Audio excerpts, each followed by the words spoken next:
day's gone. I won't waste another one. Oh, that darkness, it won't set me back again. Oh, I'm not asleep or awake. I won't let the future escape.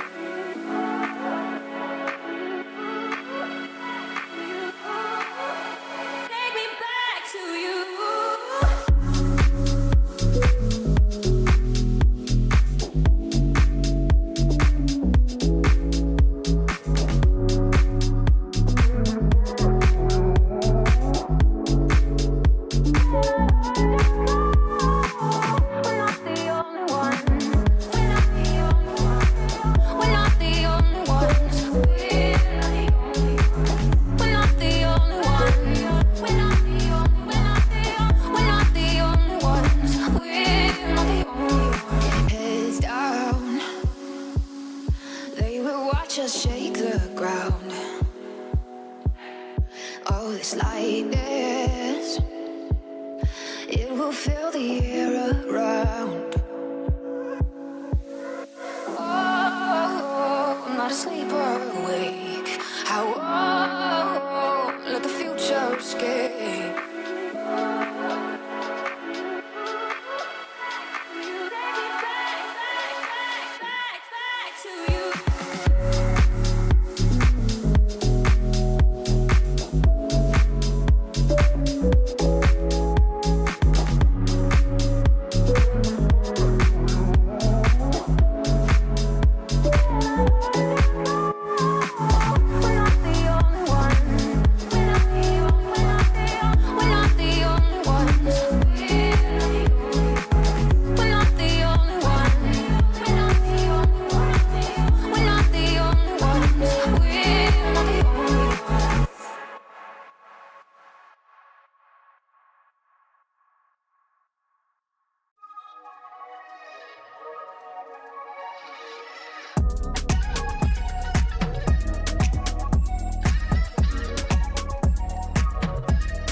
Safety nets are overrated, yeah.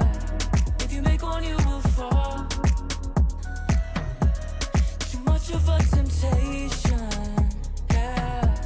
There's a comfort in the crawl. Now I've been on my feet too long. I know I'm strong, just looking for some solid ground. So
Yeah.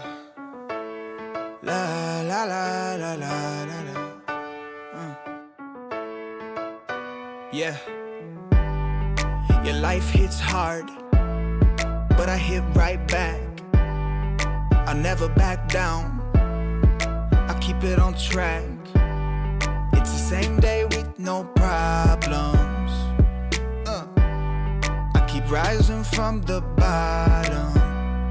Cause when the sun comes up and I look around, I can feel that love, I can hear that sound. They're never gonna hold me down. I'm higher than the ceiling now, and then I need to worry about, cause I got no problems. I know it's gonna be alright. It's getting better every time. Nobody's gonna kill my vibe, cause I got no problems. Yes, every day was a war. Yeah, it kinda took a while. When they tell me I should stay, I just jump with a smile. Yeah, it's hard until you notice. Everybody's got their moment. When the sun comes up and I look around, I can feel that love, I can hear the sound. Listen up. They're never gonna hold me down. I'm higher than the ceiling now, and then I need to worry about, cause I got no problems. I know it's gonna be alright. It's getting better every time. Nobody's gonna kill my vibe, cause I got no problems. Cause I got no problems. Cause I got no problems. Do you feel a little down? Say it. No problems. Let you in, but you out. Sing it. No problems. They're never gonna hold me down. I'm higher than the ceiling now. Had none I need to worry about, cause I got no problems. They're never gonna hold me down. I'm higher than the ceiling now, and none I need to worry about, cause I got no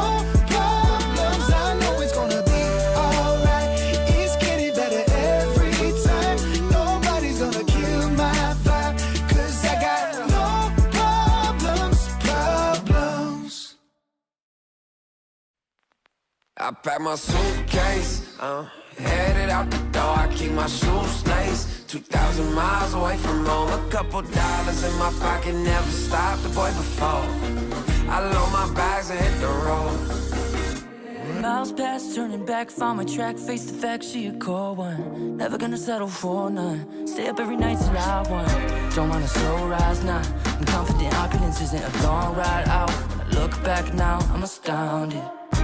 A quiet boy from old age, but always thought the world was a stage, yeah. I celebrate one last late night, my old life, they stay. I pack my suitcase, headed out the door, I keep my shoes laced. 2,000 miles away from home, a couple dollars in my pocket, never stopped the boy before.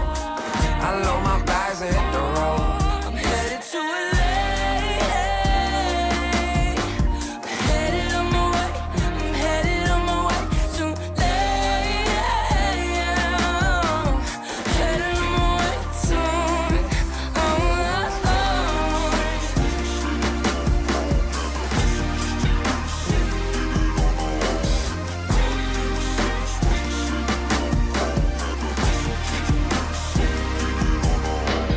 Couple thousand miles, throw it on the dash.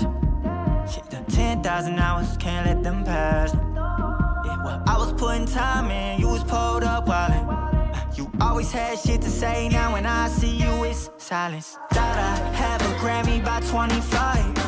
Commas after commas next to dollar sign, yeah. Had to remind myself why I'm living this life. Look at all the late nights, it'll all come in due time, yeah. made for the fight, for the pain and the climb, tied to the life I chose.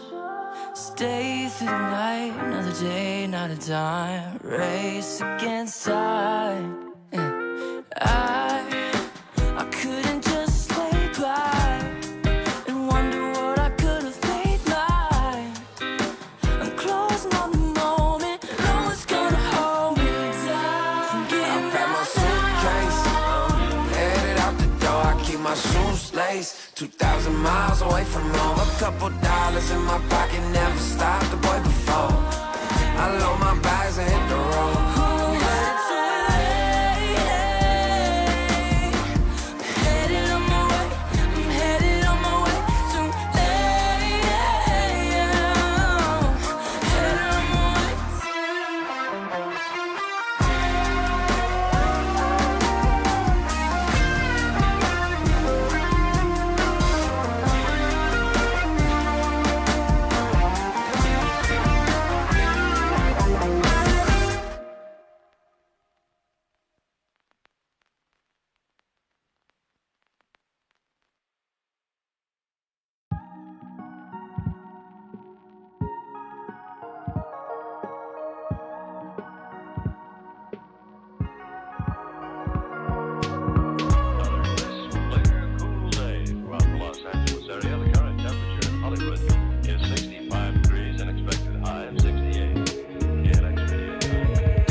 and find that I left my distractions behind.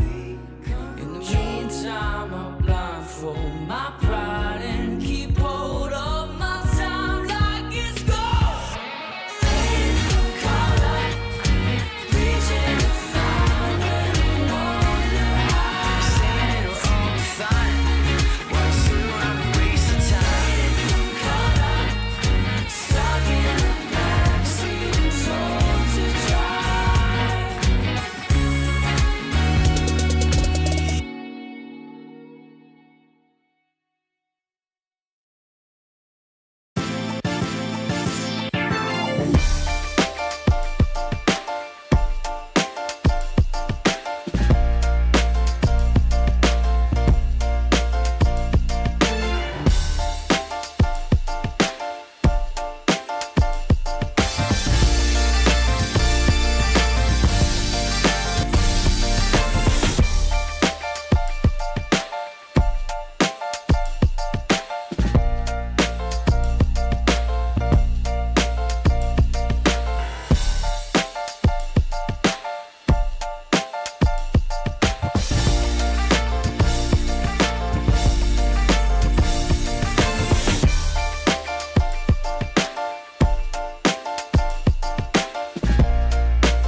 feel like something new.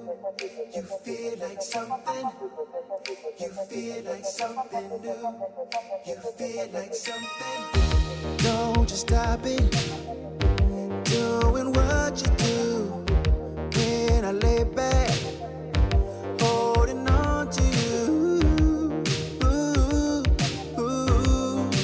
Feel like something new.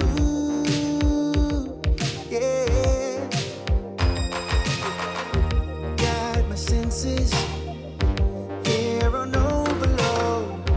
All my body is for you to hold. Feel like something new. Yeah. And I never thought that I got me wanted. Never thought that I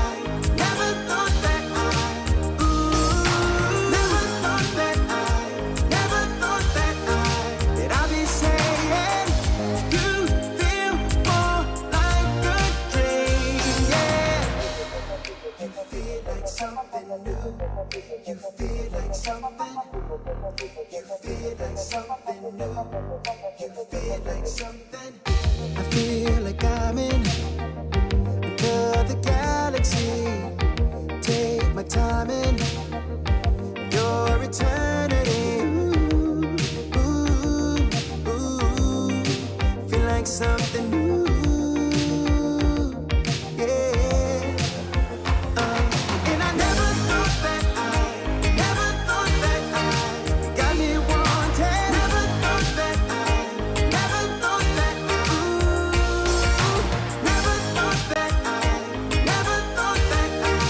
I'd be saying you feel more like a dream. Yeah. Feel like something. Feel like something.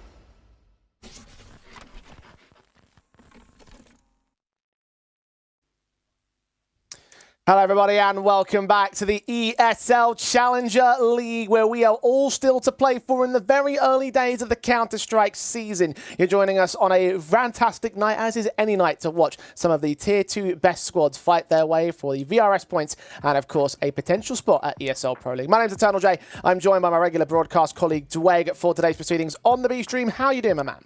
Yeah, very keen to be able to unpack what these Tier 2 squads are going to look like in the new year. We've already seen quite a few teams in this group make player changes, try and improve the roster, and look to capitalize on the first few months of the year. And for everybody involved, there's still plenty of time to change their outcomes. Again, as I said before, it's still early days within the ESL Challenger League season, and today we are focusing on Group C's standings. Of course, Group 1C, top two teams to make their way into the high groups, the lower two teams to fight their way for survival into next season's standings here. Zero Tenacity, currently the team on the top of the board, 2-0 at this moment in time, yet to be defeated, unlike everybody else. Iberian, Soul, Spirit Academy, Bait, and Rush B are currently in a tiebreaker standing for 2nd through 5th, and Arc Red not so hot at the moment, 0-2 in their own personal standings, Dwayne.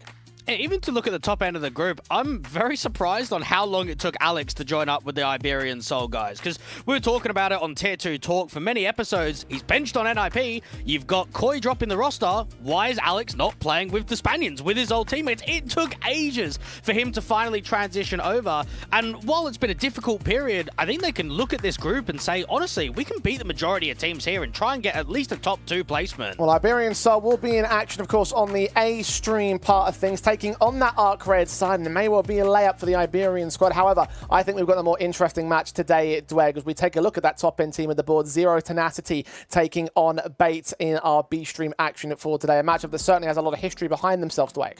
Indeed it does. I mean, I look at Zero Tenacity as a team. They're just a grinding squad, aren't they? We know that they don't play any Ancient. We know that for Bait, they don't play any Train. So when it comes to like a veto process, we know that Nuke is probably going to try and get picked in by the squad of Zero Tenacity. We know that Bait are probably going to go towards Mirage. And then Anubis, both teams love it in this case. Indeed they do. And of course, we are currently looking at Train at the moment on our flybys. I wonder if that's a potential opportunity for a curveball here. Of course, we've seen it played a couple of times on the Zero Tenacity side. I wonder whether or not Bait will want to try and change their fortunes, because a map veto process like this, a series like this, is going to have to be a chance to change their fortunes, because let's be honest here, they're not the form team coming into this best of 3.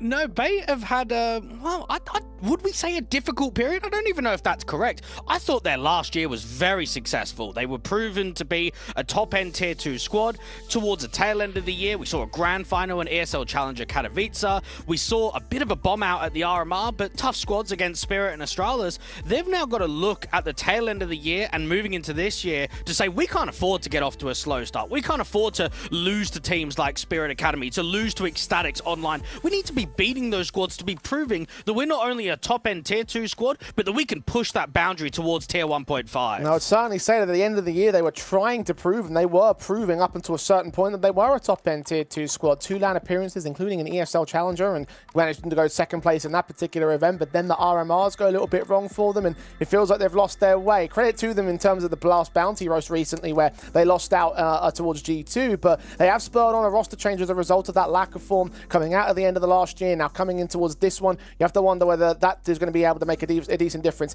in terms of this matchup. But we're talking a little bit about that veto a moment ago, Dwayne. We're mentioning the idea that potentially Nuke could be brought in by the likes of Zero Tenacity. That feels like it'll be a strong little map for them, but I understand the veto is almost ready for us, Dwayne. So again, just last second sort of curveball potential in terms of this best of 3. Yeah, well, we know that Bait used to be banning a lot of Vertigo, and as soon as Train got into the map pool, they started banning Train. So there's no way that that's probably going to come in as a curveball.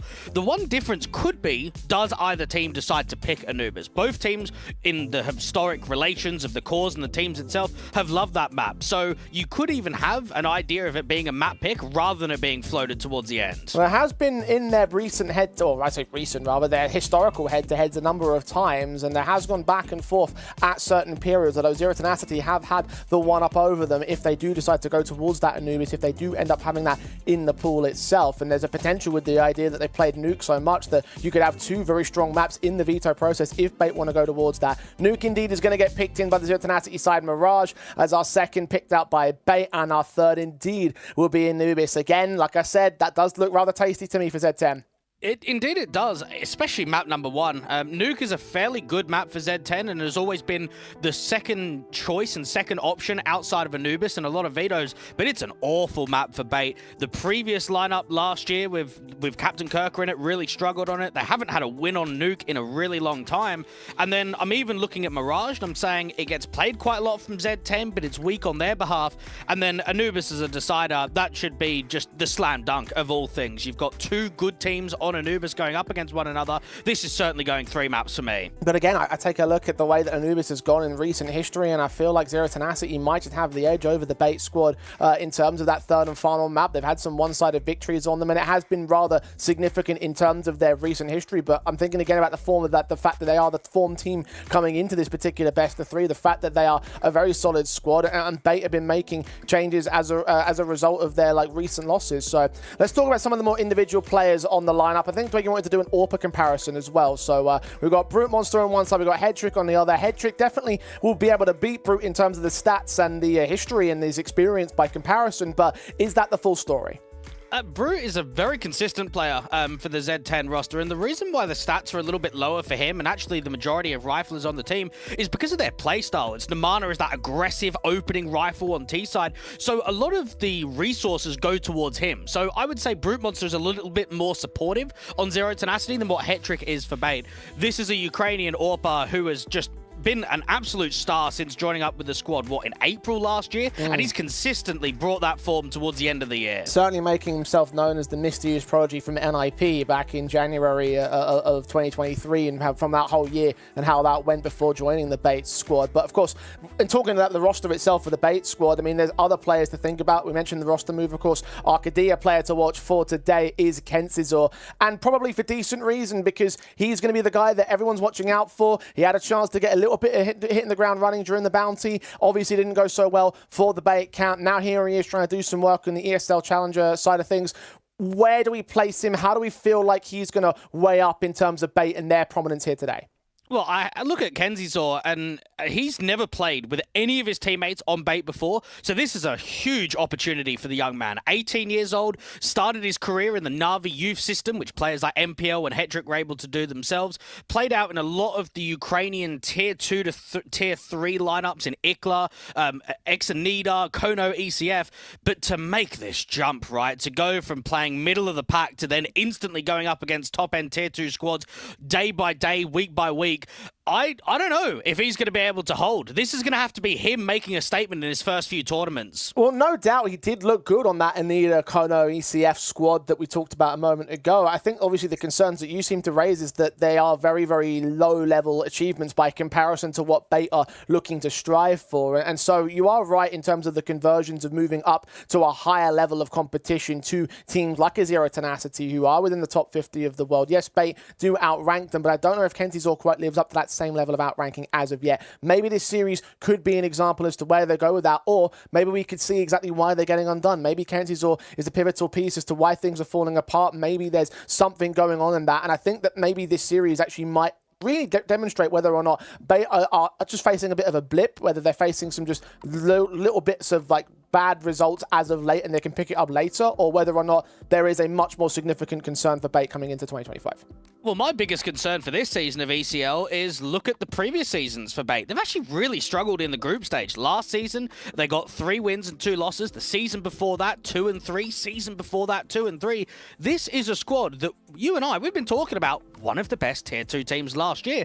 Yes, they've been able to win quite a few tournaments. They've been able to get quite a few LAN qualifications. But for whatever reason, in the ECL circuit, mate, they have a tough time, and it puts them in a very awful seed going into Stage 2 in the previous tournaments, meaning that they've never even come close to making the playoffs. They've never even been in a striving position to have the eyes towards the ESL Pro League. Yeah, it's very, very true. If they're going to get in, they're going to have to do some real good work in ECL and turn those bad results around, because you're right, like their successes, as I mentioned at the end of last year, came with that Elisa event. That was a top 4 thing. They got through that because they won an Elisa online event, and in Challenger Katowice, that was through a separate qualifier. It wasn't through the Challenger League. So you're right, like individual events and bit to bit, Bait can do extremely well. Over an extended period of time is where things will start to get concerning. I think over the case of ECL, you know, the last season rather was an 11th place finish, and that's nowhere near good enough to make that promotion happen. And now with VRS points on the line, you really got to get as many wins as possible now in these seasons. And if you want to make the comparison, look at how good Z10 were in their last season of ECL. They beat Monty, Incilio, Sashi, and Koi back-to-back.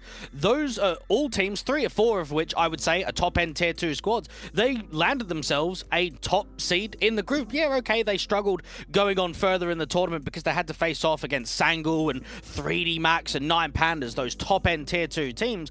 But we know, with them beating Iberian Soul already, with them beating Spirit Academy, something that Bait weren't able to do, I look at Z10 today and say this is a prime match to go 3-0 in the group and to potentially go undefeated, or at least have the expectation of doing so. Well, if you're going to use the last season as a comparison point, then let's dive into a little bit more about that, because you talk about some of those results, yes, but once again, I have to look at the overarching perspective. 11th place for the Bait side in last season, only 1 extra placing over for Zero Tenacity. So it shows to me that these guys are still a lot even than what might initially expect. Maybe in the actual head-to-head, it might end up being a very different story, but for Zero Tenacity, I have to again consider the longer-term story for them, because they've been stuck at this position where they can't quite hit the highest ends of the Tier 2 environment. They've been a team that haven't made any changes for a very, very long time. They haven't been able to get many good trophies or event wins in that period as well. I think they've got no event wins at all, maybe a couple of grand finals thrown here and there, but no actual titles to their name. And so the hunt for that, the progress for that is their next step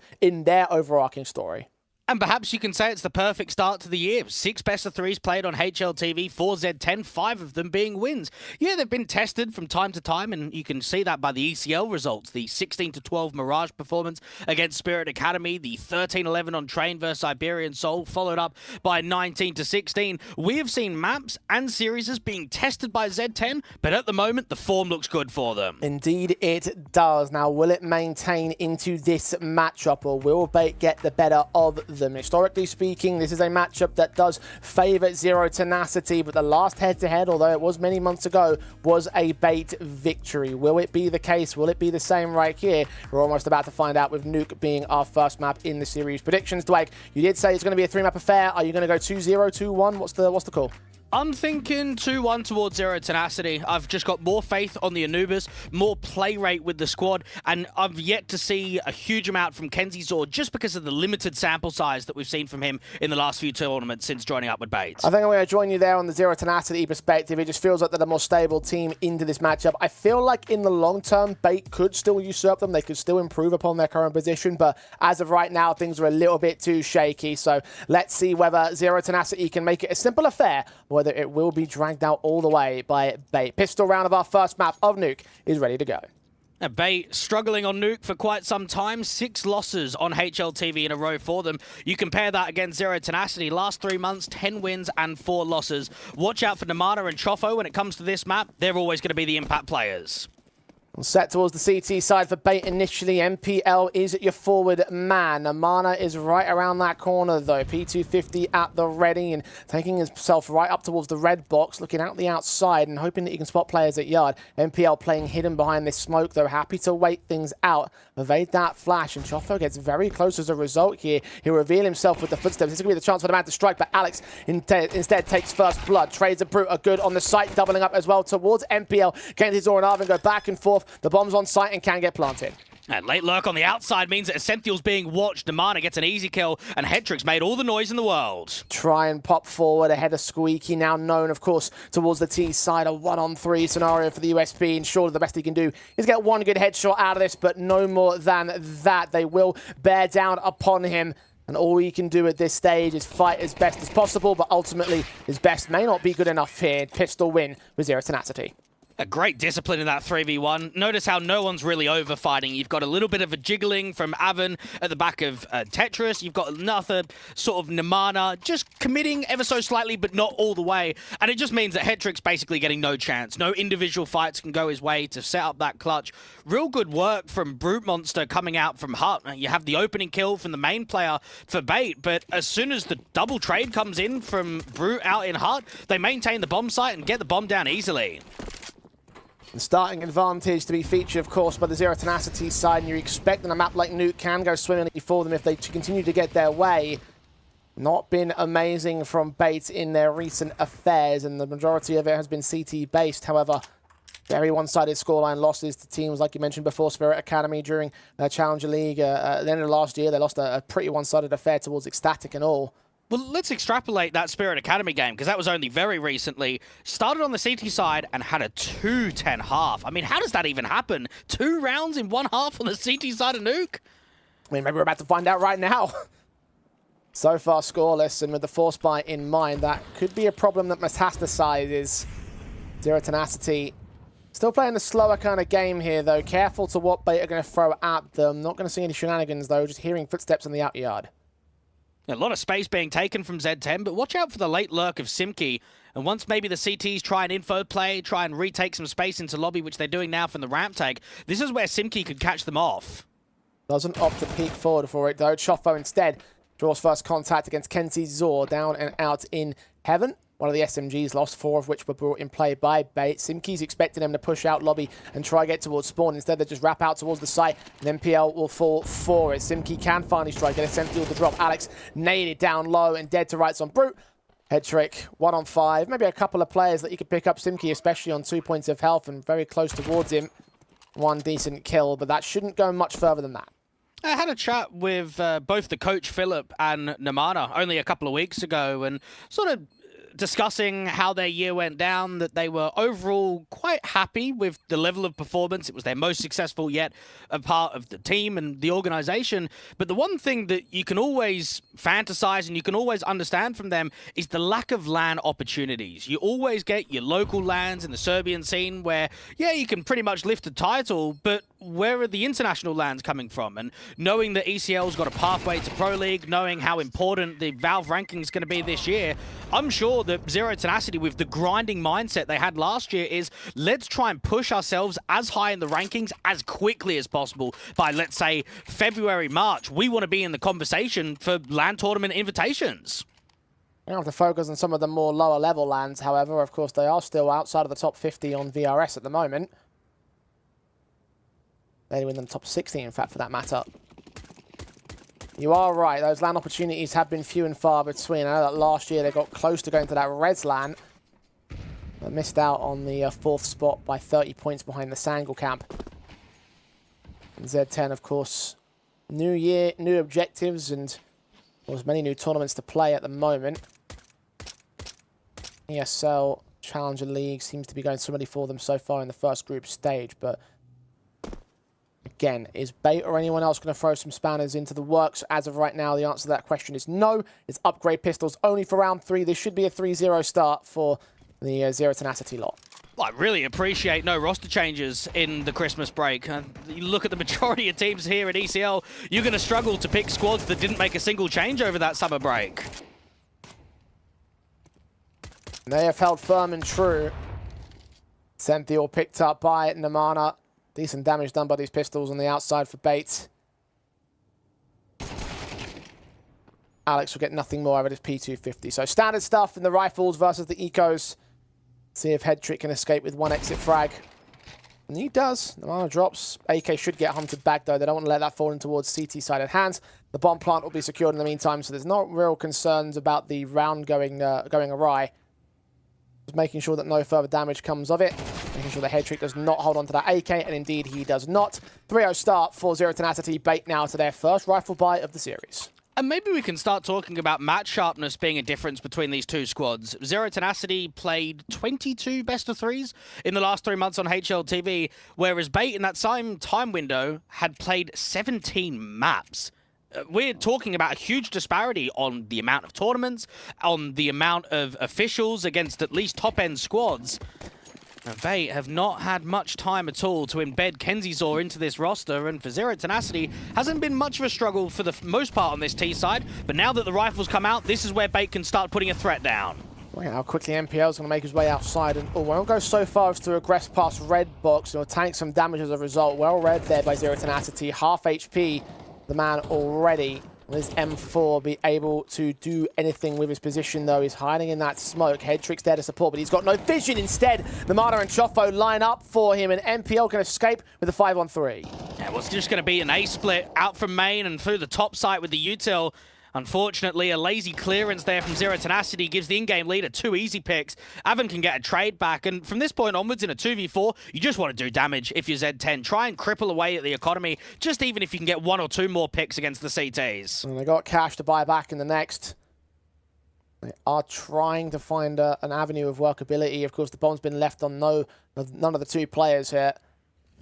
Back at the entrance towards lobby on the T-side line. Alex does dive away at the wrong moment, just seeing Avon, who does get a chance on Headtrick. Take him back and double up onto Alex. 3 HP, though. Kenzizor will trade him. Has Brute been given a chance at the clutch, though? He's grabbed the bomb. It's on his back. Kenzizor does not think that he's going to come back out from Squeaky. He's got a chance to go down to that B-bomb site. Indeed he does, but he wants to take a fight against the A player. This is all about timing on the jiggles now. Rosie's there, center of the bomb site, and finds the headshot. Oh, this is wonderful. The Molotov up towards Heaven as well. He's going to pull him for a loop. 20 seconds. The bomb needs to go down. Yeah, he's expecting the ramp rotation to come in. Essential's going up towards Heaven, and unfortunately, Brute Monster, with the time being played, he's now being read by Essential. 10 seconds. Brute to check main. Bomb tapped and held. Footsteps. Not quite heard either. Essential up on the rafters, looking to the left. He's in the shadow, and the advantage is given up by Brute. What an effort that was, but it wasn't to be. I actually think that's a phenomenal recovery there from Z10. The bomb plant is a bit of an added bonus. Didn't exactly need the money, but you're in a 2v4 with Avanon and Galil where the two T-side players are separated from one another, and you've actually given yourself a very good chance of winning it. Now, economy's going to be crippled. You might even see the odd for Mars coming in here for bait just to get that extra piece of util. So Z10, in their minds, they go, right, round number 5, this is a perfect opportunity to force that reset and give ourselves a 5-1 start on T.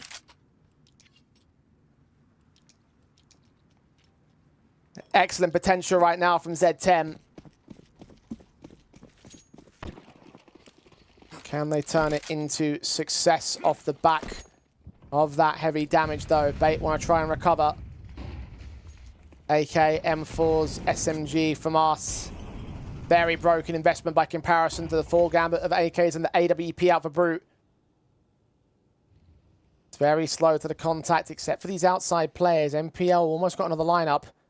Tees will walk their way forward and escape with their lives. Escape the ire of the man who recharges forward on Chofo's challenge on the center of the bomb site. Oh, what an adjustment on the mana as well. Genzi Zor does get fragged back, but Headtrick maintains the trade game once again. A 3-on-2 situation as Alex charges right into the face of Avon, removes him from play, and Brute is in a 1-on-3. And that's mega unfortunate from the Z10 side, because you could see for Namana, that's a pretty easy kill up against MPL. He's got to adjust all the way to the left-hand side of credit card. You'd give the T that fight every single day of the week, but it's a whiff spray and it's frustration, because if that kill goes differently, A bomb site's cracked, completely opened up. It's probably an instant save by the CTs.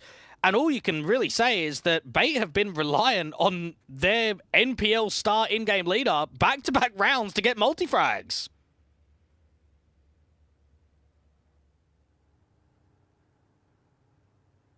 You're certainly finding the most impact right now. Surely should not find much more in this round, especially as Brute seems like he's about to gain control of the bomb site down at B.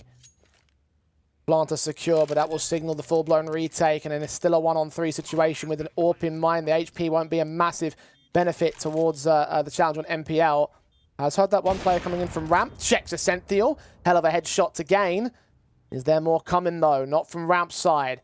Back from Decon. The CTs are now on the site making noise. HE sent towards his general position will do a little bit of damage. They'll tap it, hold it all the way. It seems like in the back lines they spotted the one player out there. Alex continues to hold the 10-second stick, though. Brute thinks it might be a fake, and it certainly is not. NPL, another impactful frag. A triple in the round with the quick peek of the headshot.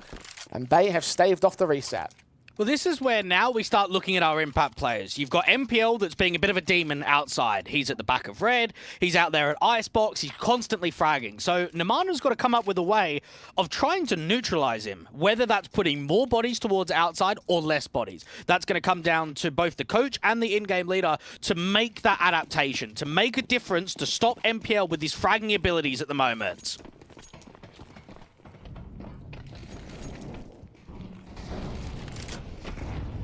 Only one round advantage.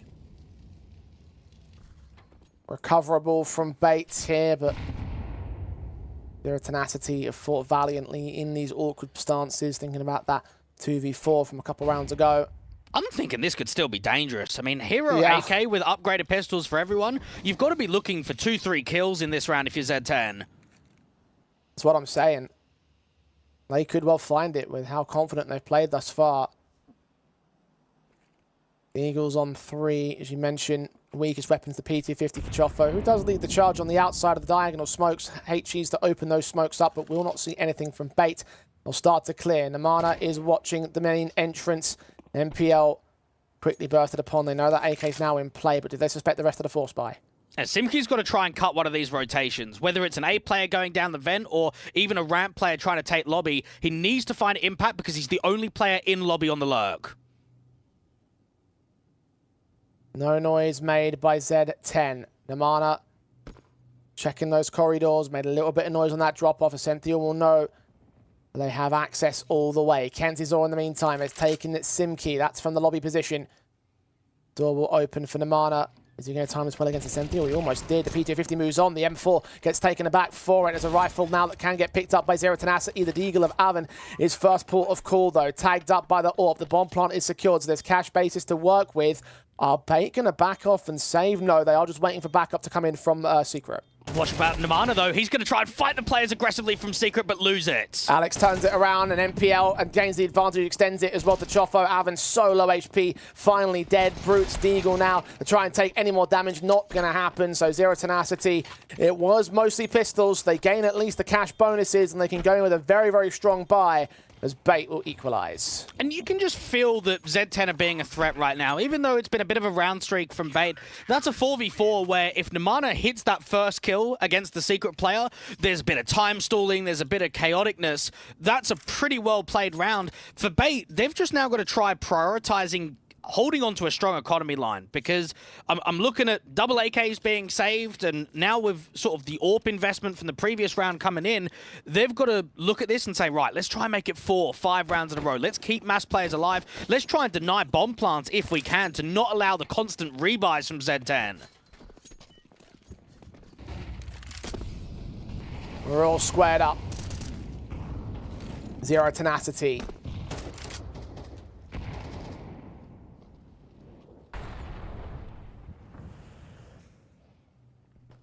Facing the AWP this time of Head Trick. Can't afford the same on their own line, opting for the full-blown rifles. The automatic AKs across the entire board. And back to this slow passive default they'll go. Pretty slow with the walk-ups, concealing as much information. The second wave of utility will finally enable them to get outside. Well, it's a bit of a change-up. Headtrick's going a bit more aggressive with the AWP and playing down in secret. This could be the first contact from the CT perspective. Head Trick. Oh, what a shot. Straight through the railing, connecting onto Namana. HG's on Brute to ensure that they don't get away scot-free on the other individuals. Man advantage. Ascentio will look to try and extend now here at the ramp entrance. Simki and Avan are moving. Start prodding. M4 Season both gets a lot of damage on Simki, but Avan's there for the kill to a returning man advantage. Now, they don't have to commit lower here, and the CTs are making a bit of an info play. In from door and towards hut, there's a bit more intent here from Bait. And Head Trick's fallen back, but he's still hearing those footsteps. Avan, a ton of noise. Will the pistol in his hands be able to take a head or two off? Kenzizor is going to find Choffo in the meantime. Now Alex is on the way downstairs because they're making no qualms about this. Brute, however, has just got the kill. The bomb has been revealed. They still think it's going to be the B-side play, but there's a rotation involved from that secret player. Avan all the way in the rafters. Head Trick is hiding it dark. 10 seconds on the clock. The AWP has stuck up. The shot connects. Brute, he's not getting away with the plant at all. And Head Trick's sneaky beaky plays have won him a sneaky beaky round on Bait. Here we go. We are seeing impact moments consistently from Bait, and I'm thinking about what I'm noticing from just positions. You've got MPL outside, okay? He's maintaining garage, main, deeper plays into hell, and then in that round, you've got the AWP down in secret. I think you got to stop committing outside if you're Z10. I think you got to be focusing on top site hits, more pressure towards ramp, because if you're just losing as many players towards MPL and Head Trick, you're going to be at mad disadvantages quite often here. Now those guys most certainly are showing up the majority of the impact. 4 kills in the last round for Head Trick. An extremely smart play from him, waiting until the very last second to pull the trigger on that play. Could have struck at any point, but decided against it. And, well, you see how they reap the rewards for that. Z10 now finally crippled properly on this economy game. A half buy with the upgraded pistols. And you could quite easily say another lazy check there from Z10. Didn't clear out that back red box position against MPL previously. And then when they knew that Head Trick was down in secret, no one's checking dark. They'll be lacking today.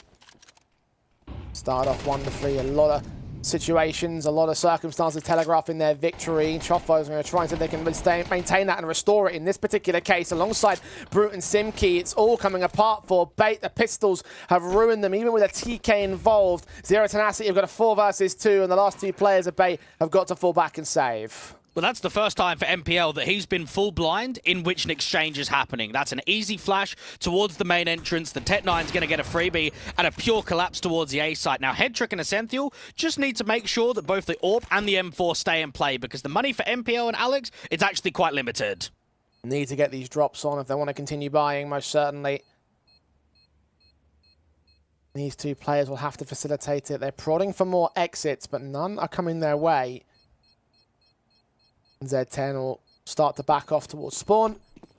Can't recover many of those weapons, unfortunately. Only the 1 rifle in for Choffo. But they get away with the round victories. They can buy all sorts. We said before, Bait, of course, will be able to drop their guns towards MPL and Alex, so they'll be able to buy. Kenzie Zor's got no issues. Another gun round for round 9.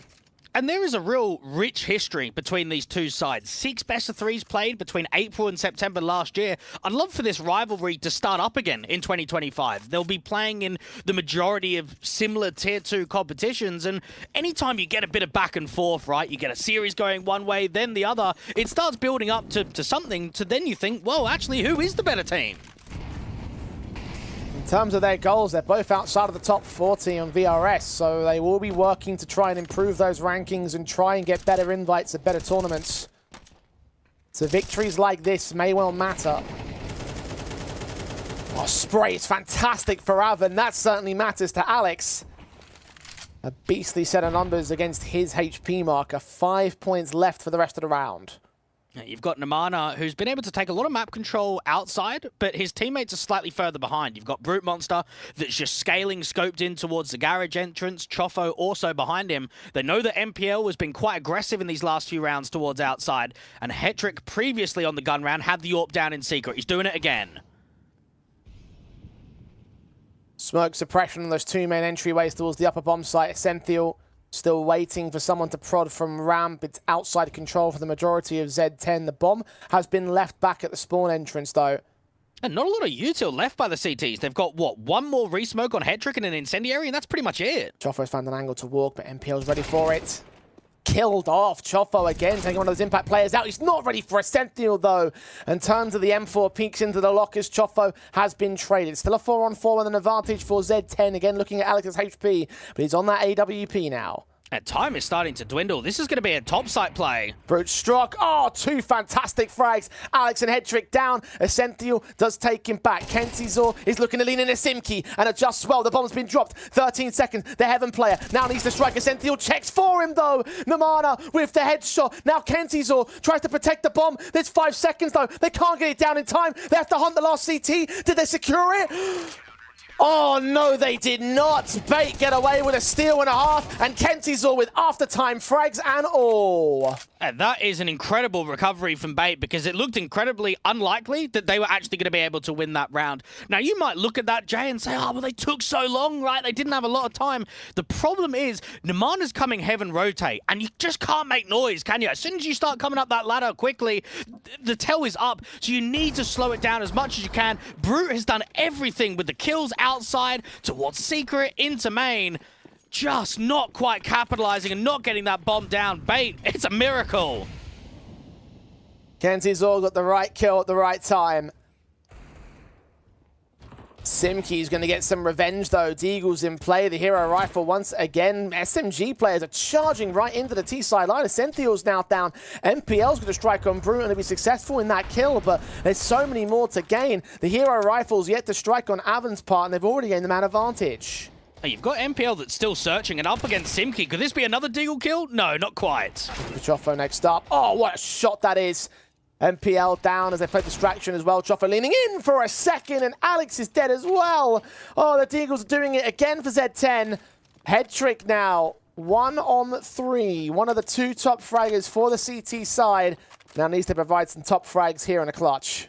It's insane to think that since the 3-0 start that Zero Tenacity have had, the only rounds that have been won is the Tech-9 upper crunch and then a lobby play with upgraded pistols. That's Bait potentially being in like a map-winning position, right? You're up 5-4. You could then push it to 6-4. Limitations with the next gun round. You might be looking at an 8-4 CT half and thinking, mate, this is banging. We've got them on the ropes. We're really pressurizing against Namana and the boys. And then all of a sudden, you've just let the eco slip. So now your own economy is kind of ruined, and you probably give Zero Tenacity at least 6 rounds on the T side.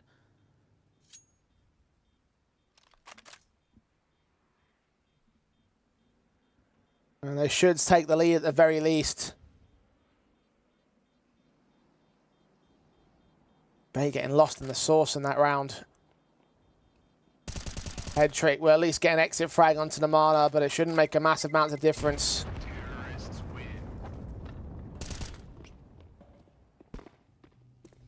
Won't get hunted as well at the end of Secret, almost found Haven. Should be a buy here. I mean, you've got Kenzizor and Alex at a double eco and Hetrick at 1800. Buy it up all the way.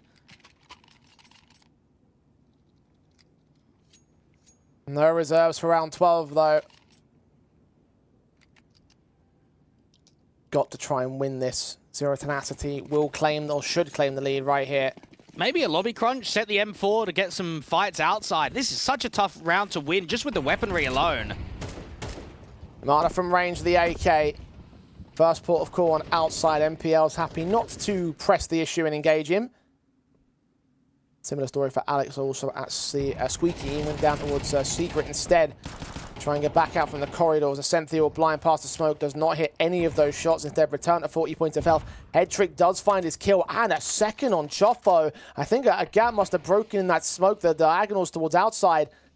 It's gotten the kill on the lower ground as well as the silo itself. So a 5-on-3 has ensued for Bait. This is just pure frustration from both squads right now. Both teams are winning rounds that they shouldn't be winning. Right here for Bait, even the M4 could be set up to do more damage. Just get it in somebody else's hands. It's got more HP.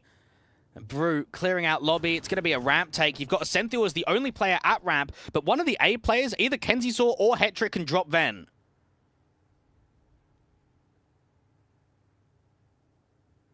Raven's leaning closer. Ascenthiel with the 5-7. Corner held for Aven. Going to check those backlines. Going to check that site. Can Ascenthiel catch him off guard?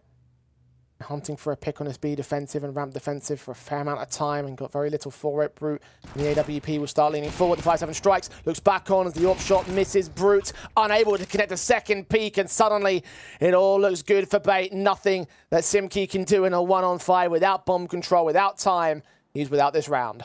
And do we maybe put this down to a lack of matches and officials being played in the new year, that we're getting this sort of scrappy style of CS? I would say both of these teams at their peaks last year would not be losing rounds to 5-7s and 10-9s and Deagles. And for that to have happened 3 times in 11 rounds of CS, perhaps it is just the new year jitters, that it's getting back into the whole system, getting back into playing officials regularly, getting the scrims under their way. This is not what you're expecting from the level of both of these teams today. No, not at all. Not always even coming from the impactful guys on their respective squads. If it was Headtrick or MPL having a massive moment in that last round, which to be fair, Headtrick did. But Ascenthiel, the man to close down those 2 frags at the end of the round, only on 5 kills, was bottom of the board prior to that round. And it's difficult for both Aven and for Brute Monster to clear every angle, isn't it? I mean, that's a bit of a one-for-done position. Very rarely gets played at the lower bomb site. But when it's a bit high-pressured, it's a 3v5, there's low time on the clock, you just can't afford to check every single angle in that lower bomb site. And it's the 5-7 that just does a lot of work to set Bait up with a really good-looking buy going into round 12. What was a guaranteed half advantage for Zero Tenacity, no longer such the case. Mac 10 and Galil for Choffo and Aven, as you say, limited buys. Hasn't stopped them in the past, though. They're going to make their way outside past Red Box into Secret. Namana trying to challenge close against MPL. MPL tags Aven in the back and takes Namana out the front from Squeaky as well. Simkey's going to get spammed down. MPL suspects that he might be back there still, and he is at the open vent corner. Finally, Alex is going to find him. Now Ascenthiel tries to play out the same sneaky position, this time with the AK in his hands as Headtrick had the AWP in the previous. No Deagle for him. He's waiting for Choffo. SMG checks it. AK struggles to find a spray, but connects that headshot in the end. They're down to 2 players on Zero Tenacity. The Molotovs will force the man forward. He goes down as Brute is now standing alone and stands to fall all the same. At the turn of the half, it is 7-5 for Bait.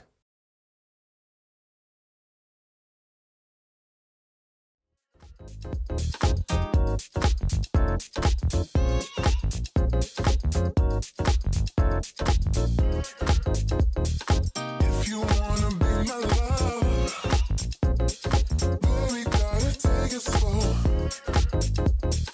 If you wanna be my love, I'll show you what you wanna know.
Well, Bait have certainly given us a good game of the first half. Unlike their Spirit result of the 2-10 CT side, it's 5-7. The Zero Tenacity move into their CT half. Can Bait steal away the Z10 map pick? Well, it certainly might seem possible, although it will be scrappy if that's the case. Bait have not won Nuke for 122 days, but right now it is looking quite possible. Brute Monster on the outside has already been goosed, and he's seen a lot of the T-side presence. Head Trick first to fall in the half as the Mana draws out the opening kill for Z10 instead. MPL trying to trade it, but he's lost Alex in the meantime. His teammates right behind him. Finally, the forward man, will fall. Ascenthiel and Kenzizor in a very dire position as they do pick up Brute, at least for the trade. The HEs land so well on that red box, so much damage to be done, and surely no further way forward here for the Bait players. It's an excellent response here from Zero Tenacity. They got good info towards outside, and they've completely disrupted any opportunity that Bait had of gaining deep map control, getting towards Secret, pressurizing towards that garage. And for Namana, this has got to be a positive start from him. He struggled to find opening kills in that first half. He's come into the pistol, and he's come away with a triple. Now, honestly, Jay, I was quite disappointed by Namana's individual form towards the end of last year. I don't know if it was maybe burnout with the amount of tournaments and officials, or maybe even pressure that we spoke about earlier of the lack of qualifications to land tournaments and winning titles, but he dropped off, and I'm hoping that 2025 he comes and he's refreshed from that level. I want to see some more refreshing stuff in this matchup more immediately here. Both teams, again, as you mentioned, have had some scrappy moments. Losing to rounds which they shouldn't do. Those half buys, those force invests, the hero rifles, no such upgrades available for Bait in this round. They're going harsh eco to get the rifles out for the next. What about the Glock rounds? Don't tempt me, Greg. Let's see. Save my sanity for the evening. I beg of you, please. Avan's going to get one. He's going to get traded. Bomb's going to go down. Oh, he got 3, actually. Okay. There we are. All good. All's fine. Oh. Ascenthiel's only got a second kill. It's so good. That's okay. We don't mind that. 3 players alive means that, you know, you've maintained as much as you realistically should. I agree. Yep. And so Zero Tenacity will even up the board. Now Bait get to the rifles. And AKs for everybody. Still got an SMG for Choffo over on Z10. And at least those 2 kills have kept the economy low. So a chance for Bait to once again reset the opposition and try and take a definitive lead on T side as well. As I said before, CT's basically been the basis of Bait in whatever success, what little of it they've had. We stand to lose the lead. Zero Tenacity go charging forward. Bait do the exact same thing. A bit quicker towards the outside. We saw Z10 being quite slow at the back of T-Red, crossing towards Secret with either Diag or 1-2-3. Kenzizor and a few teammates are trying to get down. It's MPO on the other side of the smokes, though, that's prioritizing the garage peak, and that's where he deals with the in-game leader of Namana. A big frag from him, and as you said before, the impact guy as of so far for this team. One of 2 impact guys alongside Head Trick. Very sharp shooting in his rifles, and that open up. 5-on-4 that's been untraded, unscathed for the most part. MPL is going to wait outside for any more contact from the yard. The bomb's in Secret, though. It seems like a downstairs play, but Bait yet to act on it.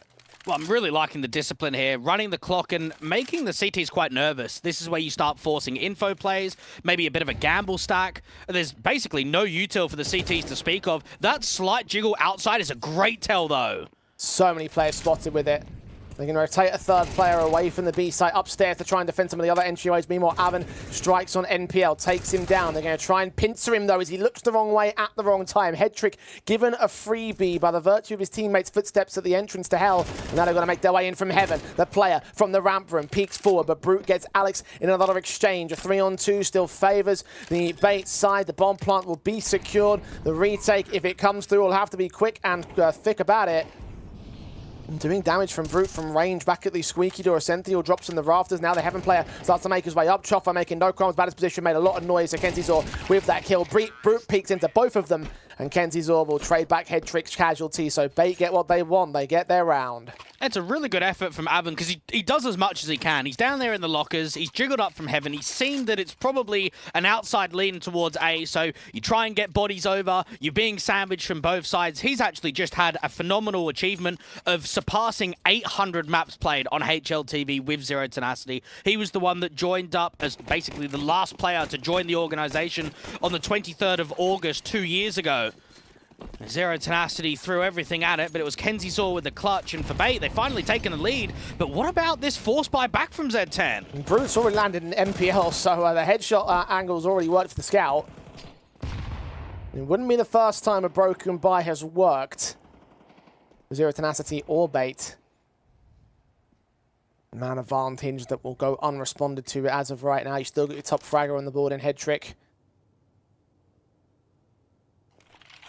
They're happy to slow it all the way down. Barely any map control for Bait, minus this one player that's pushed up at the ramp entrance.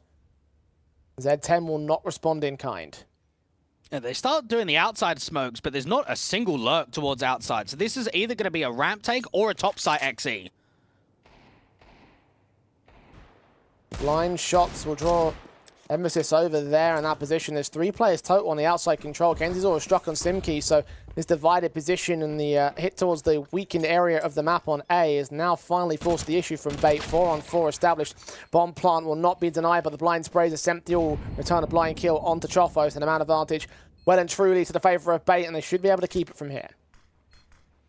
That re-smoke down from main is certainly going to cancel any last-minute prod to try and get in. And Kenzie Zor shares a very similar relationship to when Ascenthial first joined the team. We go all the way back to January. He had played one map on HLTV for just a random mix squad, and that was it. Just had limited, well, I should say limited, literally zero pro experience at the level.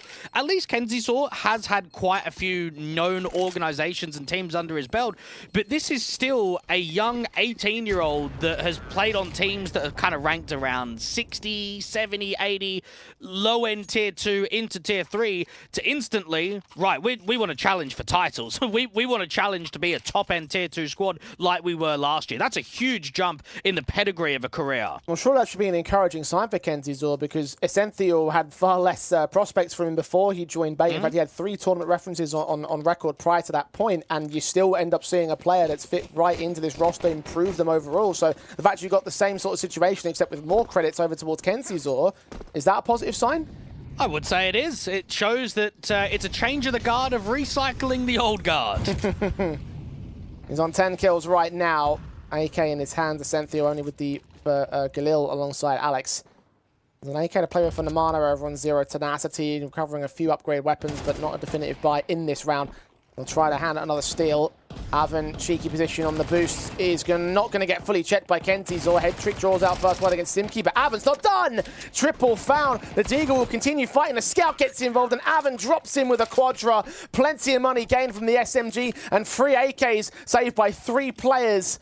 Z10 have done it again. Well, it's poor composure from Bait. They need to be cancelling there. They know they're up against a weakened buy. You've got Namana, he's been the bait, isn't he? He's legitimately just jiggling down on that railing position. He's drawing them in. As soon as they know that there's a player boosted up on the cinder blocks, you've got to be thinking, this is a trap, okay? There's 2 players at ramp. Is there maybe a third guy? Is there a guy at hell as well? Is it a triple ramp setup? Once they see that boosted MP9, they should be cancelling and going straight back in towards A, and they just kept trying to brute force the duels. They just kept trying to come out one by one, deal with the MP9, deal with Namana, and it just wasn't possible. Now look at what Z10 have got. They've got an AWP, they've got 3 AKs, and an 8-9 scoreline where you can reset Bait immediately.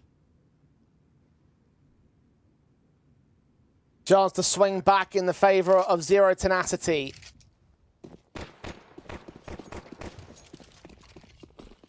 AK's in play again for the T-side buy-up, but not across everybody. NPL sacrificing his weapon. Neither team with a Tech 9. Instead, it's Senthiel caught right through the smoke. Chofo, a hell of a kill to open. Kenzie Zor was hoping that he could spot a player that also fired back from the outer yard, but no such vision is granted. That's ultimately just very unlucky. You're being HE'd and purely spammed through the ramp smoke. And in such a pivotal round, it's an opening loss for Bait. And Chofo jiggling. As soon as he gets contact, that way he can drop the incendiary. Wait for a rotation from Simki too. Block him away. Smoke will go deeper instead from Bait to block off the Hell entrance. Kenzizor continues his walk outside. Head trick takes some damage, but finally gets smoked off. Kenzizor can strike. Avan is picked up. Kenzizor is low HP in this exchange. No one of the remaining players from Z10 are tagged up. Namana capitalizes upon that HP advantage, finally finding the man advantage once again for Z10. They have ramp control on Bait, but a little over 45 seconds to act to the site here. It probably has to be a top site lean with MPL trying to somehow get towards Heaven. They need to try and push Namana off of this sight line. They need him to reposition. Simki's got to go down to the back of the site meanwhile. 30 seconds for them to make a move. 2 players of the defensive per bomb site. One lower at B, one upper at A. Namana's now been taken aback. So it's just this solo player centralized, hearing footsteps, engaged upon distracted head trick in MPL. Quick kills from their entry points. And Chofo is suddenly very, very lonely down on the B-bomb site. No friends, no enemies, no nothing. For you and IJ, we recorded a Tier 2 show awards at the end of last year, and I awarded Bait as the second best team of the year and NPL for best player of the year. And I think just in the overall rifle rounds that we've seen from the first half and the second half, we're understanding why he's hyped up as much as he is. To be an in-game leader and to be fragging to the level, that is a 3v4, low time on the clock. He gets the first kill towards Namana, who's in a very uncomfortable position from MPL's point of view. You've got to clear out lockers, you've got to be looking up at the top of the ladder towards Heaven, you've got to be trying to scale to see what's out there at CT spawn, and he wins that fight that just crumbles the A-bomb site, even gets a secondary kill towards the vent rotation. That round is only won because of the ramp lurk of MPL getting up to Heaven. Yeah, head trick might have more frags, but I think that MPL beats him out on impact tenfold. The number of rounds you can associate to the captain. Wonderful, wonderful scenes from him individually, and Bait will once again start to pull ahead. But will they maintain pulling ahead? Zero Tenacity might not have the best buy, but it's still 4 rifles and an AK held in by Chofo. It's going to be that breaking point to map point, though, if Bait can secure it here and now. 2 rounds separate. 2 rounds to make up. Well, the utility game is standard. The CT's putting those smokes up at the main entry points over on the A-bomb site. Outside smokes again from Bait. You can put 2 more down if they want to go back outside. A secondary smoke on its squeaky door to stop them on Z10's part of things. Avan happy to blind spray as it's Brute, but nothing is found. Bait are not pushing into those angles. Avan could flash deep door to allow Simki to get quite aggressive from the front side of Heart. And that is what's been done. Unfortunately, it's just a prod, and without a kill managing to happen, Simki has to back off and reposition. Another smoke comes in. The outside ones are thrown by the Bait side. Sprays through from Namana, well poised and placed against NPL, caught out in the open, and Ascenthiel and Kenzizor also take damage elsewhere. Bait have once again been pushed onto the back foot. They recovered well in the previous round, and there's no one directly on this A-bomb site. They're so focused on the other entry points. The bomb can make its way in and it looks to get planted, but the retake is going to look so good for Z10 in the meantime. Namana's ready to go. He's smoked off. Oh, M4 just capitalizes on the kill, and now they come in. Senthiel can't last forever, though, and Alex caught in amongst that bomb plant position means that he was completely defenseless, and Bait could not hold on forever. Very quick retake from Z10 before the plant even came down, in fact, and they have closed the gap again. And I like for Z10 that they've made a gamble, an incorrect gamble, but they've been able to adjust at the right moment. So once they start double rotating the A-site players, you've got 2 players down in the vent, you've got Namana who's working outside, you've got a couple of players towards ramp. With no one on A, you need to be ready to act as soon as the A-bomb site's been taken. And notice how Namana doesn't respect that smoke from main at all, does he? As soon as it's about to bloom, he peeks beforehand. He knows that I've got a split second to try and work a pick. And as soon as he gets that kill towards Tetris, they just all start flying in. They're coming up from vent, they're coming from main, they're coming from heaven. There's just no chance that Bait's going to be able to hold off in the post. Calling a second tactical timeout because they need something more here on the Bait side. I mean, this is a tough call to make. In such a late game moment, at round 20 to be force buying when you're not double eco, this is a risk. This might be able to push yourself closer towards map point or push Zero Tenacity to get closer to it. At least they lead by a round, so they have the buffer room if Z10 do pick up this one. Alex starts things off well. Chofo is first to fall. Man down. AK doing its work, but can it do any more? Namana on the outside is hunting for a secondary frag.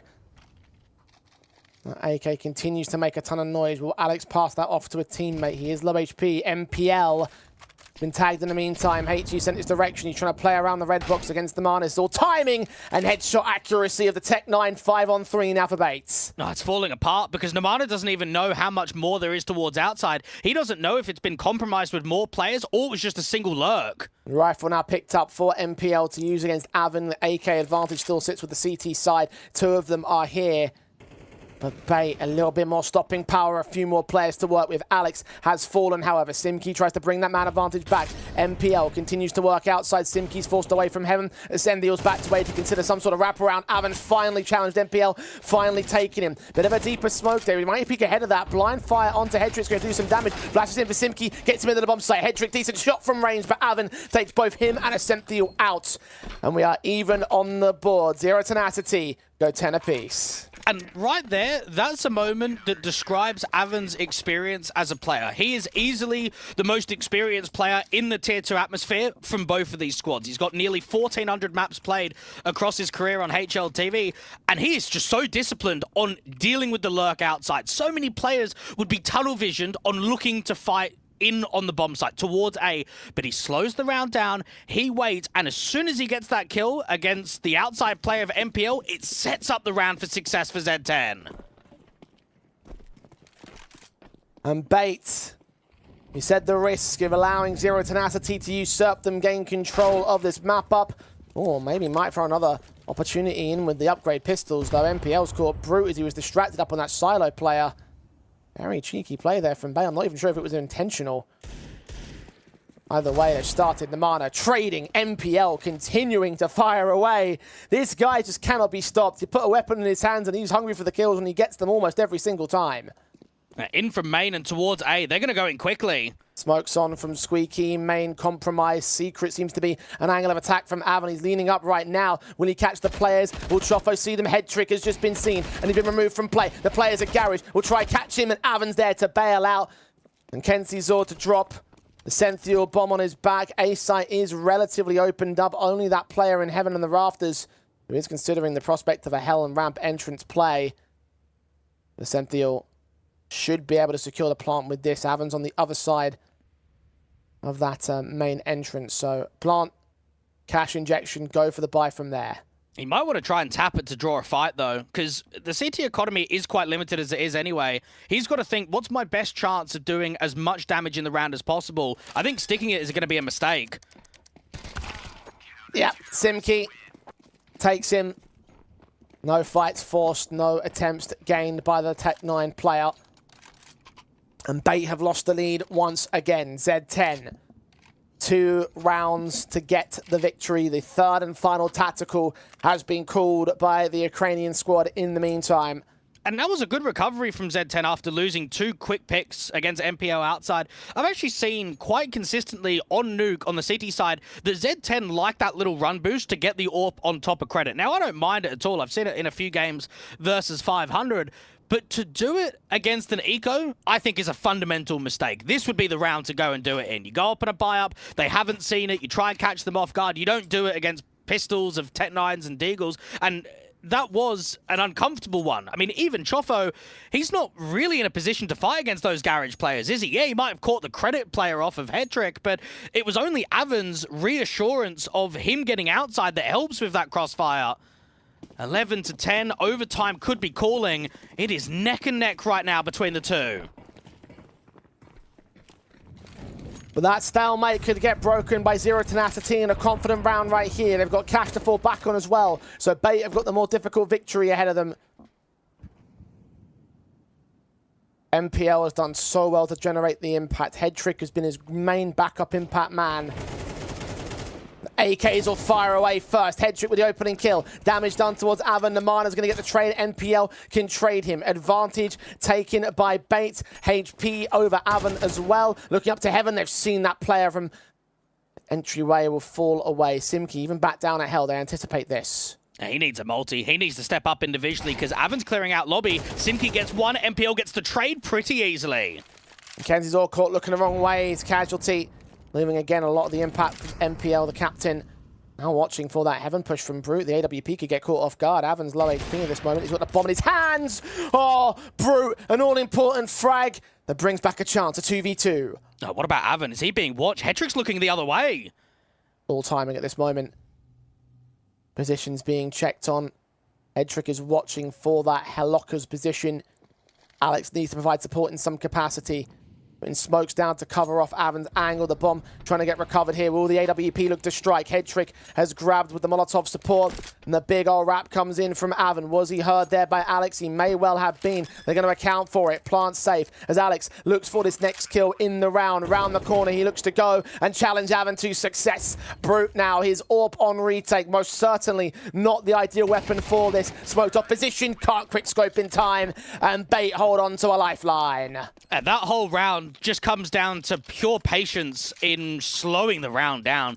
You've got a 2v2 where they're all trying to mind game one another, aren't they? They know that the AWP was somewhere around secret, and they know that Avan was towards the Hell entrance. Okay, where have they all gone now? Where are they all repositioning to? Avan's probably made the right call there to try and have the big wrap, get into hut, but it's the awareness and perhaps even the anticipation from Alex to be ready for that duel. And as soon as they get separated, as soon as Avan loses the fight, there's basically no chance for Brute Monster. You've got Zero Tenacity calling another tactical, but there's struggles to get a good buy together. Yeah, you might get the AWP out for Brute Monster, and you might have M4s for both Namana and Chofo, but what about Avan and Simki? This is a tough round to work.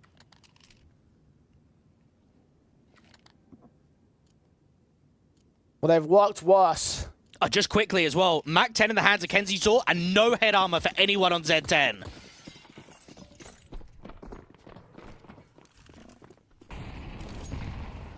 Get up close and personal, but one-shot headshot potential's right there. Alex involved the first contacts outside of the hut. No one seen there from Z10, not opting for the aggressive challenges. But they do have their defensive locked in. Bait are going to have to break it. They've done well to do so at certain points, but always that concern, always that notion that we have lost a lot more of these awkward buy rounds than before, and it's not the most awkward from Z10. Slow to the uptake. Very little map control. And the second wave utility on the way, and outside seems to be at least a prod from MPL. Yeah, the lowest rated player for Z10 on Nuke in the last 3 months is Avan, and he's 19 and 11. Can he be a difference maker in this kind of round, being a rotating player down to the lower bomb site? Brute Monster with the AWPs had some good moments. Namana needs to set an example. You've got MPL as a lurk towards outside, but a ramp take for the rest. Chofo's incendiary will block the entrance towards ramp, reveal himself with that jump up though.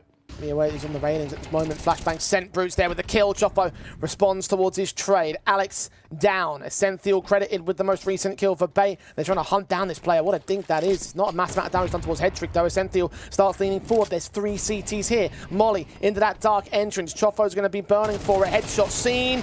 Struggle to take for Essential. And Avan can line up both those players. They bunched up and get knocked down. NPL 13 seconds to make the clutch of ages happen. And he can't do it, running right into the double doors with his back turned towards Simki. It is map point for Zero Tenacity. And it's an incredible read, isn't it? You've got the info that it's heavy ramp because of the crossfire out there on the railing and towards Hell, but that is a massive stack at lower. I mean, 3 players with low time left on the clock. That could have been a ramp cancel. That could have been the T's taking ramp and going back into A. It's the right call in such a pivotal round of the game. One round to separate, 1 round to win. Are we on for overtime? Are we going to end it here? Zero Tenacity certainly would love to end it here. Bait have fought a little bit too hard to get to this point. Another broken investment. Hasn't stopped them before. And Z10 stopped them this time. No one actually directly on lower, so no one in secret. The only player that can drop quickly is going to be Choffo from ramp or Avon to drop from vent. Headtrick's been tagged initially.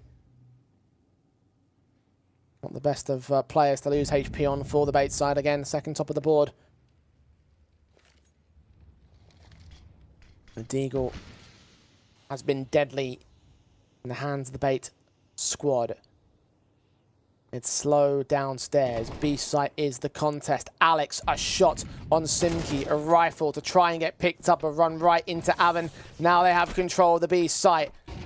Didn't get that secondary rifle, so it's just these two left in play. Ascenthiel caught off guard and tagged up a little bit as a result. The AK of MPL, a lot more pressure towards him now. Smoke off those double doors, make it very difficult out from observation. Kenzie's all so close as well. Tech9, not sure which doorway they're going to approach from. Might come in from both at the same time. Teammates better be watching it. AK to engage. Brute caught off. Tech9 with the kill. Advantage taken by Bait. He peeks into the right-hand doorway, but Avon deals with him. And Ascenthiel has got to trade back with that Galil. Namana's blind, but he gets his frag out from the window. MPL can strike, and Ascenthiel will get the last. Bait have pushed us all the way to overtime. Oh, here we go, Jay. In a round where, if we're looking at the weaponry, it seems unlikely that they're going to be able to convert the post plant. Good util, players in the right position, but Z10 take it.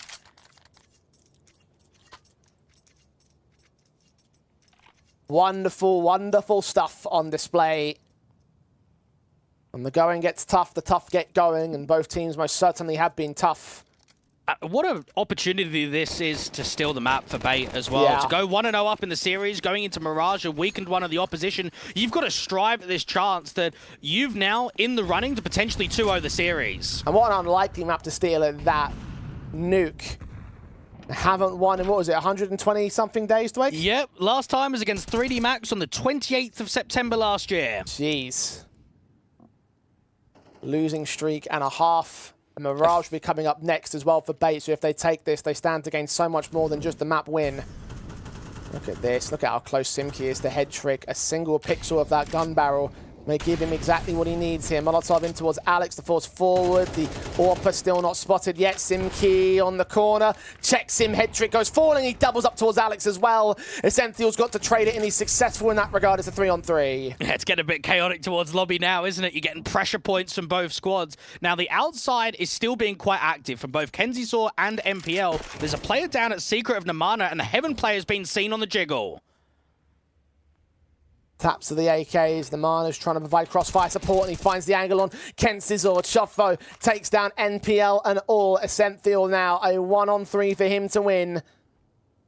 Unlikely steals have been there, but clutches let us so. And the AK looks the wrong way at the wrong time. Aaron catching him with particular ease. Z10 take the lead. Dwegg's Law, isn't that right? Whoever cannot close when it comes to regulation always wins the first round of overtime. That's a positive step forward for Zero Tenacity. They would have been disappointed at themselves to not be able to take it 13-11 and to lose the opening pick so early on. I mean, Hedrick got the door pick within the first 15 seconds. Without Simki's reaction in lobby, I don't think that round can get won there. Hey, look, at least Zero Tenacity didn't have like 12 map points, okay? That's true. That is true. Plenty of cash for Bait, of course, to reinvest. Their money woes are no more. But how does that change the complexion of the matchup? We've seen how many times those eco pistol steals have worked out towards their respective sides. The Deagles, the broken SMG buys. 6 shots coming out from MPL and Avon with consistent rifling. It's all down to the rifles here for Bait. They are set in towards that ramp entrance where it looks like Choffo is all alone for the time being. He's pinned himself in a corner and done well with that first kill, but only that first kill. Kenziesaw with the trade.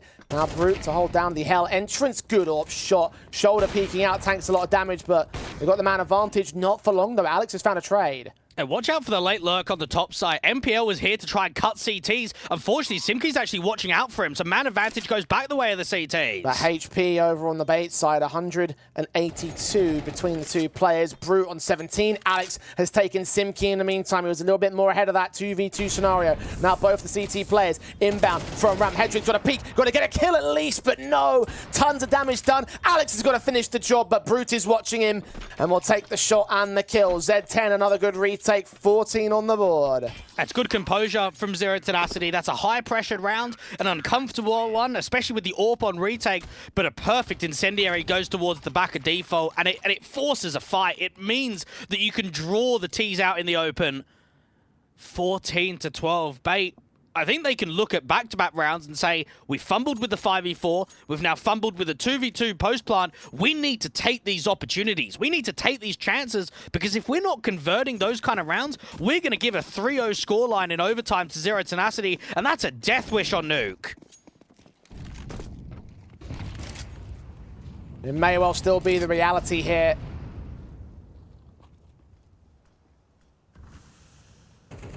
One round left in the half.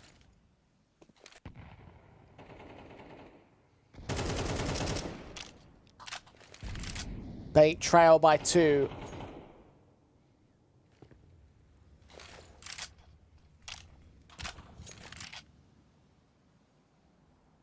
It's slow again on their defaults, trying to play a more careful style. Trying to vary up how these rounds are going down. Brute's been smoked to the doubles. Diagonals there. No vision by the HEs. A minute ticked by, a minute more to go. Well, it's good info for the AWP, because if it was a heavy outside play, you'd probably see at least 1 or 2 bodies. There is 3 towards upper, and this is going to be an upper take.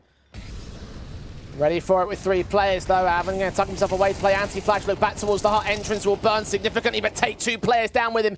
Kenzie Zorn and Senthiel have got to bow down, and the veteran of Zero Tenacity, 26 kills deep for him, and he might not be done on 30 points of Elvis tradable, and Brute towards outside has caught MPL on the lurk. Hedrick and Alex, 2v5, bomb on their backs, but no further breathing room. The Mana and Simke will close it out. 15-12, they're on map point again.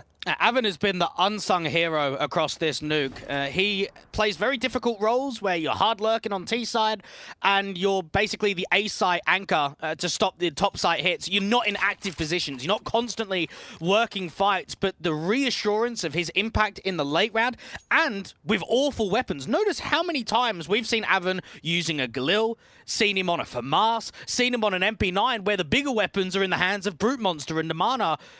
Avon has been basically a main reason to why Zero Tenacity are in this position that they are. His veteran experience paying off in troves, it seems, and his mechanical prowess on true display. Even with guys like Brute doing work on the AWPs, back out as well for round 4 of the overtime.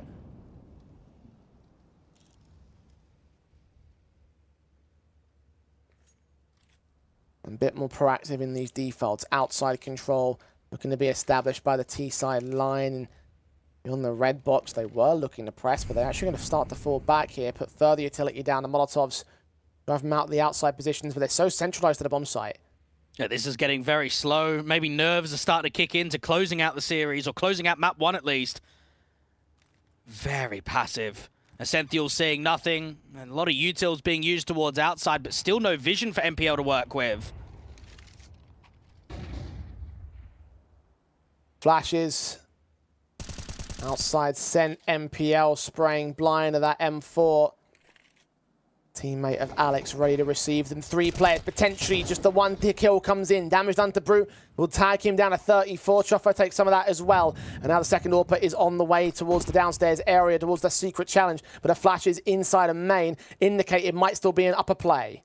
You've got Simke still lurking towards ramp. They're all trying to catch a timing. Time is low. This bomb should commit upper. 25 on the clock. Then Theo AUG towards outside. Did he spot the player at Garage? He might have done. That might lull him into a false sense of security because Nemana is pressing. Essential looking the wrong way at the wrong time. And Nemana has struck with 2, but NPL has struck with 2 more. 3, in fact. Simki's got him. Head trick. Knows the bomb's been lost. 4 seconds. 3 seconds. Simki's going to prioritize the plant. No, he's going for the kill. Head trick. He's called his bluff. And he saved the game for Bait alongside NPL. Another massive multi-frag sequence from the captain. Bait just can't seem to give in. I actually am lost for words there. That is the sickest lurk that you are going to see from any T-side player. I want to say all map. For Nemana on that late on the time to get the kill Heaven, the kill Mustang, man, he's opened up the bomb site. He's done everything to get the players into main, and then NPL just has a life hold out there from Tetris, drops the bomb, stalls the time. And it's probably the right call for Brute Monster to not just stick the plant. He's expecting a fight to come out quickly. He's expecting the CT to try and deny. Man alive. Z10, it looked done. That round looked completely finished. It should have been. Nemana had the flank. Bait were crumbling to pieces. Once again, NPL, the savior of his side. The job's not done, though. That's 1 out of 3 required. And 3 in a row that they need. They cannot afford to falter. They were very close to conceding game 1. They're clinging on for dear life. NPL on the outside has seen a player in Nemana. The smokes will re-solidify. We will not see any more. I like that the T's didn't spam back there, because that's a lack of info now for the CTs. Only barely a lack of info at that. Gun barrel scene though, Alex knows what's going on. Smoke the entry. HE. Not a lot of damage done to Zero Tenacity there. They still don't know whether it's a single lurk towards downstairs or there's more players here. So there's options for Z10. They can go back up secret and try and pincer and pressure towards outside, or they can continue down to the lower corridors and put more of an emphasis on trying to drop Alex. Work on main again. Simki finds NPL, draws him out into the open, he gets killed off. Hungry for a pick. The hunger gets the better of him. Advantage for Zero Tenacity, still walking slowly to their setup. Essential may have to defend against it all, but he can only defend against 1 of 2 potential angles of attack here. Oh, this looks really good. Nemana's going to set up his teammate of Simki to get into Heaven. The timing's everything. Simki goes down. Essential might not be aware of the hell wrap. Coming in from the stairs. Oh, Alex got his chopper looking the wrong way. That's the bomb. If he can get Brute as well, no. The Orpa can strike back. A 3-on-3. Another moment where he could have turned, but Nemana has turned it right back. Essential is down. The advantage has once again locked in for Zero Tenacity. Avin protects him. Kenzie's Or has dropped. Head tricks Orb. Now Molotov to reveal his position. He's got no way into the bomb site. Surely no way at this clutch. He finds Nemana in the back of the site. But there is so much more to do. There are so many more to find. Avin, Incendiary, off against, will drive him away towards the double doors. He'll know that he's fallen back, but the AWP is still set. The bait does not come through to success. And it's 16-13 at last. Zero Tenacity in overtime will take their map pick. They'll be the victors of Nuke.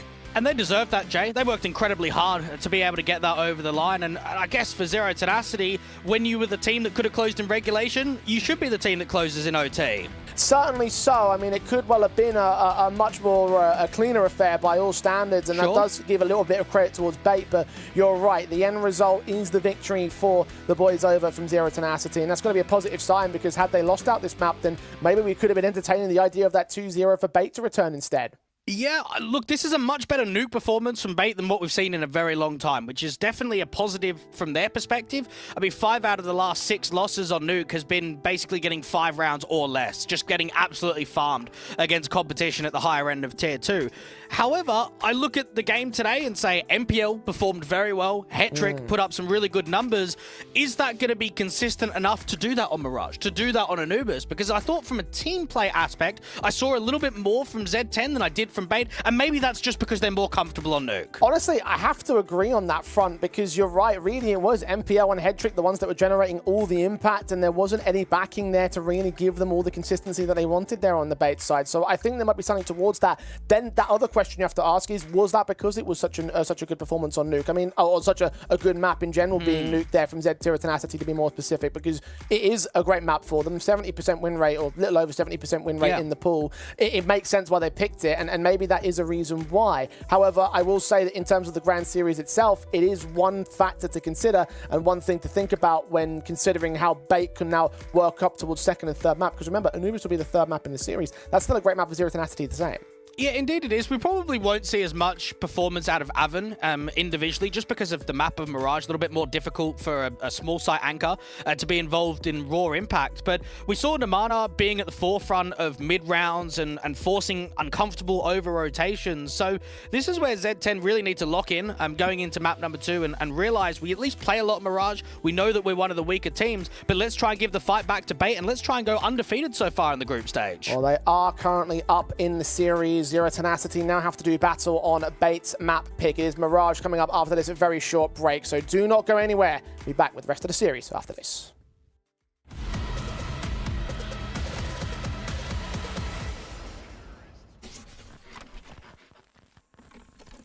Think you've seen it all?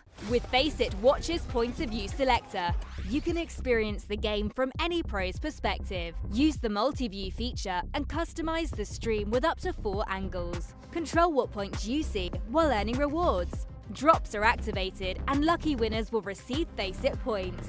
And if you ever miss a match, VODs are now available. Get instant access to demos with multiple POVs and commentary. Watch it, control it, Faceit.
I won't waste another one. Oh, that darkness, it won't set me back again.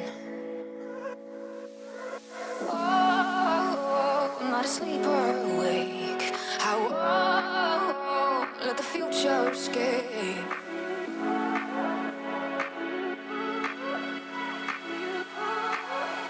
Take me back to you.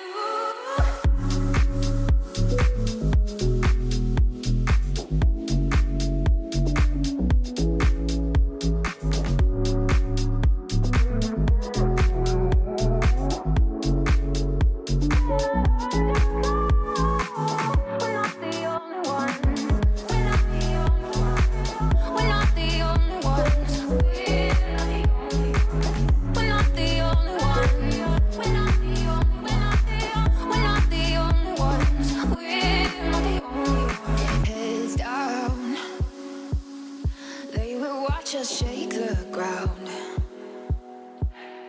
Oh, this lightness, it will fill the air around. Oh, I'm not asleep or awake. I won't let the future escape.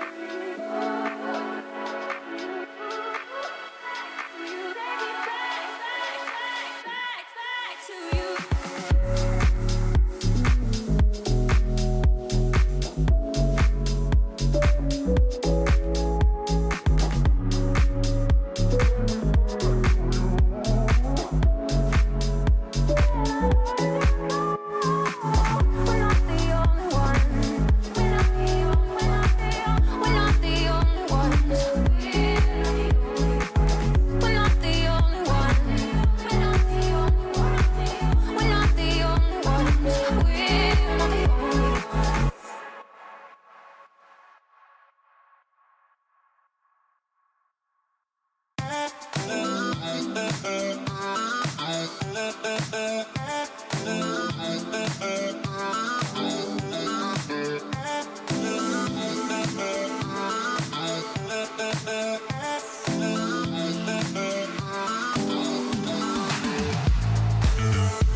Well, a hotly contested map number 1 may go to a hotly set map number 2 at the same time. Bait got close, but could not quite close on Zero Tenacity's own map pick. Then they go to their own map pick of Mirage, where we could carry on a few of the conversations we had before the break. They're talking about the issues that Bait may have faced, the lack of the team cohesion, I guess you could say, but by comparison to what Zero Tenacity were doing there. And of course, the star of Avon doing great work alongside Brute, both players ending at 27 kills at the end of that map each. Yeah, and moving into Mirage, you can be quite honest with yourself, and I'm sure Z10 are saying it's a weakened map for us. It's a map that a lot of teams try and punish pick, and we're not quite going to get the same levels of individual impact from blokes like Namana or even Brute Monster. However, on occasion, they've actually beaten some pretty good scalps. I'm looking at, most recently, an overtime win against Spirit Academy in this season of ECL just 4 days ago. I'm looking at a 13-2 versus ITB last week, and a 13-10 versus 500 back in November, a team that historically is very good on Mirage. Yeah, most certainly you've got those occasional licks in there, but that's the problem, right? It's the fact that it is occasional when you compare the rest of the results that you see, and it's not always the victories, and sometimes they're not even very close losses at the same period. You talk about that 500 result, for instance. Well, a couple months before, or 1 month before that, they also lost to them at a 13-7 sort of result. And in their most recent matchup against the Adventurers, who, they've got some decent players, but they're not quite playing at the same level that Zero Tenacity are playing at right now. That was a 13-8 loss at the exact same period. So it's one of those hit and miss maps, I feel like, for me in Zero Tenacity. Yeah, it's very true, and you can look at both of their games against Spirit Academy and against Iberian Soul and say, well, there's probably a reason why it's going to third map deciders, and that being that they struggle on opposition map picks. Now, I'm looking at Zero Tenacity and thinking, okay, 5 out of 6 wins in best of 3 so far on HLTV. This could be a very good chance up against the shaky-looking bait side on map number 1 to try and push on. Kenzizor, a player that's new to the lineup, really struggled out there, had, I think, one important clutch round, but outside of that, wasn't particularly doing all that fantastically. And for their sake, I mean, at what point do results start turning around for bait? In the last 3 months, they've played 17 maps on HLTV, now capture it as 18 after map number 1. They've lost 4 out of 5 best of 3s and 2 out of 2 best of 1s. So a win's got to be coming from somewhere, and I just wonder, is it going to be this series today? Yeah, it is true. I think that in the long term, bait could turn it back around. I think in the long term, they have a lot more prospects in terms of what these talents can do. But in terms of the here and now, I don't know if that's necessarily going to apply. Because you're right about Kenzizor. He's not been the ultimate thriller. He was bottom fragger of that last map across anybody in the server. 13-24 with his final numbers. And again, a lot of the emphasis played towards those 2 key impact guys, MPL and Hedrick. And I think that when you consider the fact that, first of all, Avon and outfragged them, and second of all, I think the Zero Tenacity generally had the much better team cohesion behind those stars. I don't know whether or not bait have a lot of confidence coming into coming out of this series. I think they can still do enough to win this second map because of the nature of how it is so hit and miss for Zero Tenacity.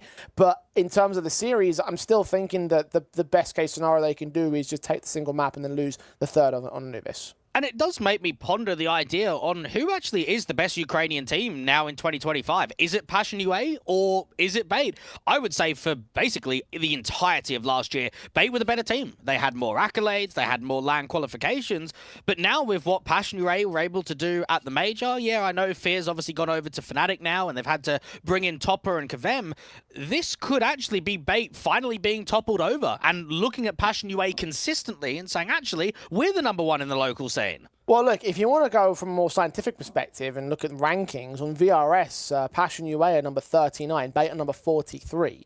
And I believe it's a similar story as well on the not the Valve rankings, the HLTV rankings as well. So in terms of numbers perspectives and achievements, then yeah, actually that would speak towards that being true. And I have to agree, honestly, Passion UA have got some really sick elements. I think the one concern would be the fact that they have made changes that have lost out some players here and there. Yep. So they've had to readjust against that. So there might be one concern in terms of whether or not they're going to maintain that position. But right now, I have to agree, yeah, it does feel like Passion UA are the more stronger Ukrainian side. And this is just as well for bait, where they have to look on and capitalize the first few tournaments, knowing that ECL's been a rough circuit for them for the last few seasons, knowing that you dropped Captain Kirker, an experienced player, someone that was a part of the bait organization for over 3 years, played in many LAN RMRs to try and push bait into the major. And now you've gone in with a young player. You've now got 2 18-year-olds on the team. You've got a 19-year-old in-game leader of MPL. So the first few tournaments of being able to work the ranking, to help the qualifications, are going to be very critical for them because, let's be realistic, losing out to Spirit Academy, beating out Arc Red, if you lose to Zero Tenacity and go down 1 and 2 in the group, it's going to be really difficult to push yourself a good seed moving into the next stage. Yeah, it's going to be a lot of tough matches, I think, coming up over the course of this group stage for bait as well. You mentioned Iberian Soul and where they could stand, and after that they've got Rush B as well, and that's a CIS derby. We know how CIS derbies can go. So for bait, it's a very important match to try and at least look decent in, although I'm still not convinced that they're going to win it overall. They are on the T-side start of the second map, their pick of Mirage. Choffo is the first contact on the defensive line. Back at CT stairs, opting not to stick around for any more casualties.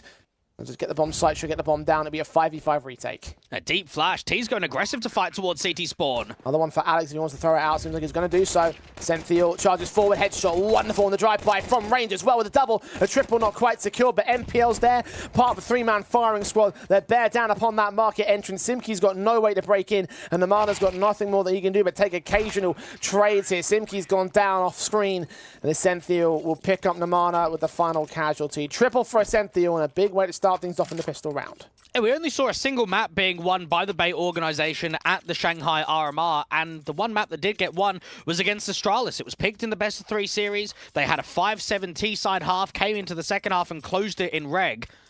And that was a very good T-side performance against Arc Red only the other day in their last ECL game, going up 9-3 at the turn.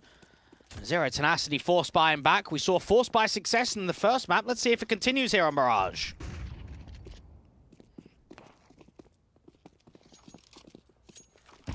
Force Spy will return from Z10. Got a lot less to lose now being a map up in the series. No, they can still gain so much with the way that the Force Spies have worked out so far today. Extremely significant for Zero Tenacity. But no contact being allowed. Heavy-handed over on this A bomb site. Only Simki there towards B. A jump facing for information. Bait are not prodding at either of those two angles. Well, it's a good gamble right now for Z10. You've got Simki as the jump spotter with no help at all. You've got at least Namana who can spot from Con. A slight info play from Chofo to get himself aggressively out to ramp. Namana might need 1, maybe even 2 kills here from Con. MPL will spam down with the MAC-10 first. Just right through the smoke. We're not getting much out of it. HE's on towards Kentizor. Tagged to 31 points of health, so already they are going to start to suffer. Avon's ready for more as well, but Ascential's a little bit quicker to the mark. MPL to the MAC-10 right towards Brute and all. Next player to fall is Chofo. Player past the smoke and Amanda does get a range kill on an SMG. The Ascential's there with the AK to outrange him, and Simki's in a 1-on-4. And what you can expect from Bait is to have some really good fundamentals on the T side of Mirage. The pacing, the overall utility usage with some of the flash assists, where they can pressure certain areas of the map and make it uncomfortable for some of the over-rotations. It'd be intriguing to find out what the map pool actually looks like for Bait coming into 2025, because when I look at the back end of last year, they played and picked a lot of Anubis, Mirage, and Ancient. That sort of felt like the tasty trio of success. But now with a map pool change, at what point does maybe Train start getting introduced? At what point does maybe Inferno start being brought in? This is always going to be watching eyes on these tier 2 squads to say, okay, what adjustments in the pool have been made from the back end of November of December tournaments to now the Christmas break, and now you start moving into the year. We know that Bait have obviously been train ban adverse. Maybe not that map specifically, but things might shake up in the very near future. Especially if things continue to go awry for the Bait camp. Z10 should have no success in this round here, although I say that, and they've actually managed to get a couple of decent dinks from beyond these smokes and beyond smoke kills. Been in Amana's strong suit today. Senthiel tagged low, Avon and Simki low themselves. Simki's in fact going to burn through his death. Mana and Avon picked up as well, and Chofo will also drop to the MAC-10, so plenty of cash gained by MPL. It seems like all the main weapons will stay in for the rest of Bait. MPL can even take the MAC-10 as a bonus weapon into the first true rifle buy for Zero Tenacity. And something that went a little bit under the radar for Bait as well with the roster change of bringing Kenzizor in is that a couple of months prior to that, they brought in a new analyst to the team. So you kind of get the expectation that a lot of prep's going to be done for these tier 2 squads to kind of get them out of tier 2. That's going to be the goal and the expectation for a lot of squads petering at the top to say, what can we do to push our ranking and to push those qualifications over the line? Well, guns up. Push some rounds back over the line for Z10 here on this map. Still scoreless in the early portions of it. Might see that begin to change with a decent kill or two, but they are tentative about their positions. 3 players, emphasis towards mid on the CT defensive. Brute's going to catch a kill right through that smoke. Kenzie's down. A great start from Brute Monster. MPL has not given up the ghost deep into the apartments. Won't be able to do much with that Mac 10 unless there's basically a short take with him so he can split onto B. Simki has got Avon aggressively towards short and a quick rotator from Namana if need be from window. Trying to force Avon back. It's Namana instead with the kill out from the sniper's nest. Alex also found by Simki. MPL can finally strike back with a kill or two, but only the two. Namana trades him. His Sentinel's on 9 points of health, so it seems like Z10 are going to strike back here in this round. Bomb trying to cross, and maybe a Sentinel might sneak his way onto a plant position, but surely even that should get shut down with how low his health is, with how close Namana is. Shotfire hasn't seen him, and the headshot will not get landed immediately. He needed to be landed immediately there. The pistol will go the way of bait, the conversions will go the way of bait, but the rifle will go the way of Z10. And good stuff from Namana, being in an active position of window room, rotating out to B, and just being important in the round to putting up numbers and making sure the bait can't get the bomb down. Now, we had a discussion out there on Nuke about match sharpness and officials being played. While Mirage is a weakened map for Z10, this is now the second highest played map in the pool in the last 3 months. You've got Nuke up at 15 maps played. You'll have Mirage now at 13, Anubis at 12, and then you get the drop-off when it goes to Dust 2 and Inferno and Train and then Ancient as their Instaban. So even though we know that the win rate isn't particularly high, surely that's still a positive note that Z10 have got a lot of officials under their belt. Yeah, that's true. Especially 4 times played this month alone.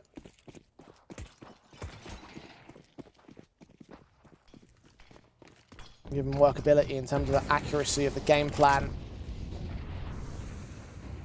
The execution of said game plan as well. Bait will continue to struggle if that is true. Spot by Kenzie Zor, seen one player on shore, but Ava knows that he's out there in that corner as well. He's more engaged towards the back. The stack, the top mid angle. Kenzie Zor's going to need some utility support or teammate support to try and get him out of this angle. Avon's been seen again. There's 2 players as well down lower. Brute's going to take a Sentinel. Avon will get Kenzie Zor and look for his teammate and all, but they'll be able to escape now. Try and charge up towards this apartment's entrance. MPL burning in that Molotov. He's going to stick at the other side of it and find Simki on the peek out to the center of the site. 3-on-3 gain. Still a player on shore. Bomb yet to commit towards site, but it is on the way. Avon needing this kill next up. Finally lands it. Alex takes a trade and looks for more. He knows there's a second player on the way in from Marky. He's going to try and block him off there with the smoke, but the window is opened up and the bomb crosses successfully. And Namana's in a strong position to try and work around this short smoke. Sprays awkward. Namana and Shoffo quickly come up against Alex and Headtrick, who get very little damage on either of the two. Z10, another successful retake and a second to their board. I'm actually liking the positive nature that Brute Monster's bringing with the AWP on the CT side. He's typically a passive AWPer, doesn't like to engage in too many aggressive duels. We see in the second gun round here on Mirage, he is just out in mid. He's at the bottom of con, he's working with Avon, and while he might only get one and get traded instantly, it's the man advantage that works off of that. Seems as if Zero Tenacity have intent on challenging towards mid and not giving freedom towards bait in the defaults. Good work from Simki to try and do as much damage to the apartments player as possible. Avon gets away with one. Namana just adding numbers to the tally right now. 2 rounds in a row back to back are going to start crippling the economy, and we're seeing it from the buy up here from Bay. And the set piece ready to go towards the A site. Mate going back to the basics.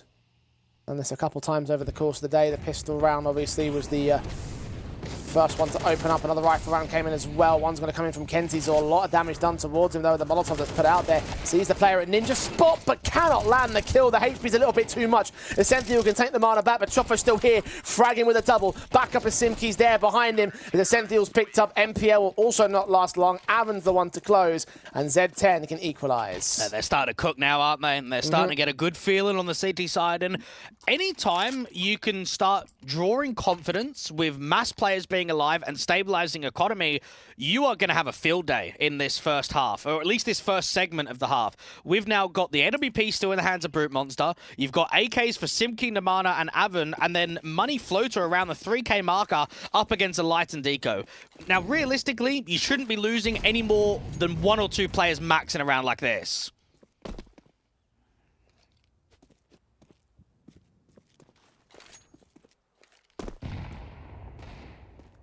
Deagles only for bait. Already MPL's been tagged low, which is obviously a discouraging sign for him because he was the guy that was doing the most Deagle work on map 1.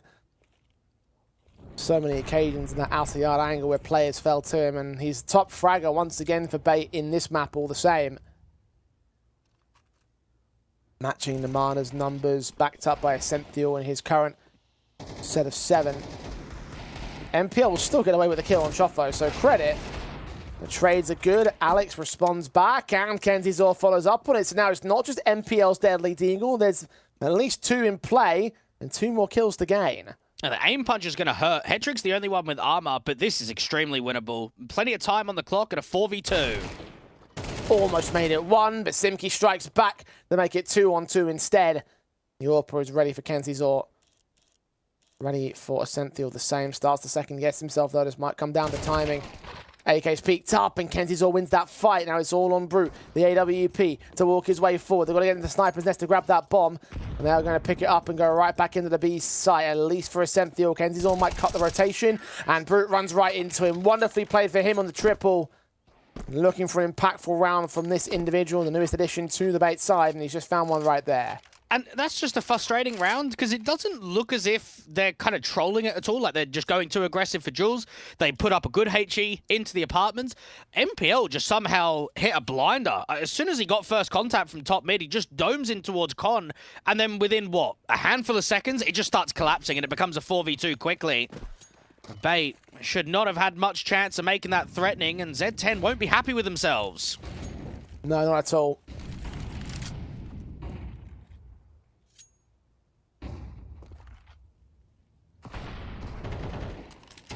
Advantage T side. Namana picked up by MPL quick. 10 frags now on the board for the captain. Chofo, SMG at the ready. Close range for more players of bait to come out from ramp. They were prodding it at a flashbang there and all.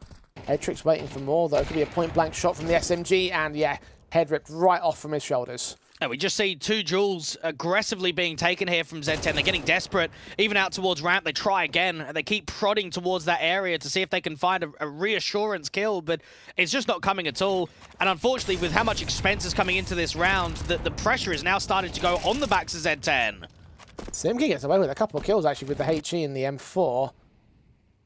The AWP ready for him to cross back into the site. The AK of Kenzizor going to put a smoke down, and that cuts off potential for that AWP to make a difference in the round. Well read there by the bait side. Plant now needs to be secured. Got a little bit of time, but it would be preferential to get it down soon. MPL's on site. Ooh, just seen there by Simki, who takes him back. A 2v2. 3 kills to his name, 17 HP. Surely he can't get much more done. And as Brute falls, that should be all she wrote in round number 7. Beautiful stuff there from the bait camp. Took their patience. Z10 almost bounced back, but didn't quite go all the way. And Simki, in that moment, just does so well for what is an unwinnable round. He's just got no help at all. And it does make you ponder if he just had an extra teammate on the bomb site. If he just had someone that he could maybe trade or set up for a refrag, that there could have been more being warranted.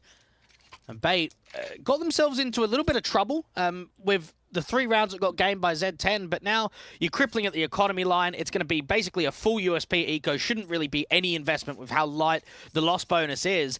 Go up 6-3, give yourself a bit of a comfortable lead, and then start feeling as if you could probably go 7-8 T rounds and get MPL consistently in sort of this first range engage. I mean, we are seeing quite often now that he is just winning the 5v4 for Bait.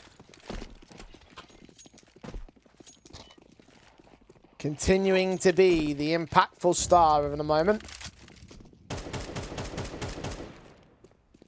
As he was on map 1, he is on map 2.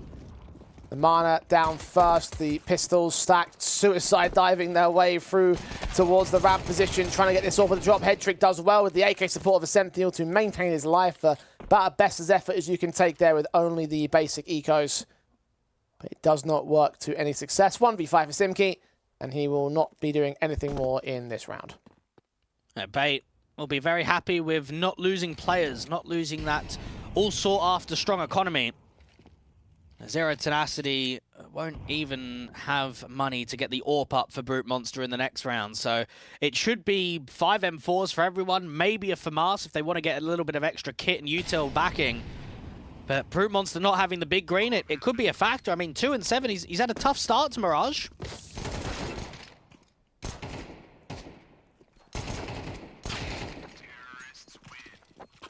Tough effort there from Simki as well towards the end of things, but you are right about Brute there. He's right up there with Avon at the top end of the board of the last map. Both players, again, 27 kills apiece. In this case, however, 3 and 2 respectively. You mentioned that you didn't think Avon was going to do the same thing from Nuke carried over towards Mirage, and that certainly has applied, but there's not that Brute and that AWP. You won't have the AWP as well for this round, it's just the M4. MPL leading the charge so fast up, saw the shoulder bait, that's information given up towards both sides. Blind fire on Brute, tagged him, he read it so well. Turned on the mana, back we turn towards the sniper's nest and in towards this ladder room is where Aaron's going to get the kill on the man, but Kenzizor will trade back. Advantage to the bait side with Chofo also being tagged up. Back at CT spawn, a lot of low HP players at CT spawn right now, and eventually Zero Tenacity start backing away entirely. Is this for a reposition or is it for a save? Kenzizor's in a strong pause up against Avon, now it's got to be a save. That's just the in-game leader just doing God's work. Look at the perspective of MPL and how aggressively he's trying to challenge Con, Window Room, towards Short. That must just be such a good feeling if you're any other rifler on bait to say, hey, our in-game leader is just doing the nasty work for us. He's just trying to challenge early to set us up in the rounds. That's great work from the overall pacing for MPL to get that round started. Kenzizor with the closer. A wonderful sequence of frags from him as he's really starting to get spooled up now in this series. Again, bottom of the board in the last map with a margin of 13 kills at 11 here on this one. And it tells you now how important winning that eco has been for bait, what that's been extrapolated to now. Half advantage now guaranteed. Zero Tenacity, upgrade pistols, and they're not getting the same luck as they did in the previous map. No such chances for glory. As head trick. Kenzizor strike again. No further chances, it doesn't seem like. These Deagles and Avon and Simking have to pull off some miracles to try and claw something back in round 11. All about saving the money into round number 12 instead. Try go out on a high note. You mentioned 7-8 rounds for bait. Be a target. It means about 8 might actually be a minimum. Z10, the best they can do is try and maintain that control over the 8th. Disallow it from being a 9-3 half, because that probably would guarantee a simple enough second map in the series. Well, it's going off of the confidence and the overall parallels to what we've seen in the previous ECL games for bait, in which they can have extremely one-sided performances. I look at the Spirit Academy game, 13-6 on Anubis. I look at the Arc Red game, where they won 2-1, 13-5 on Inferno, 13-6 on Mirage. So it's telling you that when bait get into a comfortable map, when they're getting onto something that they feel that they've got more reps under their belt, that they've embedded Kenzizor better into the system, we see them playing like this, rather than what we saw over on Nuke.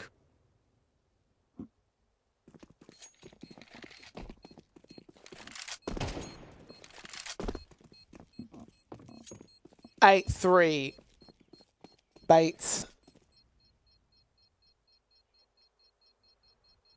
Look like they picked this map most certainly. Zero Tenacity.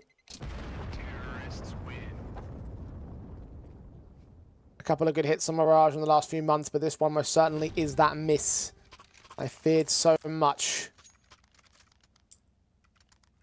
How much will it be a miss by? Again, 9-3 is the best case scenario for bait. 8-4 is the best case scenario for Zero Tenacity. Anywhere from 4 to 6 rounds to the good at the turn of the half. The AWP is out for Brute. 2 kills deep for him. Kenzizor taking damage to the mid-fighters. Avon, Brute and the Mana all involved in these various angles of attack. The HG's landed a banana. Oh, what a wonderful engagement. Head trick with a flashbang in for Kenzie's the peak right onto Brute. Headshot gains. He tried to escape, fully blinded and everything. Down and out the start sits with Bates. Yeah, he's made a difficult fight look easy there. Just tiptoeing on the edge of the molly and swinging out to the tightest of angles against the short player. There's nothing that Brute could have done. And now MPL's even striking on a bit more of an offensive towards A. You've got a lurk out from Palace, 2 players with the bomb coming out A main, and lurkers in from mid too. They are just wrecking them now. Mana taking 1 frag back in return. Simki in a 1-on-4. He's isolated 1 frag at the Palace entrance. Leading towards Connector onto Kenzie's next. 2nd kill now. 3rd player up on the cinder blocks is Alex. They're giving him these 1v1 fights. One carrier making his way towards Palace. Engage does not go well for Simki. And Bait indeed can close the half on a massive high note. 9-3 at the turn. It's going to be a very difficult comeback for Z10 from here.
I'm bulletproof, don't ever lose. Put the evil in the devil and I'm letting loose.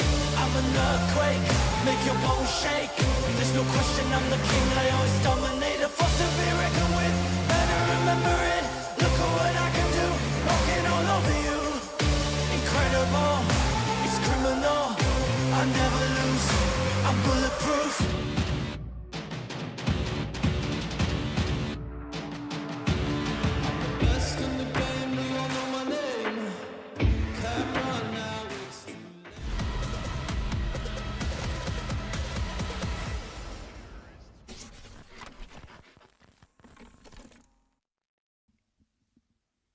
When this series started, it felt like veterans would reign supreme, but the young guns have struck back here on Mirage. NPL continuing to be a dominant force, but it's Kenzie's that has come into his own. Currently top of the board for his side. Let's see whether he can maintain position as the pistols will begin again. CT side for Bait, 9-3 at the turn, 0 Tenacity. It's a long way back here, Dweg. Indeed it is, especially when NPL strikes 10 seconds into the round with the opening kill. Simki can try and come up from Con, and everybody else can try and come out A. He is just lit today.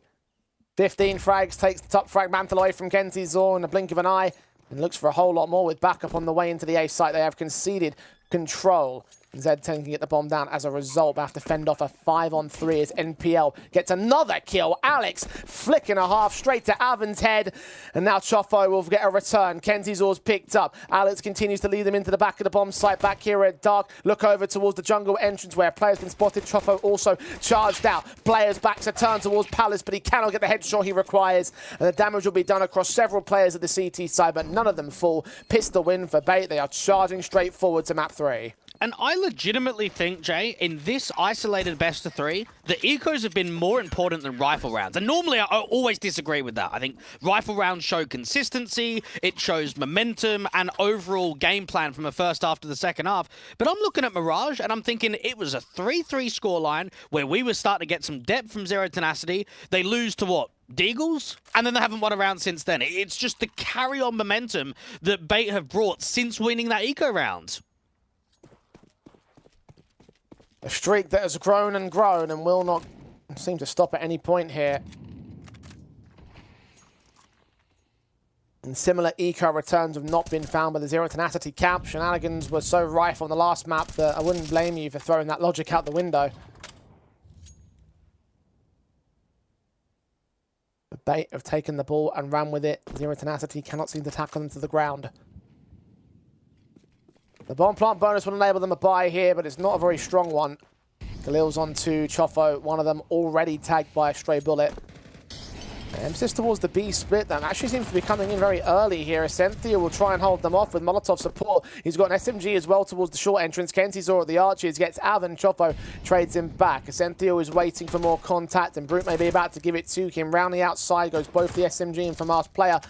The burst fire will come forward. It's an M4 back there, excuse me. Ascenthia trying to find an angle of attack here. MPL's taking damage, and actually it will end up dropping there. So, advantage taken, extended by Choffo when it's 3k involved. Head trick has fallen, 2 versus 4. Ascenthiel finally puts him back down. Low HP for Brute. Simki's been taken. Namana waiting for a chance to strike back here at short. He cannot get involved. Brute can, though. Alex, HP advantage is massive over this man, and he'll secure the kill and the round. And while we saw a lot of good impact from Choffo towards short with that Galil, there's just too many CTs on B, isn't there? Yeah. And it gets to a point, especially when Ascenthiel's not really fighting and he's kind of holding on the back wall, he's just toying with them, it buys time for further rotations. It allows more assistance to be brought forward from Alex in particular that comes from market and towards the back of bench. And Z10, you might as well buy back again here. You don't get the bomb down, but you at least have 4 casualties. You've got to try and force a reset at some point, so buy it up and hope that you're lucky. Bait will be laughing at the way this map has gone down. Struggled so much to get the team play behind the stars. This time they didn't need any at all because their team play has come up in the impact of the individuals. Now 3 players hitting double-digit frags over on the CT side. They're running away with this matchup, and the confidence must change their own mentality going into that third. Choffo wants to change things for round 15. Alongside Namana and the Tech 9, will we find one of those steel rounds? It seems like we might just do. Alex overwhelmed by a Deagle next up. The Tech 9 got the penultimate kill here. MPL and a Ascenthiel 2v5. It looks like we're going to play on for a little bit longer here. Indeed, it definitely has felt that there's been more scrappy rounds on Nuke than what we've seen on Mirage. Yes. And here for Z10, I mean, these are just all survival rounds, basically. You want to try and get yourself as close to double digits as possible. You want to try and cause yourself to be a bit of a threat, but at the same time, you need to be realistic and you need to be staying positive moving into that decider of Anubis, which both teams are going to be fighting for the title, considering how strong they both are on the map. MPL is basically in a position where he's being surrounded from Con and from Ladder. So he's going to try and do his best to hold on to the MP9 and Ascenthiel to hold on to the M4, and then go for the buyback come the next round.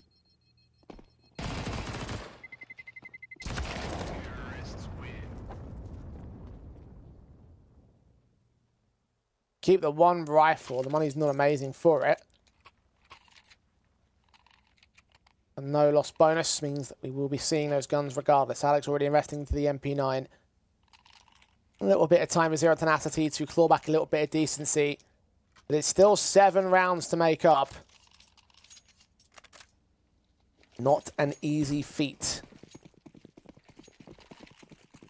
And they well know it. They finally got their wildcard round. They finally got an awkward buy to work to their favour. The first one for Z10 in this map. Even on that regard, it's a broken buy now for Bait in the return. But can they pull off similar miracles? Can they find similar steals? And if they do, they most certainly will be in with a map victory. I can guarantee you almost that much. Well, I can guarantee you this round can't be won. Not with a gamble stack towards A and no players on B. This should be an instant save from Bait. Closest man being in the ladder room is Kenzie Zor, 5'7", not enough to engage against players at this range and find any success with it. So, yeah, you're right about that. Bait will back off. Hold on to all of their guns. At least there's many that don't fall to the mana in his exit frags. He's sticking around here to watch for players that come up from mid. And there is a player that could do that, but Kenzie Zor is very far away from contact. Creeps closer. Maybe he might offer himself up towards one of the CTs or vice versa. No need to overextend here for Bait, though. They've got their weapons. See a unicorn round of sorts, a fifth to go to the board of Z10, which is where they'll be focused on. And Bait won't have enough cash to invest in this in the follow-up round anyway, so this is actually a positive, the fact that they can basically get 2 buys for the price of 1. Try bring the Thunder once again. At least do some damage towards Z10. And I do honestly believe that Bait would be more successful if they accepted a few more tournament invites. They've shown in the last few officials against Tier 1 teams that they can beat G2 and they can beat Astralis. Both of those series has had some incredibly close and competitive maps, but I mean, so far this year, they've played, what, 1 CCT, first round exit at Blast Bounty, and then here in ECL. It's just not giving Kenzie Zor a huge amount of time to get comfortable in the system without those officials being played. Of course, their offensives might be turning towards some of the more VRS-eligible tournaments. They can build up those points, which might be their main concern at the moment. They have slipped out of that invite rank position. That top 32, that was the reason why they got towards Bounty, no longer an option for the Bait camp.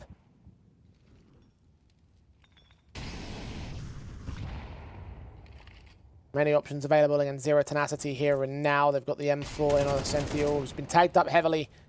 Initial contact and the mid-take of Z10. Molotov's burning all around him. He is so close to burning to his demise. The HEs are placed so wonderfully as well as MPL that tries to strike first, but Avan has his number. A good pressure out towards mid, and now the CT's trying to retake space towards A main. You've got 2 players going quite aggressively, and Simki just waiting for the play. Senthiel checked, dealt with. No resistance, foisted up by Bait in this one. Alex next to fall. Head trick, last man standing. Simki will get some just desserts, but they can go hunting here. They can take that rifle right back out of his hands. Make sure that there are no bonus weapons for the CT side, especially. Maybe upgrade the M4 in the case of Chofo if possible. The bomb will go down on the B site. There's no way the head trick can retake this. It's all about defending this weapon. Z10 will be up to 6. He's got to hope that he's going to have a chance of doing so. Player going out towards Palace and a player going out to Ramp pretty much tells you that the chance of him holding onto this AK is quite slim. And Brute's coming in. It's only a matter of time. Time runs short on head trick.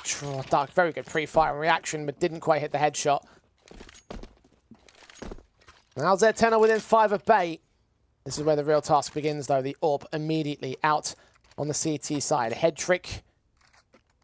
Backed up by 3 M4s. An SMG still for Essential is not perfect, but it is a buy. And this is where Hetrick might need to be a little bit more selfish to say, right, I'm gonna work the opening pick. I'm gonna give us that leverage to start off the round, getting set up by a teammate or going for an aggressive duel. Essential, you can see the AWP getting boosted up there into window. Maybe wanted to try and go for a ladder pick early on. And Brute's hoping for the jump spot, sees it, but doesn't get a shot off. Now, too quick on that jump from Essential, not enough vision given away. But info at most for Brute. And HE down to 77 points of health, so actually Bait will get the slight one up over him.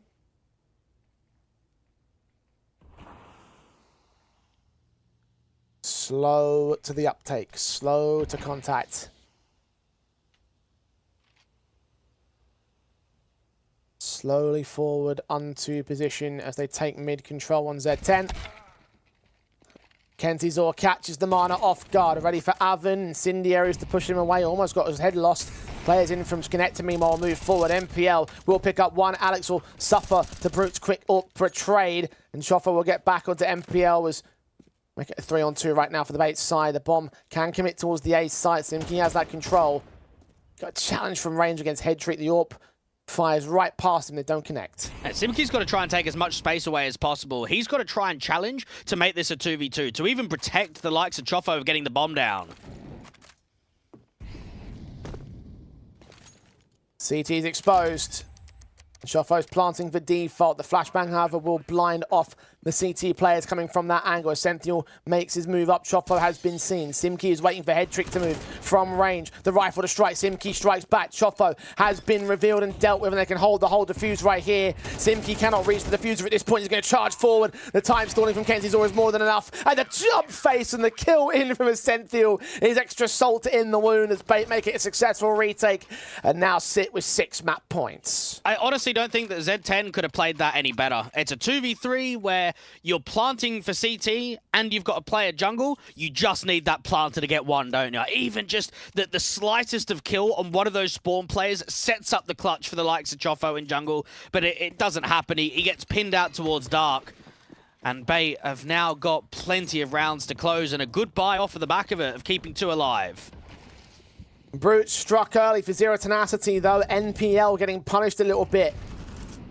Constantly kind of regress towards these opening frags. It's not quite working out for him. Namana's caught Alex in the meantime. Headtrick tried to insert down there at mid, but didn't hit the opening shot for his own right. The Deagle does connect on Namana, but Chofo and Simki 2 kills right back. Z10 are starting to build back into this matchup, even if they have still got to try and grind to overtime. It's a very confident 7th round. My issue is, at what point is it just an eco steal? Because Bait, they're not going to be able to consistently buy. We're going to see the odd round with upgraded Deagles, maybe 5-7 armor, the odd MP9. And I'm just thinking, with how threatening both of those teams have been across the series with those kind of buys, it's only a matter of time until it comes out successful. And for now, Z10 are back within 5. They need those 5 in a row. Harsh pistol set seem to come in from Bait here. The money balance out well with a loss bonus for a buy in the next. P250 for Headtrick seems to be the only weapon of value. Or Zeus also brought in by Alex. I actually don't even mind a double eco here, just because you're already on 12 rounds, to say, let's strengthen up the economy and make sure that we get an AWP out for Hetrick, rather than buying up M4s in the next. We'll come back to that when we get to the buys in the next round. Because you are right, there is an option there to them to really bolster their endgame. As if they sacrifice the here and now. No choice but to sacrifice the here and now right now. You waste the money to force at this juncture.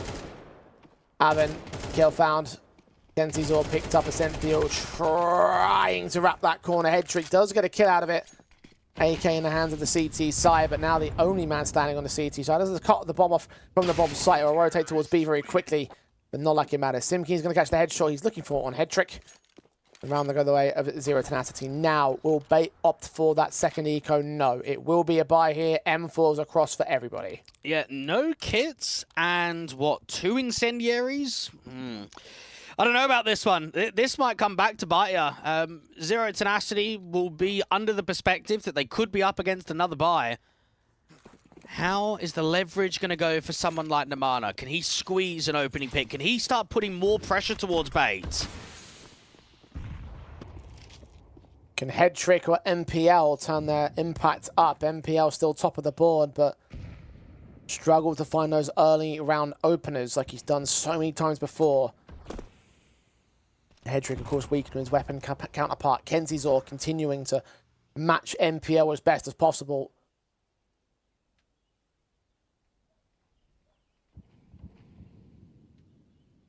The default set to gain mid control on the part of Zero Tenacity, Namada and Chofo. 2 players that are up there. The other 3 set towards various positions of A contact and potentially a split play that should come through Depending on how they play out this short access, MPL's caught Namana off guard. His back turn right through the smoke. That M4 starts the round. You've got Alex getting very aggressive behind this main smoke too. Flashbang in. Avan's just as blind as Alex is. Alex's fades quicker as well. Avan revealing himself, giving Headtrick the perfect chance to spray through and protect his teammate. 5-on-3 established. The AWP of Brute does not connect his casualty. 24 points of health. Chofo finally strikes with a split play in. A secondary kill returns on Headtrick, but NPL was responded in kind. The bomb is now on site. Chofo trying to put it down here a little bit safer away from short contact. And NPL now makes his move forward. Sees the players in the open. Sprays good. Follows up on Brute. A wonderful quadra from the captain to extend to 23 kills in this game and a 13-8. Bait have taken Mirage. We're going to Anubis. And that really is pure cinema. I mean, for MPL to get 4 in the last round to close out your map pick, he does it all. He leads by example and he puts numbers up on the scoreline. A very strong first half performance, closed down without too much threat. Didn't even get towards double digits for Z10. So I think for the Serbian squad, they'll be a little bit disappointed that they couldn't kind of push for more, that they only got 3 rounds in their first half. But for Bait, it's the response that you're looking for after not quite taking Nuke. And at the very least, you'll change your mentality perspective going into Anubis, where it's like you've had a hell of a struggle on that Nuke. You had so many chances to try and get ahead. You weren't able to connect onto a lot of them. A lot of silly rounds went down, and you must feel at least a little bit frustrated as to how that first map happened. You come into Mirage and you immediately start pumping them 9-3 at the half. Yes, the end got a little bit difficult, but MPL carrying on his star performance is something that Avan could not do. That's going to be a whole lot of encouragement there for Bait. Yeah, it does. The difficult nature is both teams have showed us different ways of being able to convert maps and convert round wins. And now we're going into comfortable territory for both, which is something that we didn't see. We knew that Nuke was a weakened map for Bait, and we knew that Mirage was a weakened map for Zero Tenacity. Now that we're going into something that gets a lot of play rate, gets a lot of win rate, I'm very excited for the final map decider. Indeed, it does feel like it's the very appropriate way to end off the series. But in terms of who comes into that map up with the more positives, like, do we look at Bait just having the one-sided affair, or not the one-sided affair, but the more confident affair on their own pick and having taken it close on the first map as well, and say that they're walking into that one as the favourites now? It's tough to tell. I will say that there's definitely more X factor on Bait. I think we've seen that from MPL across both map 1 and map 2. We saw that there was a lack of star players for Zero Tenacity, especially in that first half Mirage. No one got going. And if you've got MPL that can consistently put up numbers in all 3 maps of a series, of course they're going to be a threat going into Anubis. And it's like he's getting support as well from other players. In the last map, it was Headtrick. In this one, it was Kenzizor. He was doing great work as the new blood, as part of the roster. And as an individual, that's also going to be encouraging for himself, because we weren't sure what to make of him. We weren't thrilled by his first map. He comes into the second map and he's doing incredible things alongside MPL the same. It's true, but at the end, it only matters if they win the series or not. Doesn't even matter if Kenzizor drops 30 in the final map of Anubis. If they're not winning it, it's still looked at as a detriment. It's still looked at as a negative. So Kenzizor needs to make sure that his performance is not just adequating for numbers, but it's adequating for map wins and round wins in key moments of the series. Well, the last time these two teams faced off against each other and went to 3 maps, it went towards Zero Tenacity's favour, and Anubis was played in that last head-to-head as well. So will it end up being a similar story here and now, or will it be a lot more like Bait's last 13-3 win on Anubis against the Zero Tenacity side? It's time to find out after this very short break. Our third and final map of the night is coming up.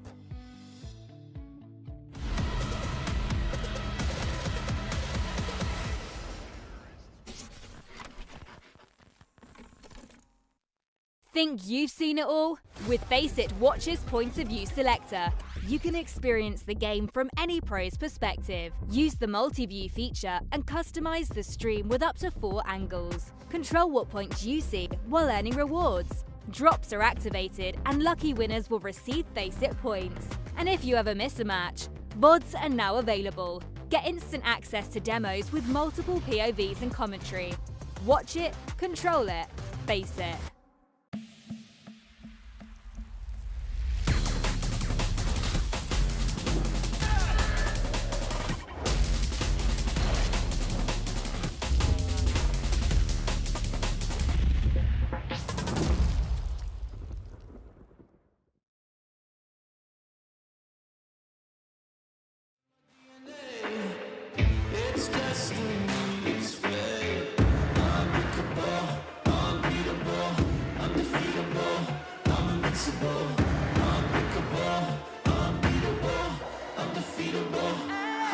impossible.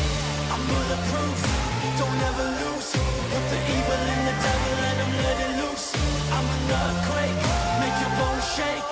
There's no question I'm the king, I always dominate. A force to be reckoned with, better remember it. Look at what I can do, walking all over you. Incredible, it's criminal. I never lose, I'm bulletproof.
It's almost time to do battle on the ultimate map between Zero Tenacity and Bait. Both sides love it, both sides play it, and both sides win on it. But only one team can win today. The question is, who is that team going to be, Dweg? That is the ultimate question. I actually don't even think I've got an answer for it. Both of these teams have had an unbelievable record, not only in the last 3 months, but the last 6 months. We're looking at a Bait side that's got a 65% win on this map across 20 officials, and Zero Tenacity at 60% across 50 officials. This is a map that gets picked very frequently in best of 3 series, and even in the last few officials have had some really one-sided results for both squads. Indeed, that is the case, and I mentioned before that the last map that these two teams have on record in a head-to-head between each other was Anubis. It was a one-sided victory for Bait at the time. That was, of course, many, many months ago, and things have changed since that point. But again, I have to take a look at the series in totality. On the one side, I look at Zero Tenacity when they're playing with confidence on that nuke, and the fact that they look like a much more put-together team by comparison to Bait. I wonder if now that they're going to return to confidence here on Anubis, whether that will end up repeating the same. Well, when I look at how Zero Tenacity play, especially on the T side of Anubis, it comes down very often on whether Namana can work an opening kill. He's an aggressive rifler towards mid, and he tries to take as many jewels as possible. Now, if he's being silenced, if he's being just destroyed as such, and not finding that individual form, that's where Bait are going to get on top of Zero Tenacity. So it very much could come down to some of the star riflers of the head-to-head of MPL versus Namana on this last map of the series. Well, that certainly could well be the case. I mean, if Namana's the guy you're going to point out, then you have to sort of consider his like individual impact in the series thus far, and it hasn't exactly been the most high level of things contrast to his teammates. Obviously, Avon leads the charge because of what he did on map number 1. That averages out extremely well over for the Zero Tenacity side coming into this third and final map. So is that like a history to be concerned about? Is the fact that he's not been as much of the star over the series something to think about now in the final map? Not really, and I'll tell you why. Just from a numbers point of view, the last 3 months averages a 1.05 rating on Mirage, 1.16 on Nuke, which is quite good, and then a 1.32 on Anubis. The jump is massive. It's his best map in the pool, and it's the map that he strives for this team to be so successful on in Tier 2 of bridging that gap to being a top-end squad. On the other side of the board, of course, Bait have had one man that they can look on today and say he's been the reason why we've done so well, and that is NPL. 1.37 is his current rating in the first 3 maps of this series, and I would genuinely be stunned, Dweg, if he didn't do anything here on this third and final map. Yeah, you can expect a good performance out of him again. And not just because it's Anubis, it's because he is extremely consistent and strong at being the star player for this Bait squad. That's why they were touted as one of the best teams in Tier 2 for the majority of last year. Now, they need to come together and develop a good game plan against Zero Tenacity. It's going to be difficult. There's probably going to be quite a lot of anti-strat going in from both teams on how they can prepare and how they can exploit some certain weaknesses. Overall, I'm going to be keeping my eyes out for the ecos. We saw that on Mirage and Nuke, they made differences to both successful long streaks of rounds and overall who was winning the map. So I'm thinking, at what point are we going to see a deco being won, a Tech 9 upgrade, a hero rifle? Those kind of rounds are going to be so pivotal here on Anubis. And certainly when you think about how many times they were pivotal over on Nuke, then we could end up going back and forth with counter steals and counter recos between the two sides.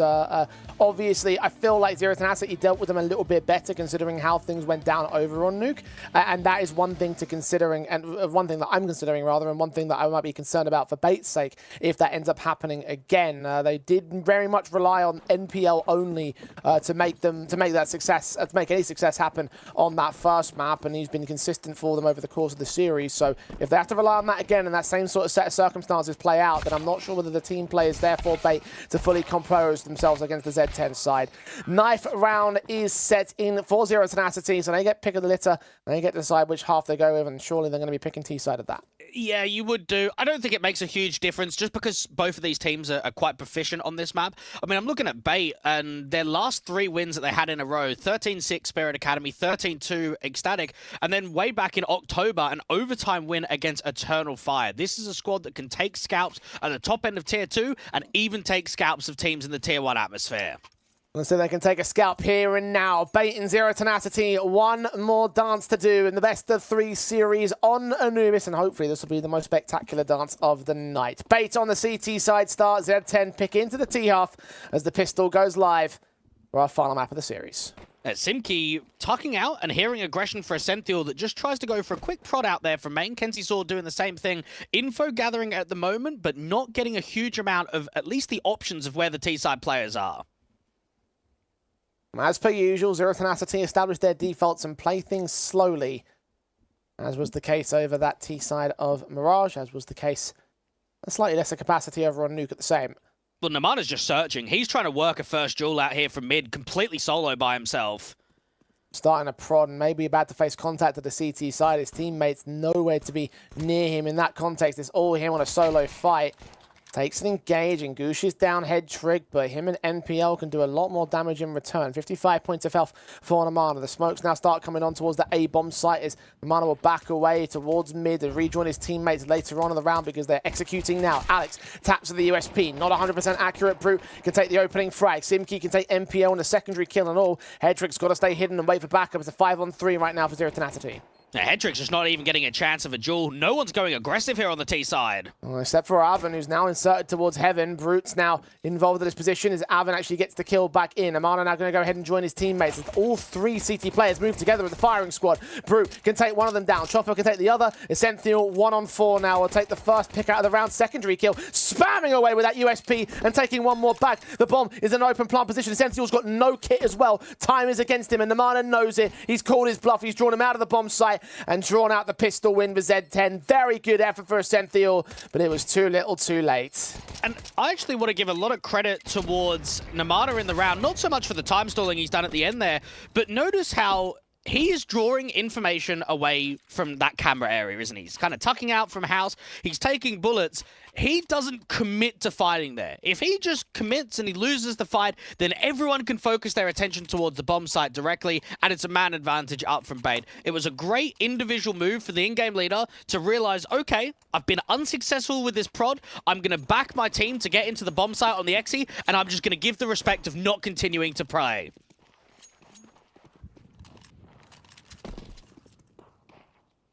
Pistol success to the T-side line. Bait on the SMG buy set, forcing their way into round number 2. Chopper's ready for it. Here's the footsteps. Checked on the corner, though. Alex and Headtrick, and Alex can combine again for 3 between them at range on the MP9s. Namana and Avon suddenly very alone, very afraid in a 2v5 scenario.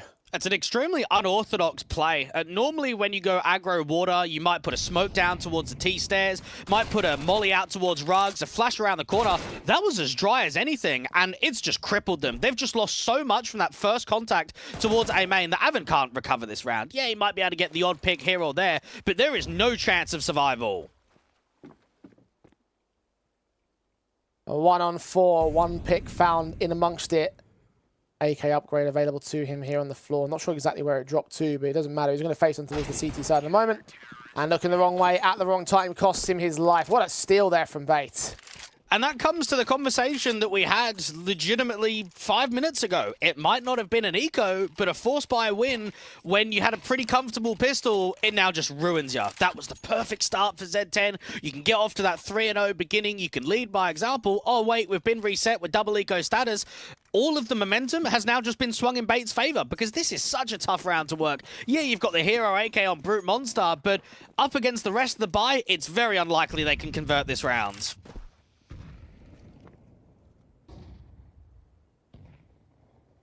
Brute's going to have to be the hero of the round if Z10 are going to do anything here. Flashed in against the CT side. Are already prodding out a beam main. Essential's caught in the mana. Damage done on towards Brute. Will take that one pick onto Kenzie's Orb, 11 points of health for him to play for the rest of it. Essential gets caught through the smoke. NPL forced to fight back at Electric. Headtrick's HE's caught Brute in the meantime, and NPL recovers the situation. So nothing major lost. Chopo has got an AK in his hands, picked up off his dead teammate. One more player out of the fold. Try and make it expensive for Bait. As you said at the start of the round, he shouldn't be seeing a conversion here from Z10.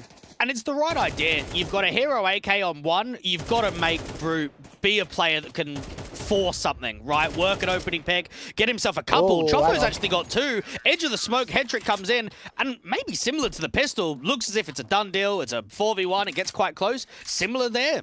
Should have been 3 players being alive. Z10 might look at it and say, do you know what? We want to force buy again. We want to try and reset straight away. Money will be low, but it's an option, and they're going to take it. Choffo, AK, passed off to Namana. And the upgrade pistols are out for everybody else. Tech9's on 2, Deagle's on 2 more. Bait are not out of the woods. I feel like they might recognize that themselves. SMGs on Kenzie Zor and Ascent going to be the weaker elements of the bait by all 5 players ready to commit towards that B site. Have they recognized the weakness? Well, HEs will weaken up their HP 9s. And now Ascential sees what's coming. Incendiary is going to be a little bit late. The SMGs will combine. Kenzizor with 2 mode down. Ascential gets one of his own, but triples in from Kenzie. 2 HP for him. And Namana going to burn, blinded off by the smokes. Kenzizor wants to hunt him. Can't make his way through the fire and the flames. But he's done more than enough. 3 kills on the defense. Bomb dropped and all. Namana's got no chance. It's another case of trying to get exits. It's definitely one of those situations which is very rare, right? Where the T side actually has an option of force buying. You almost never see that. But because of the economical damage done in the last round, I think that was the correct call. It was a positive mindset for Namana to say, we want to be on the front foot. We want to put pressure onto bait. Let's jump at this chance. Now, in hindsight, you look at it and you go, well, it hasn't gone right for us at all. It's actually been a disaster. But you need to now push that aside and stay mentally very positive, because Bait are now going to have a couple of AKs to work with, a really strong economy. They're going to be up against a Light and Deco. This is where, if you are MPL, you're probably targeting an 8-4, a 7-5 CT half. At least give yourself the lead moving into the turn. A massive victory to take on the CT side of this map.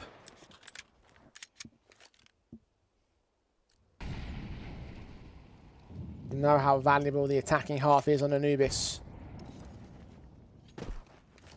Heavy damage done to Namana and Simki in this round. Of course, it is an eco, so haven't got much resistance on the Kevlar perspective. Be one step closer to that advantage for the Bait side, and they all recognize they stand to gain at this juncture. A good CT half might be enough. A good opening set of rounds for Bait would win them this series and bring them back into positives. Put Z10's first loss of the Challenger League on the board.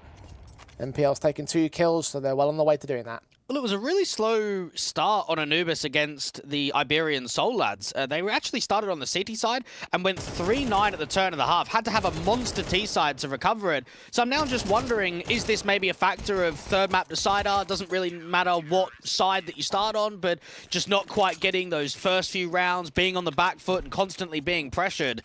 At least we know that Brute's going to want to try and get that big green up, try and see if he can be impactful towards top mid, work out from the T-stairs, catch maybe one of the jigglers towards A main or out there in the canals towards electric.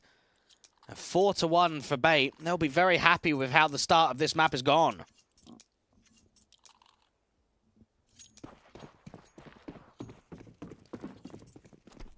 Rifles with Zero Tenacity to stop that start. Get going of their own right.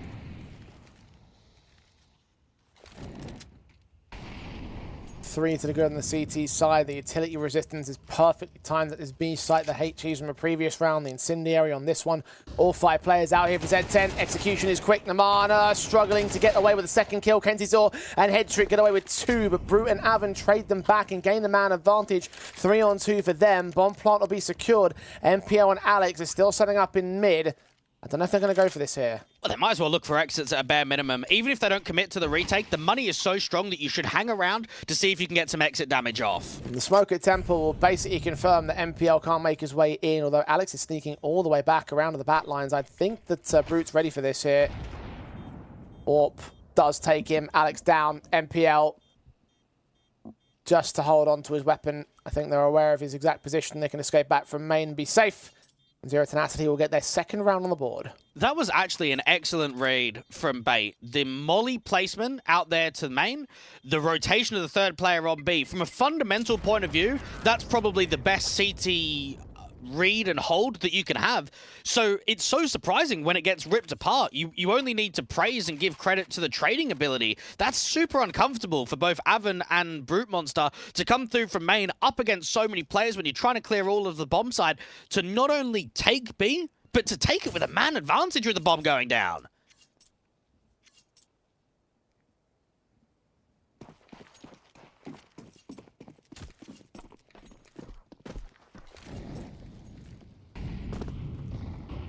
2 rounds that are good still on Bates' part.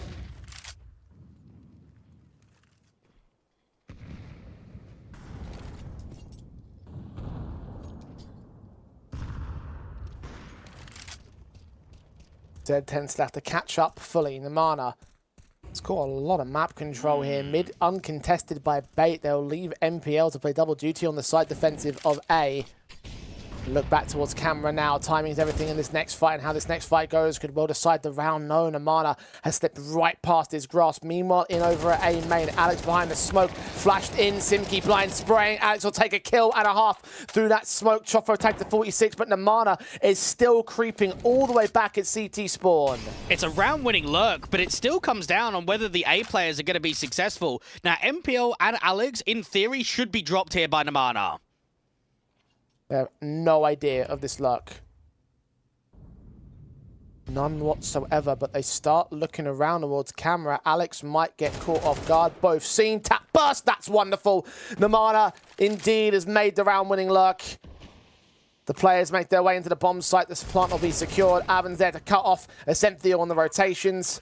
And Patience, the virtue that they have plenty of. Z10 are going to be on 3. And that was a quality lurk. But I want to break that round down, Jay. Now, the previous one, where they exit towards B, there was 3 on B straight away. Now, what the T side do there, and you might have to watch the demo to see exactly how it goes, there is a Rugs player that throws a HE towards the doors, and then the Namana, who was deep in top mid, throws another HE towards the doors. So if anyone was there on the doors, they would have died to that HE. Now, the next thing that comes is no util. Now, normally, if there's a mid player and those HEs come in, maybe there's an incendiary being a throw. Maybe there's a flash over house.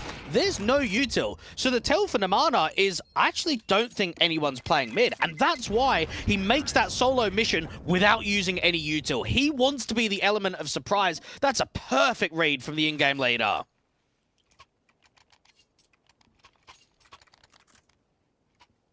Z10 start to climb back truly now. Bait not going to be allowed such easy access to a half advantage, or even the minimum 6 at this stage. And surely after that last round, B's going to be weakened and A's going to be weakened because there's going to be more emphasis towards mid. And that's when you can start mind gaming the CTs on where they're stacking up. Well, you say that, but actually no one's going to go towards mid early in this round. Same setup. MPL and Alex on the A site. MPL playing double duty there in mid. Centralized towards the bomb site over at camera. 3 players back on the B site. There's money available to them because of the nature of how the economy is worked out.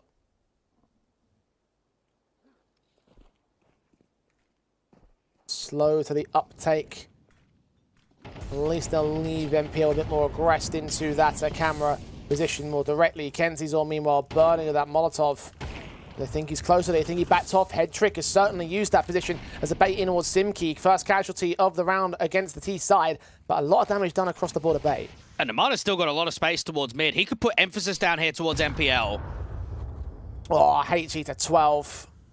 It's not looking good. Alex may have to do a lot of the heavy lifting on the A site.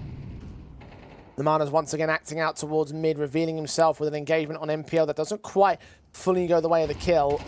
Flash in, meanwhile, Alex is caught fully blinded. MPL falls quick. Avan turns right on Alex, and that is the A site fallen again. And we are seeing some proper CS right now. I look at how Mirage went down. It was scrappy at times. I look at Nuke, and that was, well, a bit insane, to be honest. I mean, 3 ecos being won in the first half. That's not the CS that we've come for. The mid-round reads from both sides, the stacking up of the bomb sites, the patience. This is proper CS. And this is what we should expect from squads to the caliber of both Bait and Zero Tenacity consistently in best of 3s. Yeah, most certainly. Hedge will get an exit. Namana will fall. The 3 rifles will stay in play here for the CT side. The money in reserve is not great, though. Relying almost entirely on loss bonus to get yourself the buy back, which should build up by quite the amount. So they will get the buy-in on Alex. Drop weapons towards MPL. 4 apiece, all evened up. Zero Tenacity. Put a stopper on Bates' initial wonderful start. And may have found a weakness because that's 2 rounds in a row. The A site got hit and they couldn't really hold off for it. Last time because of the lurk, this time because of the utility damage that just decimated them en masse.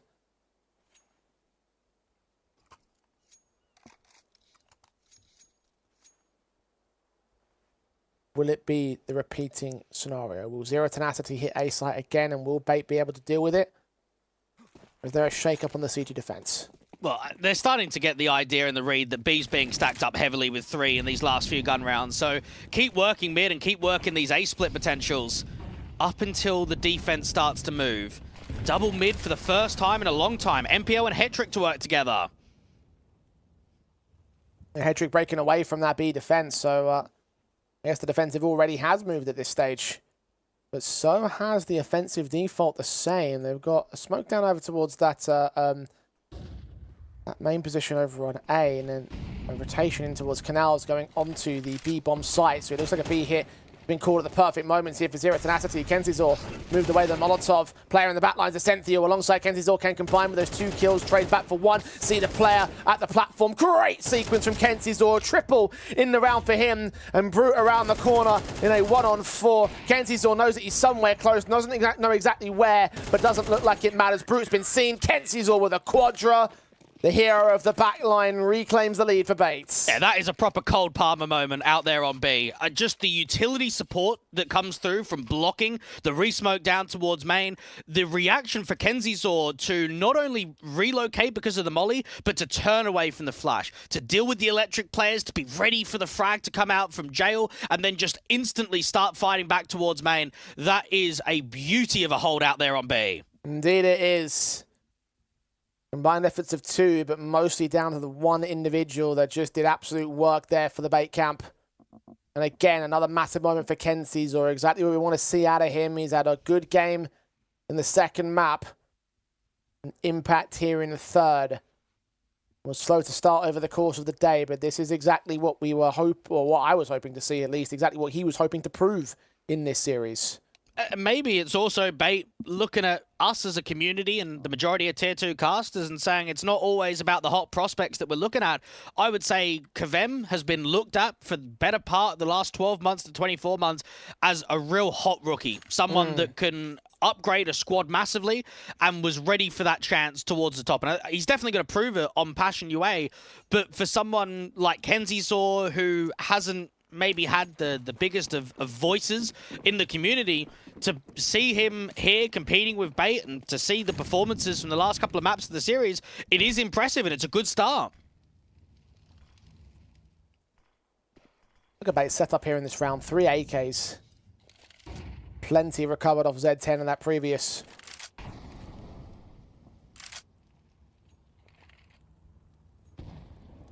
Z10 lacking in 1 on the Galil.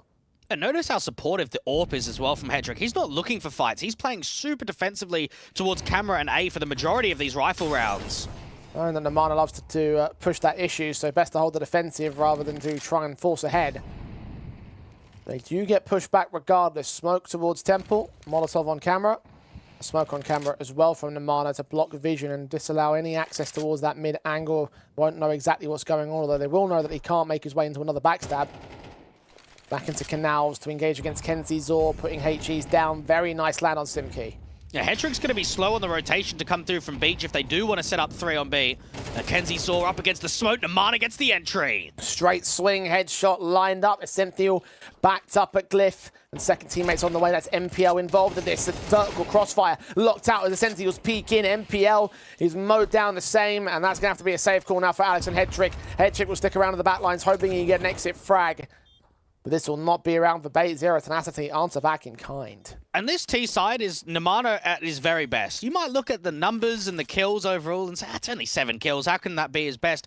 He's confident and he is ready to make those aggressive moves. Even if he's losing the fight, he's setting up the avenue for a lot of the Xyz. We've seen how much pressure he's put towards mid in this round with the util of the double mollies towards camera, the smoke. You start second-guessing it if you're Bait. You're thinking, is it another one of these A-splits? We've been smoked off from Temple too. We don't really know what's going on. And then instantly, you have a HE blowing open the smoke towards Electric. Opening kill comes through from the in-game leader, and then the bomb site just collapses from that point onwards. How quickly they neutralize Kenzizor as they get revenge from that last round.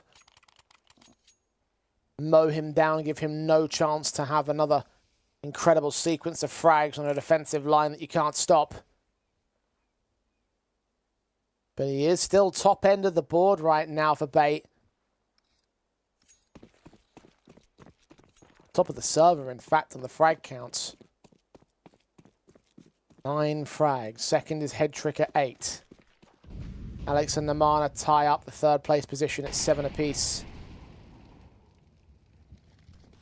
Oh, hang on. Aggression in water. I haven't seen this. Seems to be true there from the CT side. Look at Kenzie Zor. He wants to get a bit more active. There's smokes in the way of first contact to the right-hand side.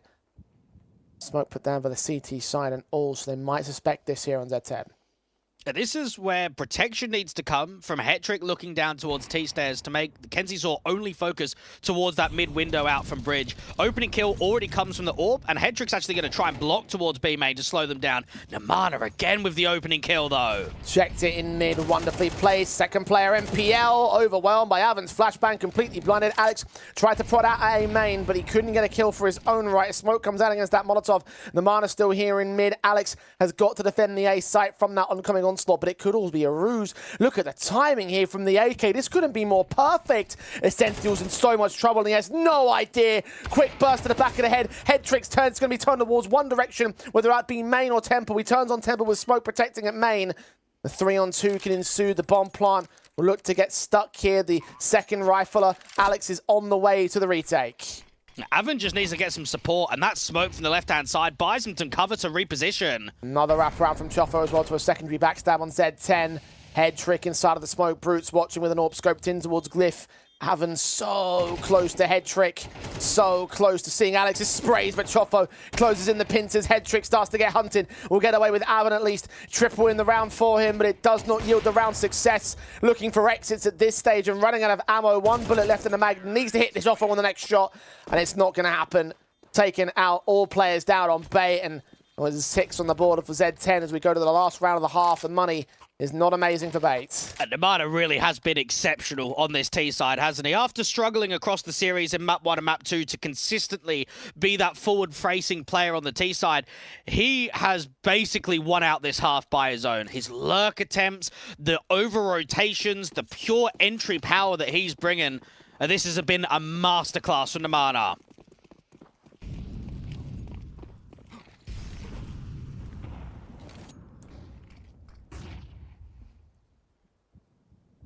Play smart, play effective, and play up to your opponent's skill level. And it was such a slow start from Z10, wasn't it? 1-4 down after losing the anti-force buy, and they're actually going to, by the looks of it, come out on top with a half win. 7-5 seems like it's likely the setup's better for Z10. Bait have struggled in these rifle rounds. Z10 have picked apart their weaknesses piece by piece and read their adaptations extremely well. SMG of Alex catching off Choffo. Simkey does trade him. Molotov support pushing him into that corner, and the SMG not enough stopping power compared to the AK. MPL tries to peek into Namana, who is so ready for that casualty. Returning frag to the advantage now on Z10. They just haven't used enough util towards mid to actually fight for it. Haven't seen players hanging around the doors or even house. They've given just so much freedom to Namana in this first half to have respect and to do his own thing on a solo mission. Plenty of time still left on the clock. Lurk out towards A. Seems as if it's going to be an A split. 2 from mid and 2 from A main. 30 seconds left. Mana's moving closer. Semthiel, SMG ready for a point-blank contact. And the AK loses it out. He's got a second player he jumps in towards right there. Avan forced to continue the fight. Meanwhile, on the bomb site, Headtrick has just gotten 2 picks out of it. Avan runs right into him with a decent headshot, but needs to go right back into main to grab that bomb. I don't know if he's got time with resistance incoming, with flashes inbound. 5 seconds. Needs to prioritize his plant. He's tapping for the kills. He turns back 180 towards the Semthiel, and that costs him his life. Bait just about scraped together one more round to make it even as we go to the second half.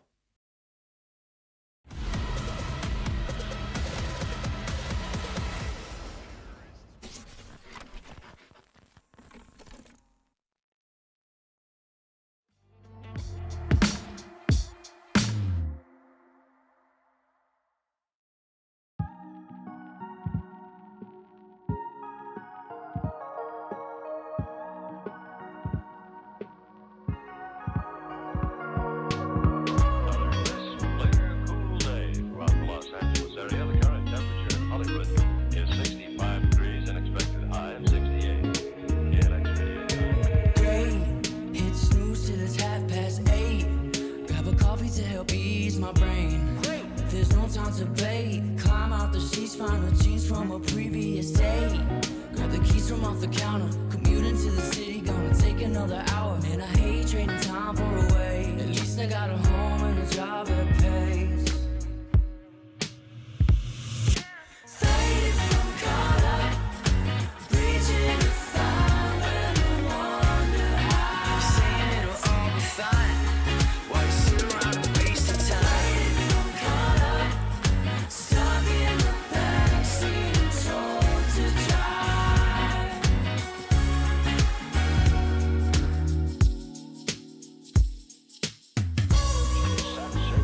You look like a child. Well, thank you very much, Johnson. I've been very lucky down here. Feeling better than I did up north. Collars itching, face is twitching. Another cup of joe and I'm fine. Come 5, I can burn a fresh dime. Lifting up the burdens, putting weight on my mind. Bet if I didn't chase that and embrace distractions, master my lack of faith and break through. Faded from color, reaching to find where I wonder how. You're saying it'll all be fine. Why you sit around and waste your time? Faded from color, stuck in the backseat and told to drive. I'm holding out as I fight. I feel my colors wash away. Been finding my ground in the light of the hours I can claim. 'Cause in time I restore my complexion and find.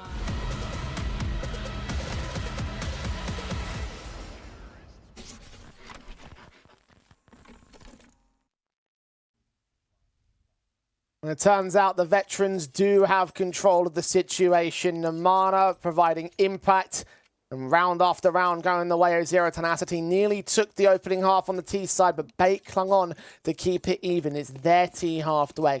Are they going to surge ahead? Are they going to maintain this? Are they going to turn someone like Hedrick into their new impactful guy and try and take hold of map 3? Well, MPL certainly losing out on the battle of impact versus Namana, isn't he? That needs to change come this second half. Aggressive duel with a re-smoke down. This should be a cancel. Firing squad revealing themselves, but Namana has been caught off by MPL, so that's one way to respond towards that impact, but Simki takes him right back out of the picture. 4-on-4 into the B side. They look to charge. Can Brute dive in? Backs a turn, except for Alex. He still gets his head taken clean off. That's the bomb carrier, though. A second kill, a third kill on the USP. Heads rolling all over Electric, and Hedrick can't do a damn thing about it. Pistol win for Z10. Now we're talking. Anytime you drop mid-bridge into water, your job is to maybe get one, but stall. Try and see if you can draw more T-side players towards you to help the rotations. The CT's coming out from Spawn, coming through from Temple. Mate, he just obliterates them. He just gets kill after kill. That is such a sick round from Brute Monster. Beauty. That's all I've got to say to that.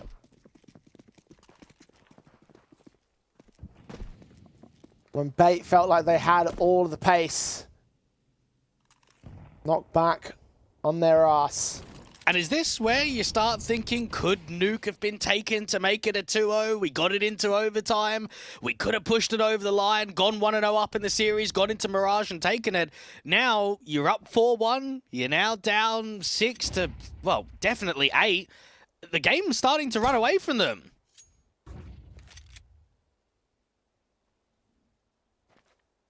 Only been so many more chances. At least it's not a massive advantage for Z10 at the turn of the half, because if it was, then you might already be looking at the beginning of the end. There is buffer room. Semphiel, first casualty of this round, the nade stack. Hitting him off over at Electric, attempted take of the B-bomb site once again. Simki and Avin have it on mark. Now this round on lock. No casualties for the CT side as Bait go into the gun by. Now, because Namana only had Julies in that round, Simki can drop over his MP9 to Namana and they can get an AWP out for Brute Monster if they want. Or there's two ways of playing it. You maybe try and keep as many of these SMGs in as possible and go for a Canal Crunch, maybe? Smoke T-Stairs, Molly Rugs, try and come through from Electric and put some intent down on getting those MP9s aggressively into fights very early into the round.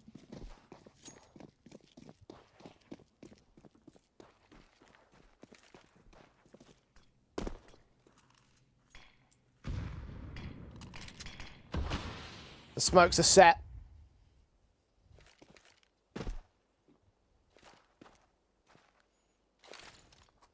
Bait are suppressed upon all avenues of attack. Can't get into main, can't get into mid, can't get into electric by their own accord. 3 players on that B defensive, 1 in mid for Namana. It's HG to try and pop open vision, but we'll see nothing of the T side. Just all outside of A. Chofo can put the molly down when he hears footsteps and even drop the smoke. That will buy time for Namana to rotate in from camera and help with 2 players on A. Incendiary well timed.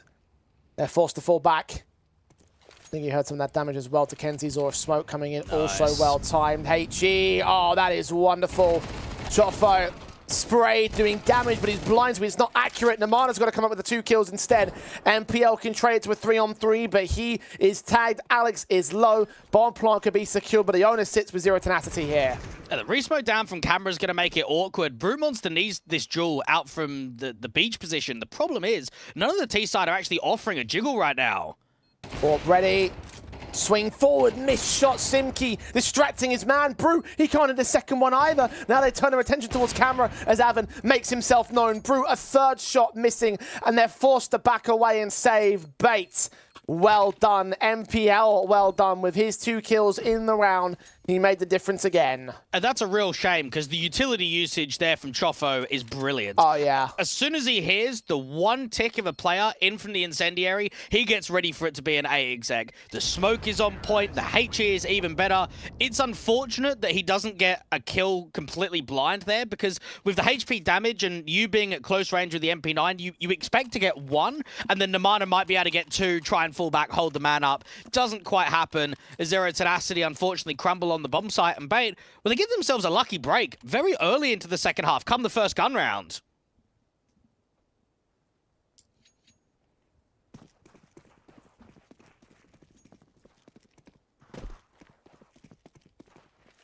Rifles for 9 players, only 1 SMG for Avon.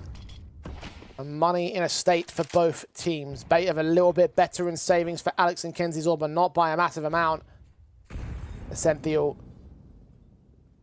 The first player to take damage alongside Headtrick. I think that's a nade down. Namana charging forward. NPL's not seeing that coming. Utility in hand. And Z10, another fantastic read on their part. Hey, he's extremely confident, and he's a playmaker on this CT side. Bait don't have much map control at all. A lurker outside of B main. A few players towards water. The bomb crossing back into spawn. This is going to be a difficult round to recover. They'll need a bit of a clean entry on this B split. 2 players coming in from the canals and 2 out from main.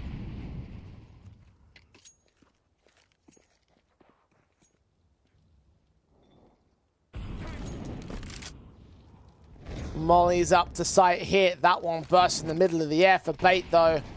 Counter incendiary for Simki will block them away from camera. The HE for Alex needs to get a kill off the back of this, but there's another smoke in the way on the center of the bomb site. They're charging in completely blinded. Molly's back at Glyph will force Simki into the open. Avon gets the kill onto Alex, though. 5-on-3. Headtrick finally trays back 1. Namana out to the entrance will get a kill on Kenzie Zora. Zenthi will trace back Simki on the center of the bomb site. The bomb is with them. Headtrick needs to plant. They're trying to slow play it. They're trying to draw a fight out in the open, but the CTs are actually quite happy to respect the plant here. Semthiel given the bomb. 45 points of health, though. Headtrick on 65 is Semthiel. Gonna wait for Choffer to make his way up. Out of the forward side of Glyph. Lean in, engage found. Nice and easy. Headtrick, 1-on-3 now. AK backed up. Headshot gain. Namana quick on the trade. And Z10 quick to respond. And this is where I'm going to be very critical, Jay, and rip in and say, you just can't be missing util. In such a key round, when you've won the first gun round in the second half, you can't afford for a molly to just explode in the open. It's not good enough at this level of competition because Z10 are going to capitalize on that. They'll be able to hold a stronger position on the backside. They'll keep Namana's attention drawn. So you're up against 3 CTs on B without that extra molly. And look at the difference of what it meant with the trades.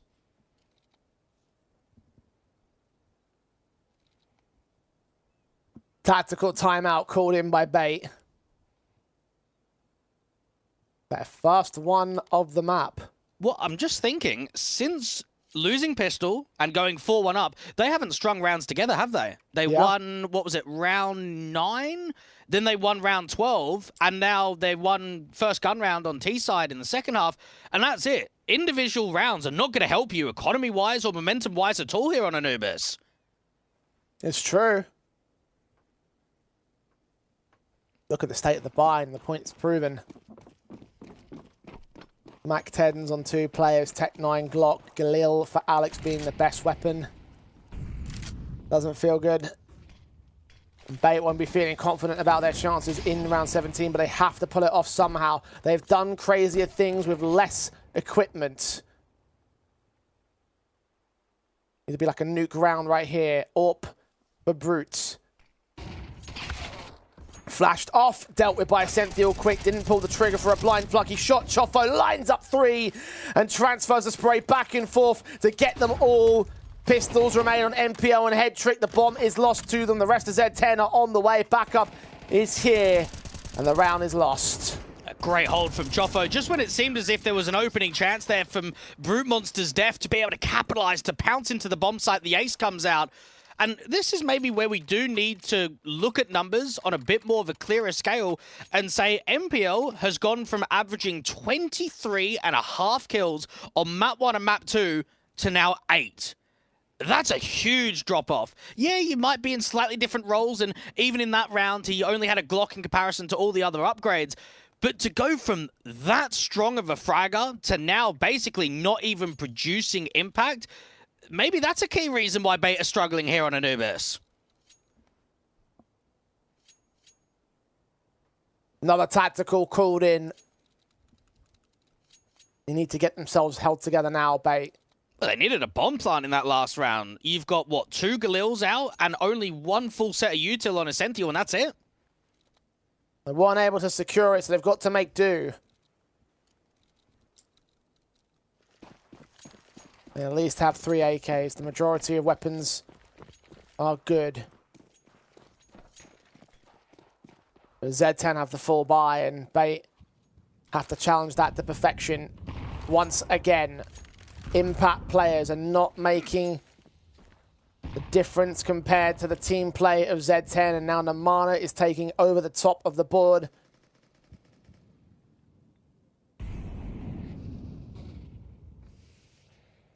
Pulling the rest of the train along. The hype train of Z10. Bait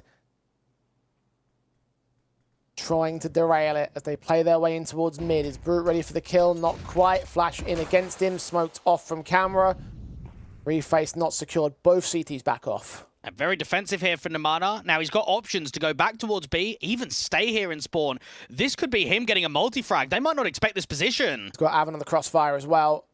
Back turn, he jumps up to get a little bit more higher ground. 1 player forward, back still turn there towards the Mana. Alex finally trades them. We'll go back for the bomb. It's a 3-on-3. Simki on the AWP, or on the M4 rather, I should say. Bats up into the back lines. Alex will spot them out from main, but are they ready for that CT entryway? That player is still so close, and he'll catch off Alex. Drop the bomb. Chofo is inbound as well from this temple entrance. Essentially, we're going to get that kill. They're going in for the bomb quickly, but Chofo is so close, and they have no idea. The bomb's dropped again. Essential, a 1-on-2.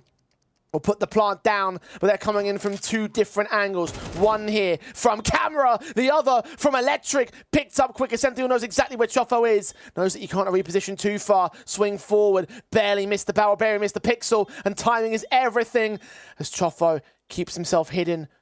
Slowly peeks forward, slowly gives himself up towards Essential, who wins the clutch and the 3K. And an all-important round for Bait. They needed that one. And they got it. Someone needed to step up, and out of all players, it's Essential. It's not an expectation that he's going to be able to win those late round 1vx's. Excellent pre-aim against the AWPer down there towards Electric. And then the reposition to get out on Jail. Chofo didn't see him cross, so doesn't even pre-aim towards the area. Limits the buy, but same for the T side. Double Mac 10s and Galil. This is a round where there is a lot of awkward weaponry, to say the least. The mana. Oh, here we go. Here he goes. Is MPL ready for it? Yes, he is this time. Mac 10 at range with a headshot. Fool me once, shame on you. Fool me twice, not a chance. Yeah, that's the risk not quite paying off, and now it's going to be difficult for the CTs to work. Gamble stack out here from the canals. Good pick against Essential. They need to deal with the player on the left-hand side, though. Simkey peeking forward. Avin doubles up to Kensizor, so now it's all clear on the canals. The bomb being left out here with MPL, though. Player coming up. Footsteps heard, and Chofo will drop for it. Meanwhile, Simkey continues to hold them out advantage. 3-on-2 as head trick falls. Alex blind spraying. Both him and MPL are known towards the CT side. And the Galil actually finds Brute aggressing through the smoke. They're getting a little bit too greedy. Here's Z10. Now Avin's pulled back into the bomb site. They slow it down. At least Avin's alive. We know that an experienced player in these kind of rounds can do a lot, but it's a misread. They're going to try and double up towards A together. They saw the bomb on that side of the map. It's only fair to assume it will go that way, but they've assumed wrong. B site will now be taken by Alex. MPL will make his way in soon enough. Utility of the smoke to confirm that it is going to be a B here. Avin didn't commit whole hog with the rotate, but he will not be here in time to stop the bomb from going down. Alex sees him. Quick burst is wonderful. Took damage. But Avin's dropped Simkey in a 1-on-2. He's got the HP advantage over both. 45 and 46 versus 74. Simkey hasn't got a kit, though. Was there one dropped on site? Can't see one. Leans in. Checks the corner. MPL will not allow him to walk much further. Triple in for the captain once again.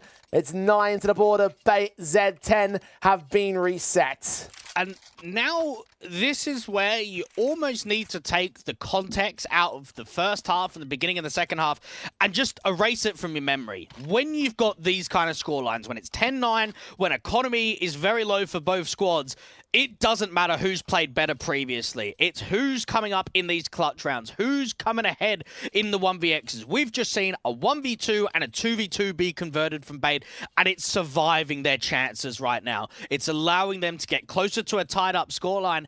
0 Tenacity, 2400 loss. You just go full USPs here. You focus up on the next gun round, and it's going to be a limitation for Brute Monster. He's not going to be able to get the AWP in his hands. So, okay, how do we find impact in the next gun round? I'm looking at someone like Namada, maybe not to push mid all the way through a smoke, but to be an impactful difference, to be the one that's going to work a kill.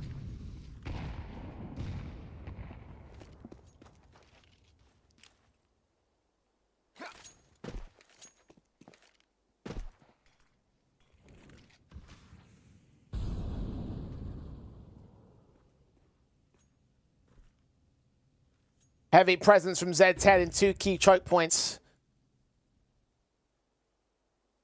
Will Bait run into them? Will these pistols be able to steal a rifle or 2 away? We've seen some eco-steal shenanigans. Nothing quite on this scale, though. The upgrades have been pivotal towards those successful moments, but this is not an option for Z10. Bait are on their way forward. In towards this main position will go Brute, and we'll go Joffo, and we'll go Simkey out from head trick. 2 kills of the AWP. They deal with it effectively. Baits are all the way back. Now can they take the lead? Now, this is screaming very similar signs to what we saw on Nuke on a potential overtime. I'm just looking at the reset potential of a 10-10 towards the CTs, with there being no money in the reserve, only 2,900 loss bonus, with the T side having the advantage with more cash and just the overall half of the map. I want to say that Bait's in a much stronger position than Z10 are. I would agree. But we've seen how quickly these matches can fall apart. Bait were trading behind 0 Tenacity, are back on all the way over on Nuke. Z10 hit the map point first. Bait had to force him to overtime, then Z10 took full control. Very similar circumstances with being dead set even in the final few rounds of this matchup. Very good smoke block there from Namana. Nice gap to work with. Got a blind fire from safety onto MPL. He'll recognize that that was a body block. The HE will come in against that position. However, he'll counter it very well. And they're starting to become a good challenge between Namana and MPL towards mid in the majority of these rifle rounds in the second half. He got so close to landing at least one of those tags against one of those T-side players beyond the smoke. With neither of those kills coming in, Namana has to back off, back into camera, to wait out the siege. Well, I like this. Just block as soon as there's contact of a flash or even a jiggle. And 2 towards A. The unfortunate nature is the lack of util that Chofo's got. He's only got 1 smoke to block towards main.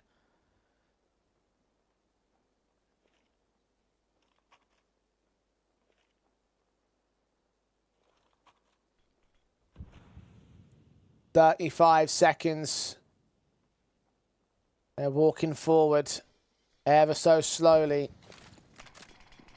Season smokes up. Kenzizor charges in anyway. Namana, the last bullet in that spray, catching MPL. The USP does so much, and Alex is forced to continue the spray back. Essentio has to trade it, and indeed he does, to go for the bomb, to get it down on the bomb site. The mid cut off there from Hedrick needs to provide some sort of trade backs instead of 3-on-2 right now. But Zero Tenacity, and Hedrick's caught tunnel visioned. It's all Essentio, and he's all dead. Zero Tenacity reclaim the lead. And Namana really is the king of Anubis, isn't he? There's a reason why he's averaging over a 1.30 rating on this map in the last 3 months.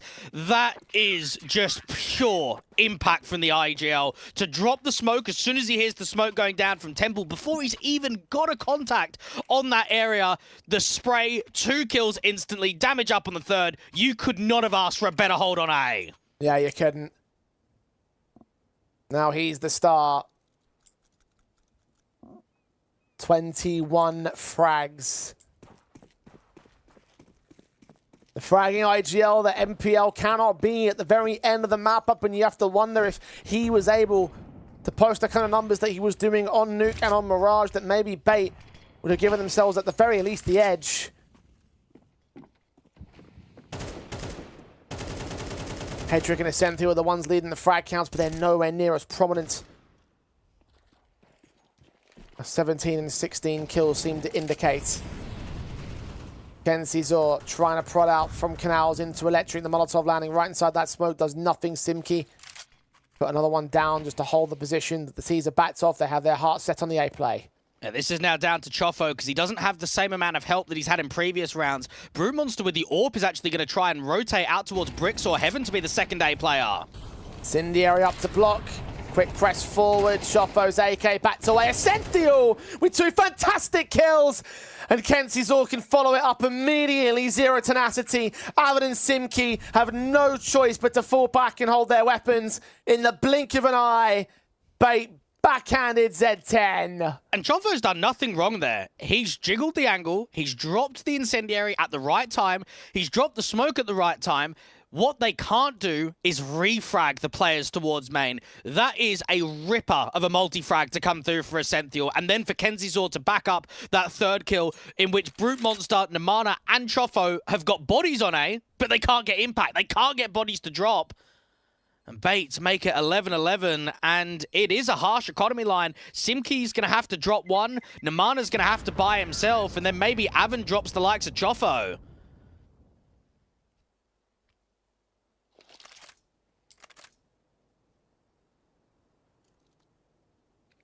Tactical timeout from Zero Tenacity to figure out the buy and figure out the play.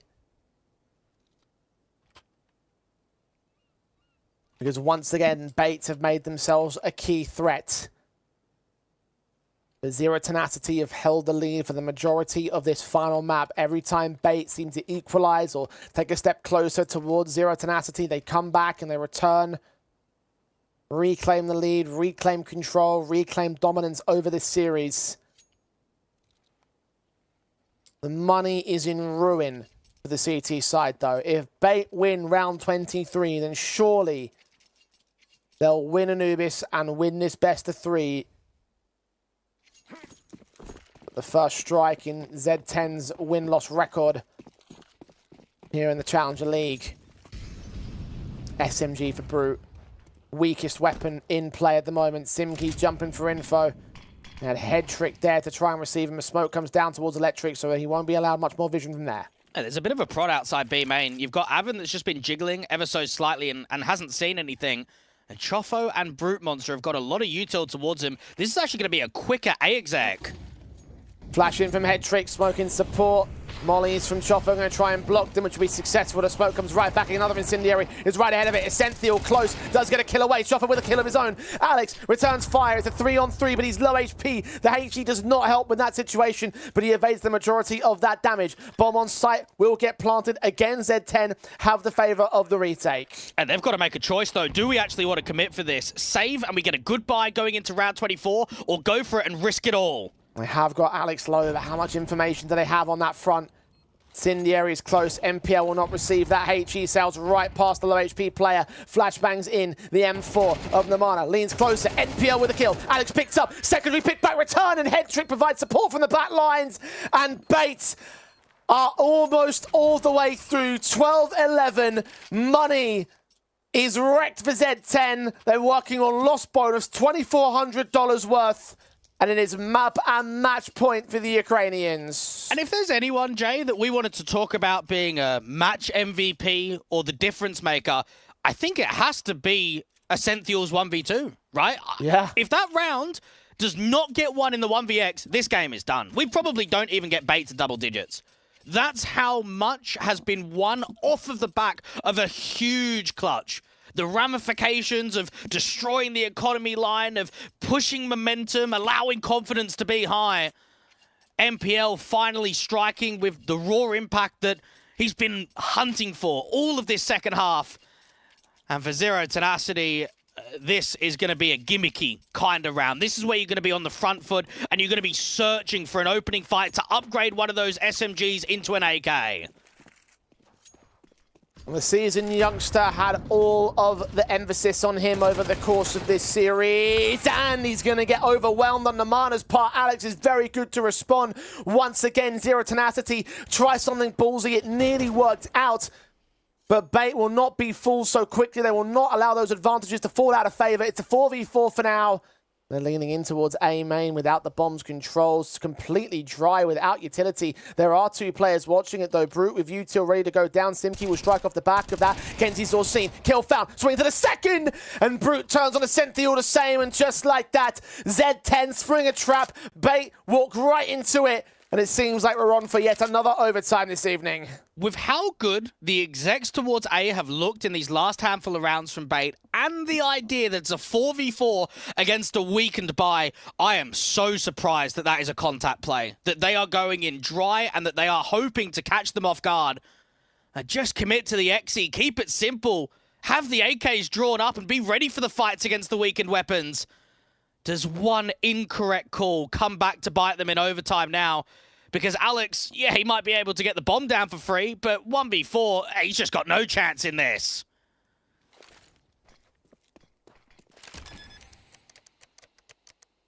Planting risky for that Temple player. Also going to come in from Temple, all timing. Back we turn towards them for the time being. Checking canals for now. Rotation angle locked off. Flashbangs sent over. Avin checks it. Alex now revealed. Hold the defuse down. 1 kill, 2 kills. Found him. Molotov's going to force him away. They're on the 10-second stick, though. If Alex is going to go for this, you're going to have to go for it right now. Joffo involved in this. The Molotov's going to come in far too late. And we are on for overtime official. Indeed we are, and it was Namana's gutsy call to go for that aggressive mid-play to get that 1-for-1, but the A-side defense, Simkey's attention was helped with the T-side being drawn towards Brute Monster, who was just jiggling down on the angle to just start ripping them to pieces. And if we're going to use the logical idea of what happened on Newt, the team that struggled to close in regulation wins out the first round of overtime, I think there's going to be a lot of eyes on here to see do Bait go 13-12 up.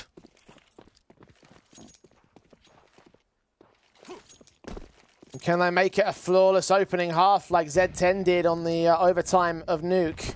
At least they're on T-side Anubis, so if we're using that chain logic, the chance looks pretty good. Well, Brute struck first though, Kenzie's oars down. Back from mid, this one pain point for Bait. The Z10 have exploited quite frequently over the course of their run-ins against them. Simki combining with his teammate Electric, doing damage towards Headtrick, who's next to pay the price. He's not dead yet, though. It's a 5-on-4. Senthiel just trying to clear out the majority of A main with that deeper HE. Hetrick, he's just getting challenged by the Jules and Electric, the HE from the A player. What can you do on 19 points of health? Basically be a running decoy for a Senthiel. Bombs on his back, though, so if he's going to do that, best to pass that off to his teammate. Hunker down outside of Electric. Look for the B commitment. There's 3 players on the defensive. Senthiel will get one of them. Brute's going to respond with the AWP pre-fire. Baits that orb to make a mistake. Avon goes falling, but Brute still fragging. 3 picks in the round for him. Finally overwhelmed by Senthiel's casualty. 2-on-2. He's got to do so much on his lonesome, though. Headtrick is still low HP. The bomb plant will be secured. The retake is on. Senthiel's clutch before. Let's say he can win another 2v2. Headtrick covered off by the smoke. The mana barely covered away. Not seen just yet. AK at Glyph will hide and wait and spot and spray. And maybe Senthiel will get a little bit more support than he anticipated. The smoke clears and Chofo's seen. He takes his pick back, but he had no idea where Senthiel's coming from. A triple of his own will secure the first of overtime for Bates. Just livid if you're Zero Tenacity. Not only have you won an opening AWP pick for Brute Monster, but you've done so much damage down to Hetrick on the T-stairs and Water Canal area, and you haven't capitalized on that kill. Okay, doesn't matter. Huge hold on the bomb site. Brute Monster, he's playing default, he's looking left, he's looking right, he's trying to stay alive, he's got away with a triple, and it's not a converted round. This is where mental game starts becoming a big factor when you start thinking to yourself, how's the tilt getting involved? How's the confidence feeling? And Bait, all accounts, shouldn't be winning that round. But in the 2v2, they show their depth of quality and they outclass Zero Tenacity on the post.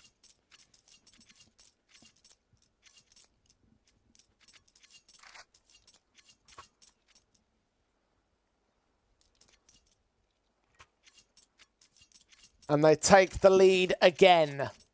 Can they hold it is the next question. Gotten through that first step, the win to start off the overtime.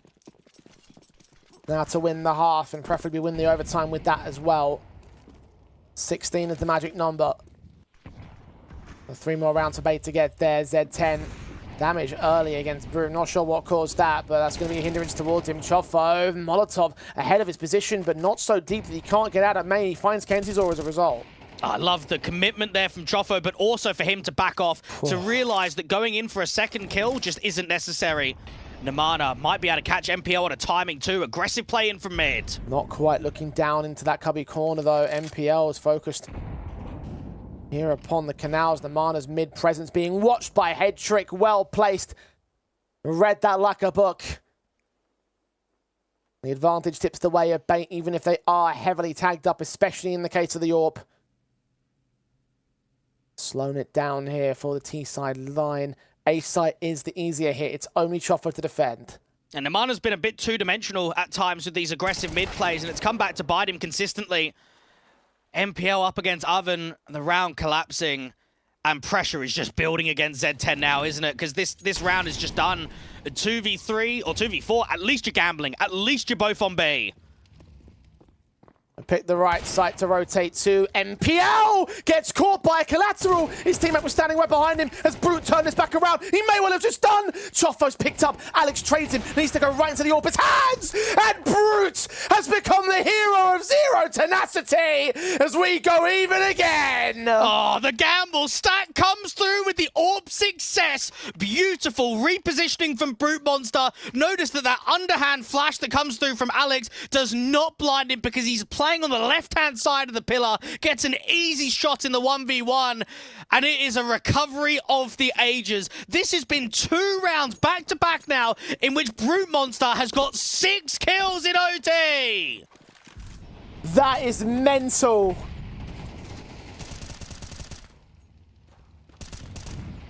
Perfect positioning, perfect timing. The 2v4 won out almost single-handedly by the AWP. And Bait back to the drawing board to reclaim the lead. Namana straight through the smoke has found NPL again. Alex will trade back Avan at least. So it maintains it a 4-on-4, but Kenzie's revealed with a fantastic HE at the edge of that smoke. It tips the way of Z10 again. And we've just had 12 rounds of regulation of really slow T sides, running the clock, pressurizing mid, working A splits, to now in overtime where things are getting very chaotic. We're seeing a lot more aggressive fights from both sides, and we're seeing a lot more proactivity from the CT side. Alex has fallen in mid.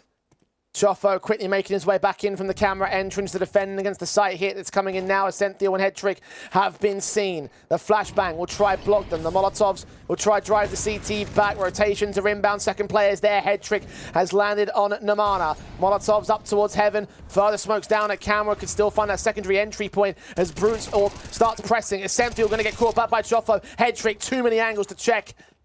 He will not get away with any of them. 14 to the board of Zero Tenacity. They reclaim the lead over Bait and take the half in overtime. And sometimes in OT, it's the players that you least expect to show up the most. And Brute Monster has been that guy. His overall form with the AWP was hardly seen in regulation, first half or second half, but yet he's come into overtime. He's been an X-Factor player. And what were we saying for the majority of this series? Better team play from Z10, but more X-Factor for Bait. I wouldn't expect for that to change going into overtime, but perhaps pressure has put something down onto Brute and put some life into Z10.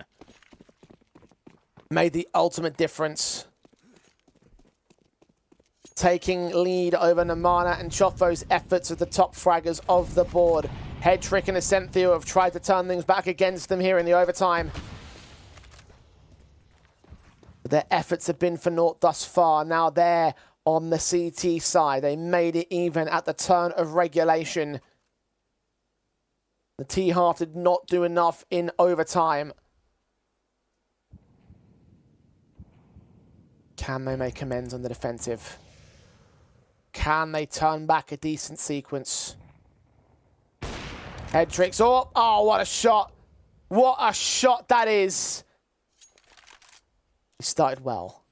And no flash assist, no util even going down towards A main, but Simki's hoping that he can catch a reposition, turn away from the flash, out and electric against the first, but not quite the second against Ascenthio. Keeps control for Bait. Z10 nearly had the round of the palm of their hands, and Simki got that, then surely that should be number 15 on them. Alex, so close in the smoke. We'll run past it. Choffo's picked up. He transfers back to Avan. He even gets the dink in on the 9 HP, but he's alive. 3v2 as a result. Bait now have Headtrick. The HE coming in. That should get Avan and Namana. Now he's up to clutch. 23 deep. Led the charge for Zero Tenacity across regulation. It may be more emphasis on his teammates, but now it's time for him to turn up the heat. At least he's getting respect. They're not fighting him right now, so he'll be able to get the bomb down. The problem is, how much space do you have once that bomb gets planted until you need to take a duel?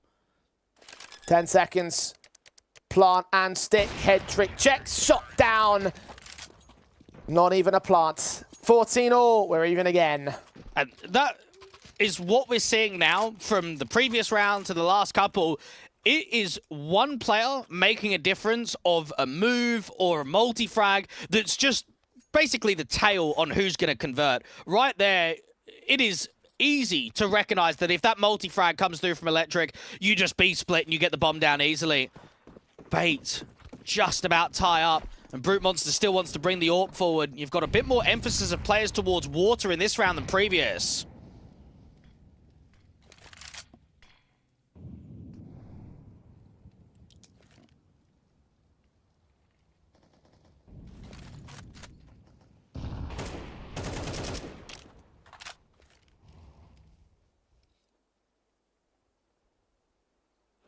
Slow to position.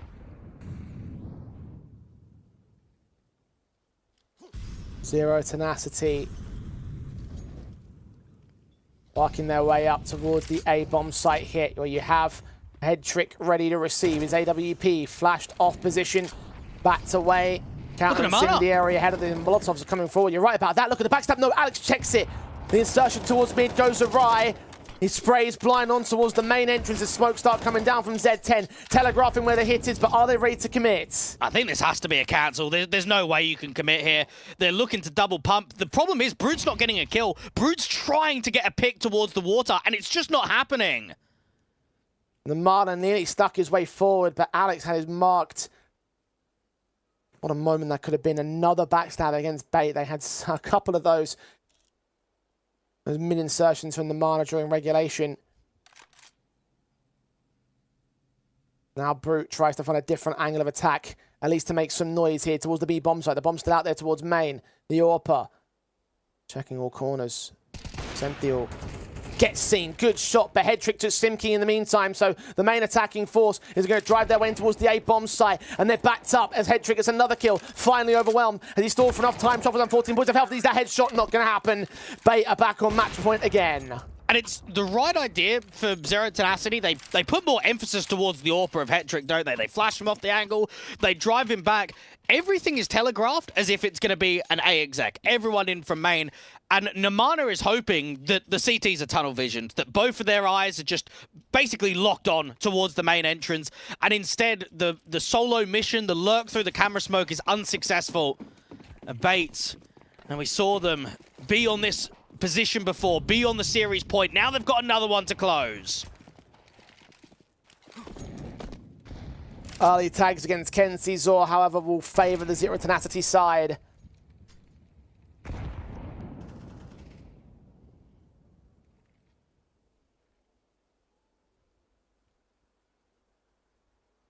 Two players on the A defense, Alex and Headtrick. Headtrick been stellar on the AWP. We will not be seeing anyone crossing past his crosshairs this time. I think Z10 are recognizing his danger. The top fragger of the board for his squad. One of 3 players on 20 or above kills. The Mana inserting towards mid, being discovered there by Alex. Not being accounted for the B players here. MPL takes damage. A 3 on B is a good move, and even the CTs are starting to press out towards water. Molly on Glyph will force Kenzizor back away.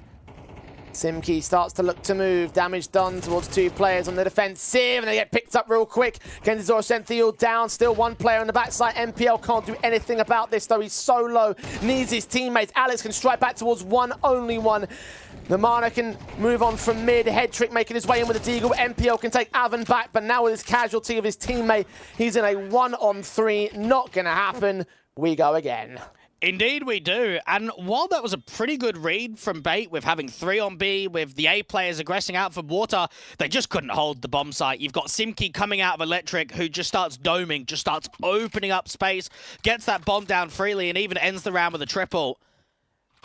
Both teams have shown moments in overtime in which they could have capitalized and closed out the map and closed out the series, but it just hasn't come. And now I just start thinking, especially in double OT, it's just going to be X Factor Central, isn't it? We're going to start seeing clutches. We're going to start seeing individual moves win or lose rounds.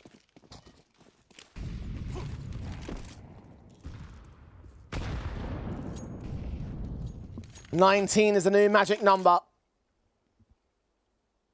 Zero Tenacity taking damage early to Brute's part, half HP on the start. Alex tanked a bit as well for the Bait side. Engagements out towards that A main contact. Neither side to yield on the kill count. It's the exact same setup for Bait. Zero Tenacity. Heavy-handed in the mid-fight this time. Brute's got to find a way to be more consistent, because in the 6 rounds played in the first overtime, 2 of which were triple kills, and then 4 of which he got 1 kill combined. Well, Simki's going to get no kills here at the starting round of overtime. Second pick on the Mana, not quite landed by a head trick. Missed his shot and missed his chance. Will now back away. Hold contest over at main. 5-on-4. Now, MPL is trying to toy with the T's. We saw this crossfire from Z10 in regulation between Namana and Avon. It's going to work well for NPL. Sacrifices a Senthiel well enough. Brute and Choffo. Now 2 versus 4 for them to work with. Should be round done here, assuming that no more shenanigans happen, although with these same 2 players in the last 2v4. Brute's going to prod first. Head Trick is watching them, scoped him with his own orb. A second kill in the round for him, looking for the third. Chofo got so many other CT players to deal with, so even if he doesn't get it, it shouldn't matter. Head Trick will lock in 29 kills so far in this map, and 16 on the board of Bait. He's actually been a bit of a silent killer, I want to say. I haven't felt the impact from Head Trick in regulation, but the numbers keep toying up. And maybe it started with that A pick that he had on top of the bench, that first flick that he had, and then we started seeing a little bit more multis from him. We started to see more consistent kills going into overtime at least. Lead by 1. Z10 need to find the response quickly.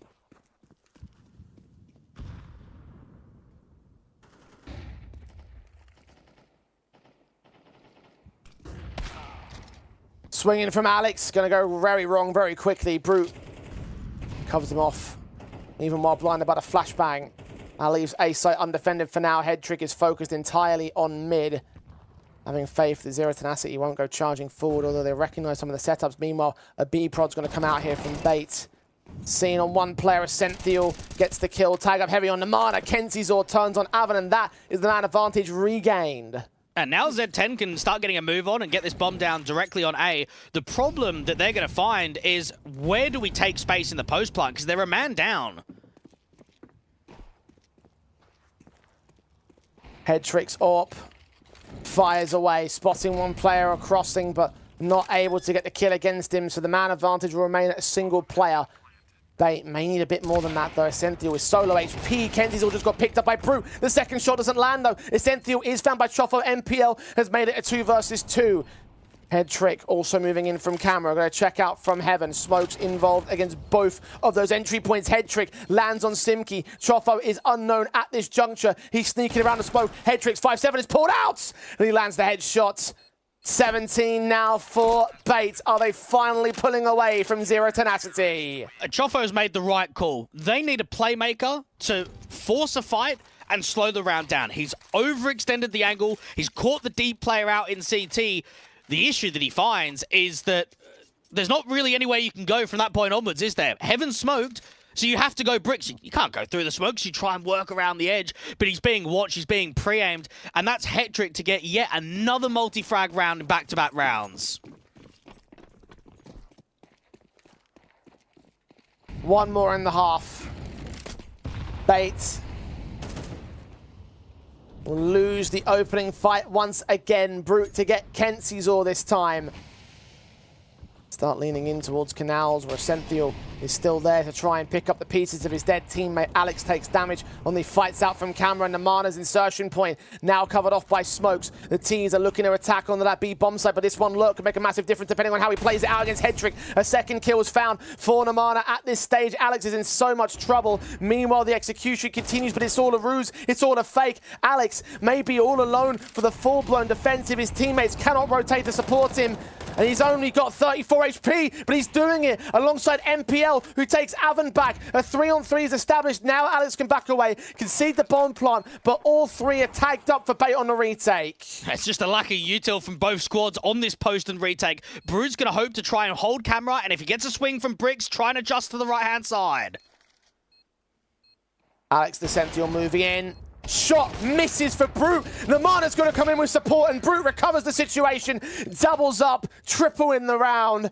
And Zero Tenacity stave off the match points. And that takes some proper guts there from Namana. You are 2-0 down in the first half of overtime, and you make a lurk, which, if we're going to be realistic, the last few lurks have been unsuccessful, haven't they? They've always warranted an opening def. It hasn't drawn over rotations. I love in that round that with just a single kill, it just puts confusion in for Bait. Are they going B? Are they going A? It's so deceptive, and it's Namana allowing himself and his team to completely crumble Alex and make it tough on A.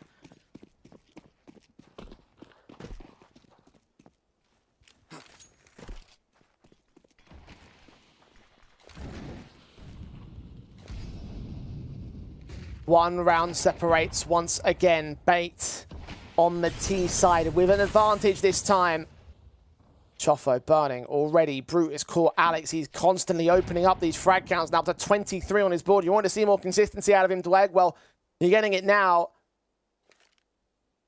Bait Suppressed by it, but they've recovered from man disadvantages so far in this overtime. Not from this though. Kenzie's down. NPL is down as Brute gets a second kill in the round for himself. Head trick and a Senthiel. 2v5.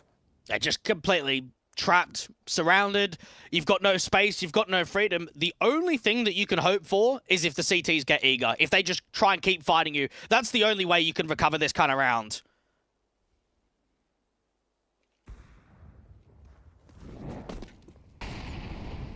Head trick now knowing the bomb on his back. Took a shot, doesn't connect. Regrouping with the Senthiel, they must know that the A site play is the most likely. Still going to keep 3 players over towards the B lane, although one is beginning a rotation of Avan, Namana and Chofo. Flashbang to suppress the T's, to stall for even more time, get even more presence. And get even more back up here. Head trick leaning forward to the AWP. Senthiel point blank. Choffer's going to cut him off. Head trick, one decent kill. And a knife comes in from Namana to really get inside the heads of bait. 17 all. And Zero Tenacity refused to allow the opposition to get ahead of any worth. Both teams are fighting so hard for the win right now. For Zero Tenacity to go undefeated and top the group at 3-0, and for Bait to redeem themselves after losing to an upset win against Spirit Academy. To beat Arc Red, to beat Zero Tenacity back-to-back will feel as if this is a chance for them to finally give themselves a good seed in the group stage. Namana, HE down towards water. It looks a bit quicker. Not quite a Rugs rush, but maybe a quicker A-exec. Flashing their way forward on Chofo. Smoke's going to be a little bit late, but he'll be able to block off at least some of the T-side play. It's Kenzie's getting a kill off. Namana doubles up. Chofo getting one of his own. NPL needs to get training alongside Head Trick, who now stands alone. It was a fast play, but Namana stood strong alongside Chofo. 31 kills for him, looking to match Head Trick in a moment, but Brute takes it away from him. And Zero Tenacity, now they're the ones on match points. And that actually is mega unfortunate because Namana normally starts mid. They don't often start 2A unless they've got the AWP over from Brute. And in that round, it's just the read of let's have a crossfire of 2 towards main. Let's have Namana and Chofo to work off one another. And between them, they just clean up, don't they? They absolutely clean house there. Bates. For the first time in this series, they've given series point to Z10 now, haven't they? It's always been the series point in the other direction. So now you've basically got to fight for survival. You've got to push for another overtime. This is a chance for Z10 and a bloody good one at that. Number of times that Bait have had a chance to close out this series and they have not been able to capitalize. Now the onus rests with Zero Tenacity.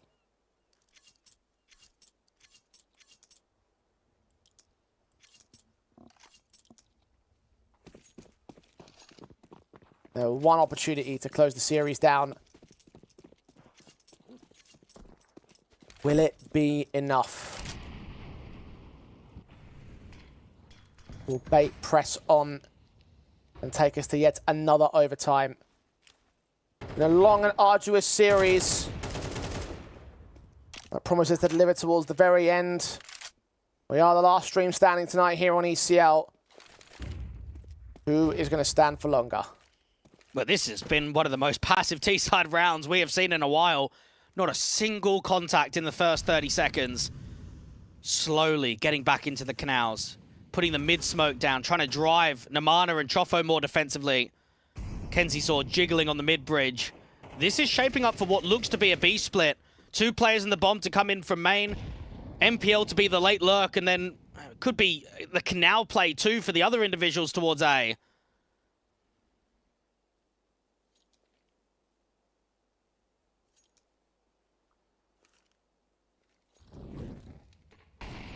.45 seconds for Bait to make the move. Looking to go towards his B bomb site. Head trick setting up smokes. Flashes will come in. Counter smokes right there for Avan. Perfectly timed against them as well. They'll have to push forward. A third player now joins the fray on the defensive. The Molotovs will go deep towards Simki. They won't spread towards him though. Essenthio out in the open, needs a kill. He's lost Alex. Right behind the smoke, there's another player. He just catches him with a stray. Alvin down, 4 on 3. Bait start to back away from the site. They secured the plant. Simki does not know where they're hiding from. And they have to go for the retake here. Z10 have no other choice. And they've got one smoke for either the bomb or main. That needs to be used soon. Head trick misses a shot. Simki can try punish that. Second player from main. Head trick leans forward and Simki gets taken out. Brute and Chofo now towards the bomb. There's a smoke right towards it. The defuse, the ninja, it's coming right through, but it does not last for long. Bates have pushed us the distance. 18 all. It's OT3. Well done from Bait. Pressure's high in rounds to that nature, and they actually look quite comfortable in doing so. They have some good util towards the backside. Haven't seen that many straight-up B execs outside of crunches or mid-round XEs. 18 to 18, anybody's game at this point onwards. I wonder, when are we going to see a double orb? Does that come through on a CT side or even a T side for that matter?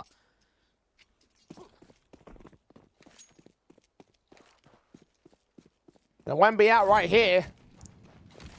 Single orbs for Brute and Head Trick respectively. MPL. Quick charge up. HE's to open a smoke. Star sees his man, but hesitates for a moment. Was expecting it to be a player to the right-hand side as well when preempted the flick. Went down for it. Head Trick also took damage. And Simki's return of 52 points of Elvis Senthiel gets the trade back to a 4-on-4. Everyone's just making plays right now.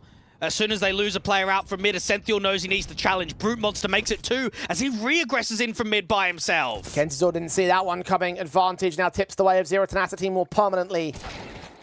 Look at the push also towards now as Essenthio going to get Namana, but he might run right in towards Simki here. The bomb will be exposed towards middle. That's a kill and a half, and an easy one there for Simki. Brute Orp lines up 2, only takes 1. Alex falling to the triple with the big green gun to the CT side.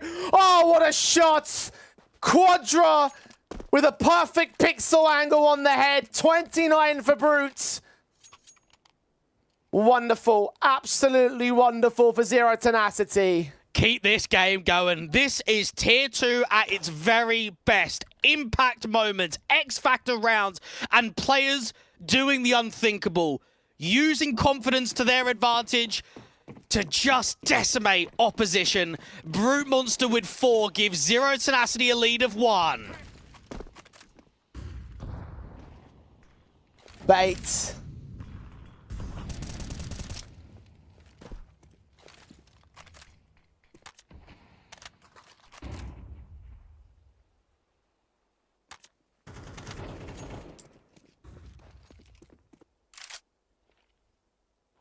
Down on the scoreline. Zero Tenacity. Love another chance to take full control, and certainly they've deserved it. Senthio will try lead them in towards main. The smokes, however, will block off his teammates. He'll press ahead to try and avoid the contact. The Molotov. The CTs are posted. Now watch this fight from MPL versus the aggressive Oven. It's actually not a full extension. The M4's playing an off angle to try and pre-aim against MPL. He might run right into it. Oh, what an adjustment! Christ, on a bendy bust. Avon didn't see that coming, and neither did I. AWP and Brute now being pressured from 2 different angles here. The split onto B is in full effect. The second player's joined them. Kenzie's all, 2 kills of his own with headshots to the drive-bys and all. And Zero Tenacity, Namana and Chofo. 2 on 5, extremely difficult retake to make work, and they know it's going to be difficult, borderline impossible. Have to go for it, it's OT. Chofo thinking it's better to hold on to the M4. Bait. Number 19 locked in. And if you are Avon, what do you say? You've done everything right there. You've got an off angle. You're pre-aiming. It's the right read. They've cleared out B main. They've left a single player to hopefully get a pretty easy kill. He can stall for some time, buy some rotation room. They can stack up mid a bit heavier. They can stack up A because of the info. And for that off angle to not even be pre-aimed, and yet MPL can still win the fight, I just want to say that's unlucky for Avon. He should get the drop on him there every single day of the week.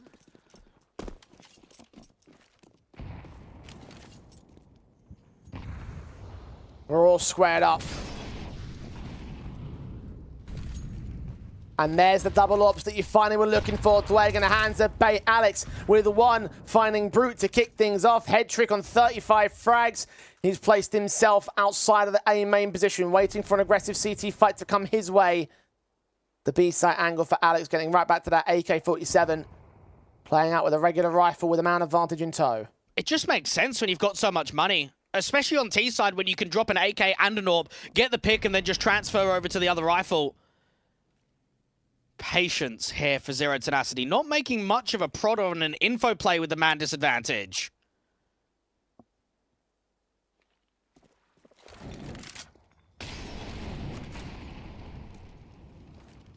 Mollies go back and forth with Electric. HE is coming in from Simkey.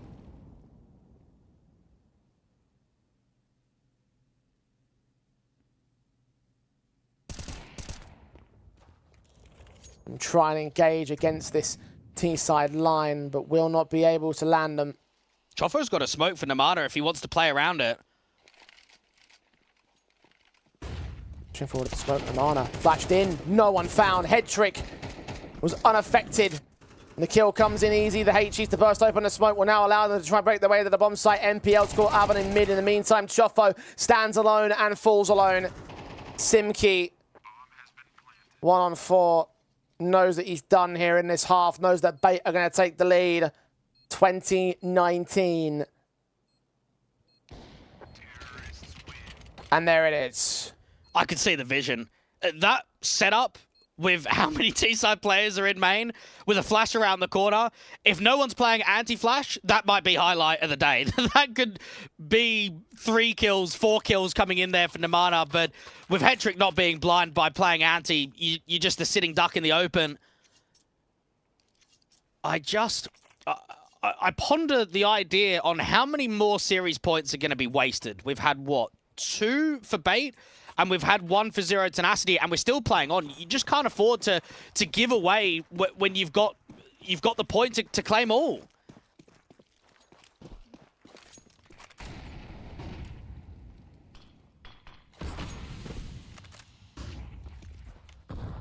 Flash forward, Kenzie Zor. Gonna find Simkey, spots and sprays him, gets him down. Advantage taken by Bait. Chofo gonna look for Alex next up, who tries to engage. Doesn't see him in the corner. Molotovs and flashes will try and put that player back. Give a little bit of space to Z10, who have lost a man. Need to gain so much more. Zero Tenacity have won 2 out of 2 overtime maps in ECL this season, whereas Bait have gone 0 for 1. Whether that makes a difference out here on Anubis when it comes to closing, perhaps it does. MPL gets caught off guard. Alex trades back on Amana quick. Advantage for Bait is maintained. Z10. Cannot seem to get the advantage, cannot seem to get the trades to their favor. Fighting back hard for them.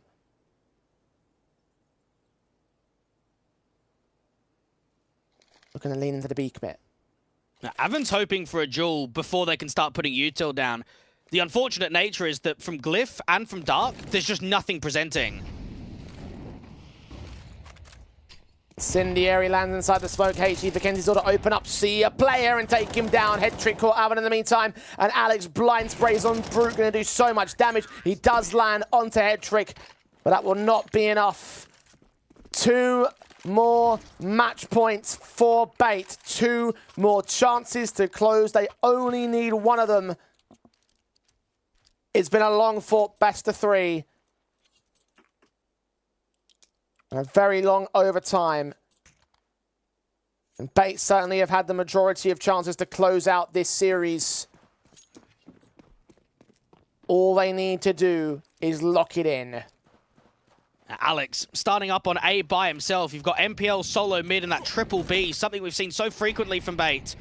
Alex with the aggressive molly towards an aggressive player outside of A, but it's slow. It's mid-heavy from Z10. Bait have come up with the counters with everything that Z10 have thrown at them here in overtime. They know about their playbook. They know about their strategy and approach to the mid-control, especially for Namana. who's taking teammates with him, and no one is watching it here for Bait. MPL is going to start making his way into the back of Temple. Alex stands alone on the site defensive. Utilities coming in against camera, though, so it indicates that they might end up going towards the B-Rap play. A push in from Canals, meanwhile, from Kenzie Zor will start to gather info. Yeah, this is very tight, and the first contact looks to come from Essential. Chofo gets caught out from Rugs, though. Arvin mowed down by Essential. AWP shot from Brutes missing now. He can go no further than 30. Essential gets Simki next up. Another missed shot for the AWP. Now leaves the Nana all alone. AK 1v5 can land on Alex, but needs to go back for the bomb to run right into Essential's hands, who closes with a stellar Quadra shot, and the end of the series for Bait. 22-19 on Anubis. 2-1 overall, hard fought, battled back, and damn near lost control at several points, but they maintained their victory, giving Zero Tenacity their first loss of the ESL Challenger League.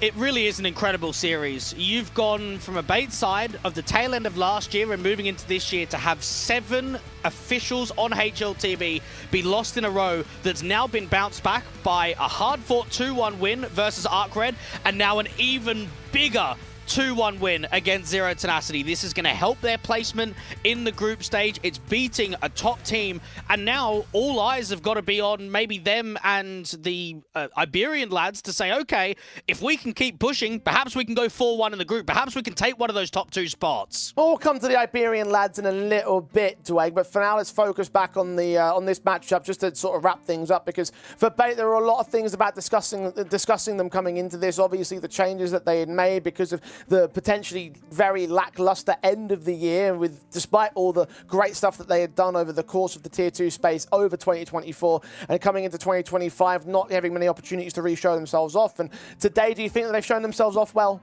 I'm thoroughly impressed by the level, considering what's happened. You have to remember, these early officials are going to be very tough to embed Kenzie Zor in the roster itself, but also just to get matches under your belt. These Tier 2 squads are not easy to play, and not when you're playing them fairly consistently on familiar maps. I'm looking at the series saying it probably could have been 3-0. Bait had the chance of converting Nuke, just missed out. They had an excellent performance on Mirage, and then, yeah, there were chances to close in regulation and chances to close earlier in OT. It's still the result they're looking for. They're still facing off against a grinding team in Tier 2 with a win today with a new player. Well, certainly it's encouraging in terms of how this series could have gone down, but to think about how things play out in terms of the overarching course of this league, right, of ECL, because I think if we were coming into this matchup, I personally would have expected Bait to have been the 2-0 team, but they weren't. So with those previous results in mind, how does this result play into their standing in Challenger League? It's an uptake in form, isn't it? You lose to Spirit Academy. A lot of people in Tier 2 will say they're very decent. They got Kirisuke. But if we're going to be realistic, Bait should be beating them. So that's a wake-up call. Okay, you go into the series against ArcRed. You beat them. It still goes 3 maps. It's the same today. I would say for the majority of officials, at least in the group stage of ECL, it's not so much how competitive the games are, but it's you making sure that you're getting the wins, because that's been something they've really struggled in the past, always placing 3rd or 5th in the group. They need to be going into that high group. They need to be placing 1st or 2nd. Yeah, no doubt that their ESL Challenger League runs have been lackluster by comparison here. So, look, it's a good victory for them, and they can move up now to a 2-1 position with that victory at this stage. I'll also go through some of the other results we've had a little bit earlier on today, because ArcRed actually did beat out the Iberian Soul side. So they actually get their first win on the board, and Iberian Soul dropped down to 1-2. So Bait will now lead in that particular tiebreaker. In other matches as well, Rebels went to double overtime against Game Agents, put their first win on the board. Garden 5 took out Aurora in a pretty impressive third map affair at 13-4. And Copenhagen Wolves took down at GG Howe in other matches in the ESL Challenger League. So how do you look at those? Yeah, I think GG Howe is actually a fairly scary team in sort of the Middle Eastern region. I think they can be a little bit of a dark horse in this group to cause some upsets. I'm surprised that Copenhagen Wolves, out of all teams, have beat them. I actually don't rate that team highly at all. I think they're one of the weakest teams in the group, so that's a good win to get under their belt today. And then I guess with the Game Agents Rebels, you've got yourself a national derby in that one. Rebels have made quite a few changes towards the end of the year, and they have at points looked quite scary last year in Tier 2, and perhaps it might be their chance to capitalize in this group stage. Well, perhaps it will end up being the case. For now, however, that is your final results for the night. We were the last stream standing, so we're going to have to get out of here because it is very, very late and we all want to go to bed. Thank you so much for joining us, and thank you so much for tuning in for Z10 and Bait. We'll be back in the very near future for even more action on the ESL Challenger League. But until that point, we bid you adieu. Think you've seen it all? With FACEIT Watch's Point of View Selector, you can experience the game from any pro's perspective. Use the multi-view feature and customize the stream with up to 4 angles. Control what points you see while earning rewards. Drops are activated and lucky winners will receive FACEIT points. And if you ever miss a match, VODs are now available. Get instant access to demos with multiple POVs and commentary. Watch it, control it, FACEIT.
My distractions behind. I will be in the meantime. I'll blindfold my pride and keep hold of my time like it's gold. Fading from color, reaching to find when I wonder how I settle on the fine. What's the one waste of time? Fading from color, stuck in the backseat and told to drive.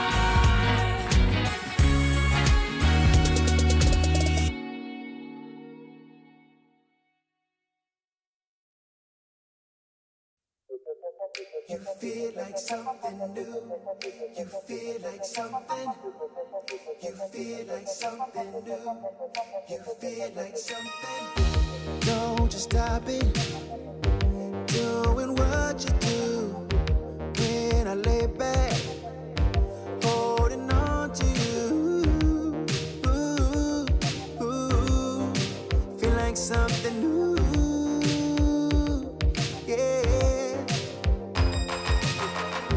Got my senses here on overload. All my body is for you to hold. Ooh, ooh, ooh. Feel like something new. Yeah. And I never thought that you got me wanting. Never thought that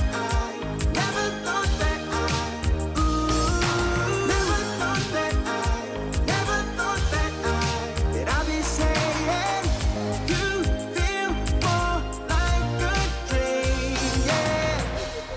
You feel like something new. You feel like something.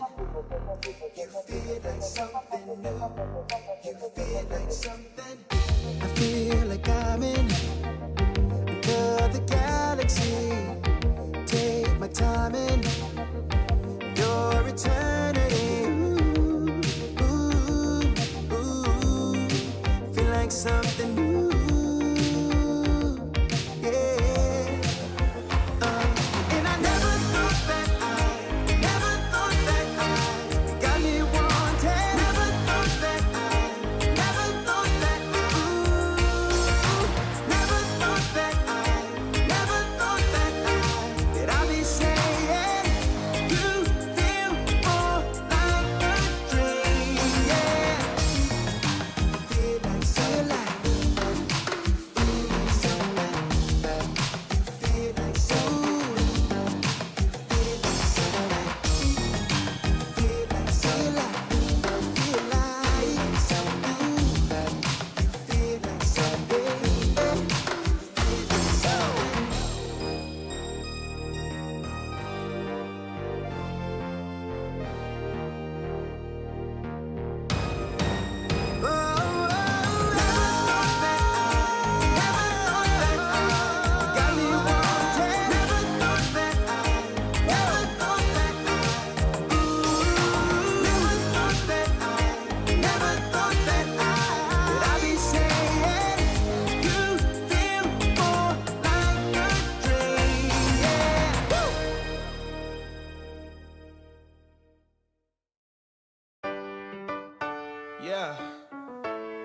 La la la la la la la.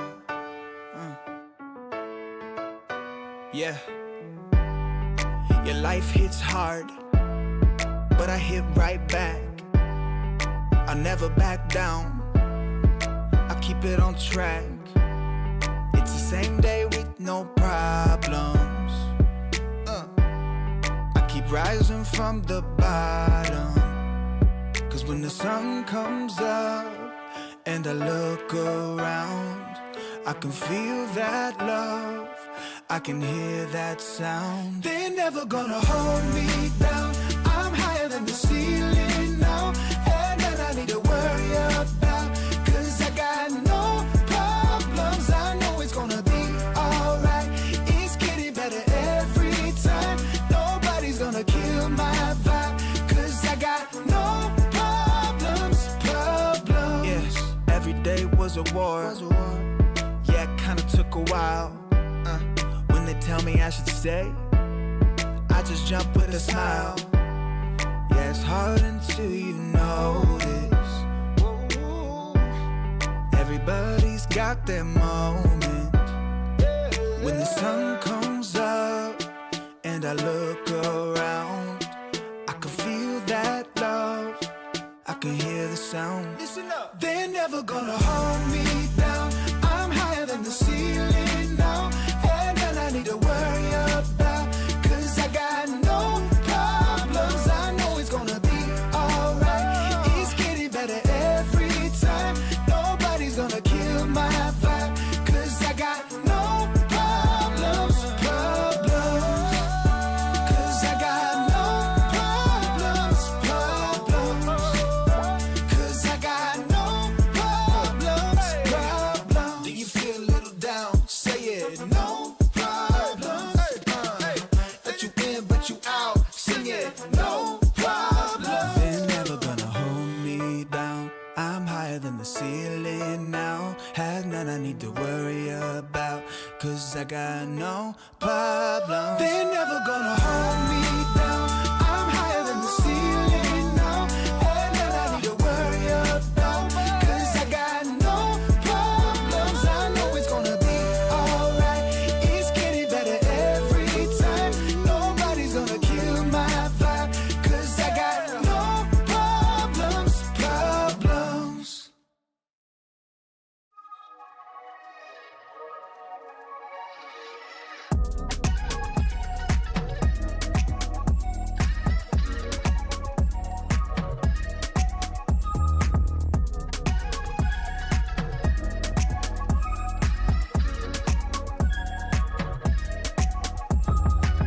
They told me go to what you love. I never knew what that was, but even when I make time, I think of all I've given up. I wish it wouldn't be so hard, 'cause you're the one that gets slighted. You say I don't make time for anyone, and you ask my mind is occupied. It's hard to vent, I understand. Have you ever loved someone but know that there was more? I don't wanna be tied, hanging by your side. I don't wanna be tied, tethered to my pride. Hate to waste your time.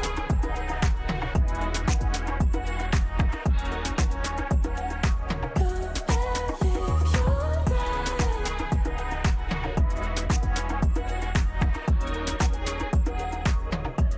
It's something that I've felt for some time. But as a moment when time gone by,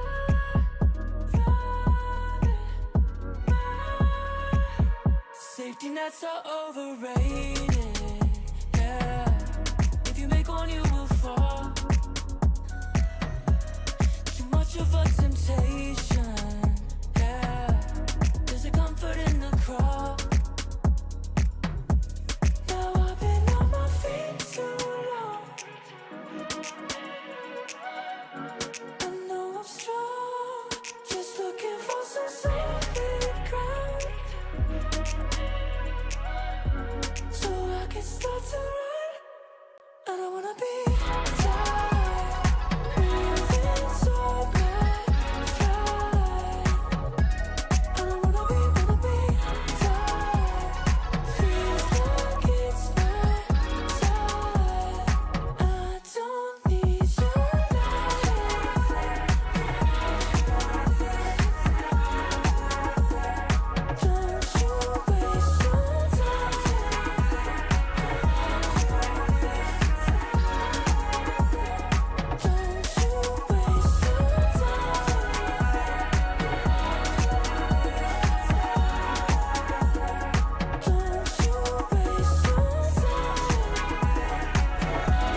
I pack my suitcase, headed out the door. I keep my shoes laced. 2,000 miles away from home. A couple dollars in my pocket, never stopped the boy before.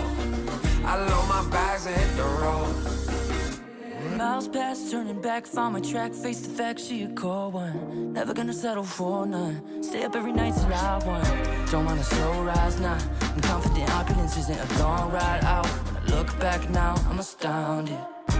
A quiet boy from old age, but always felt the world was a stage, yeah. I celebrate one last late night.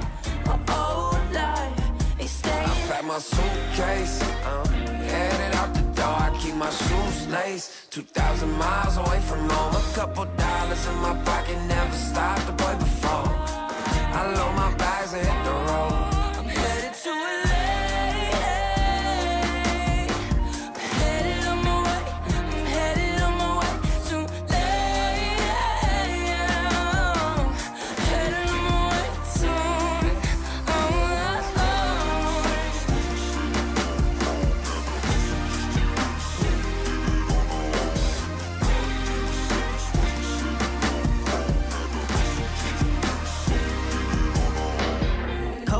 Miles, throw it on the dash. Shit, the 10,000 hours, can't let them pass. Yeah, well, I was putting time in, you was pulled up wildin'. You always had shit to say, now when I see you, it's silence. Thought I'd have a Grammy by 25. Commas after commas next to dollar sign, yeah. To remind myself why I'm living this life. Look at all the late nights, it'll all come in due time, yeah. Made for the fight, for the pain and the climb. Tied to the life I chose. Stay through the night, another day, not a dime. Race against time. I couldn't just lay by and wonder what I could have made mine. I'm closing on the moment, no one's gonna hold me down. I pack my suitcase, headed out the door. I keep my shoes laced. 2,000 miles away from home. A couple dollars in my pocket, never stopped the boy before. I load my bags and hit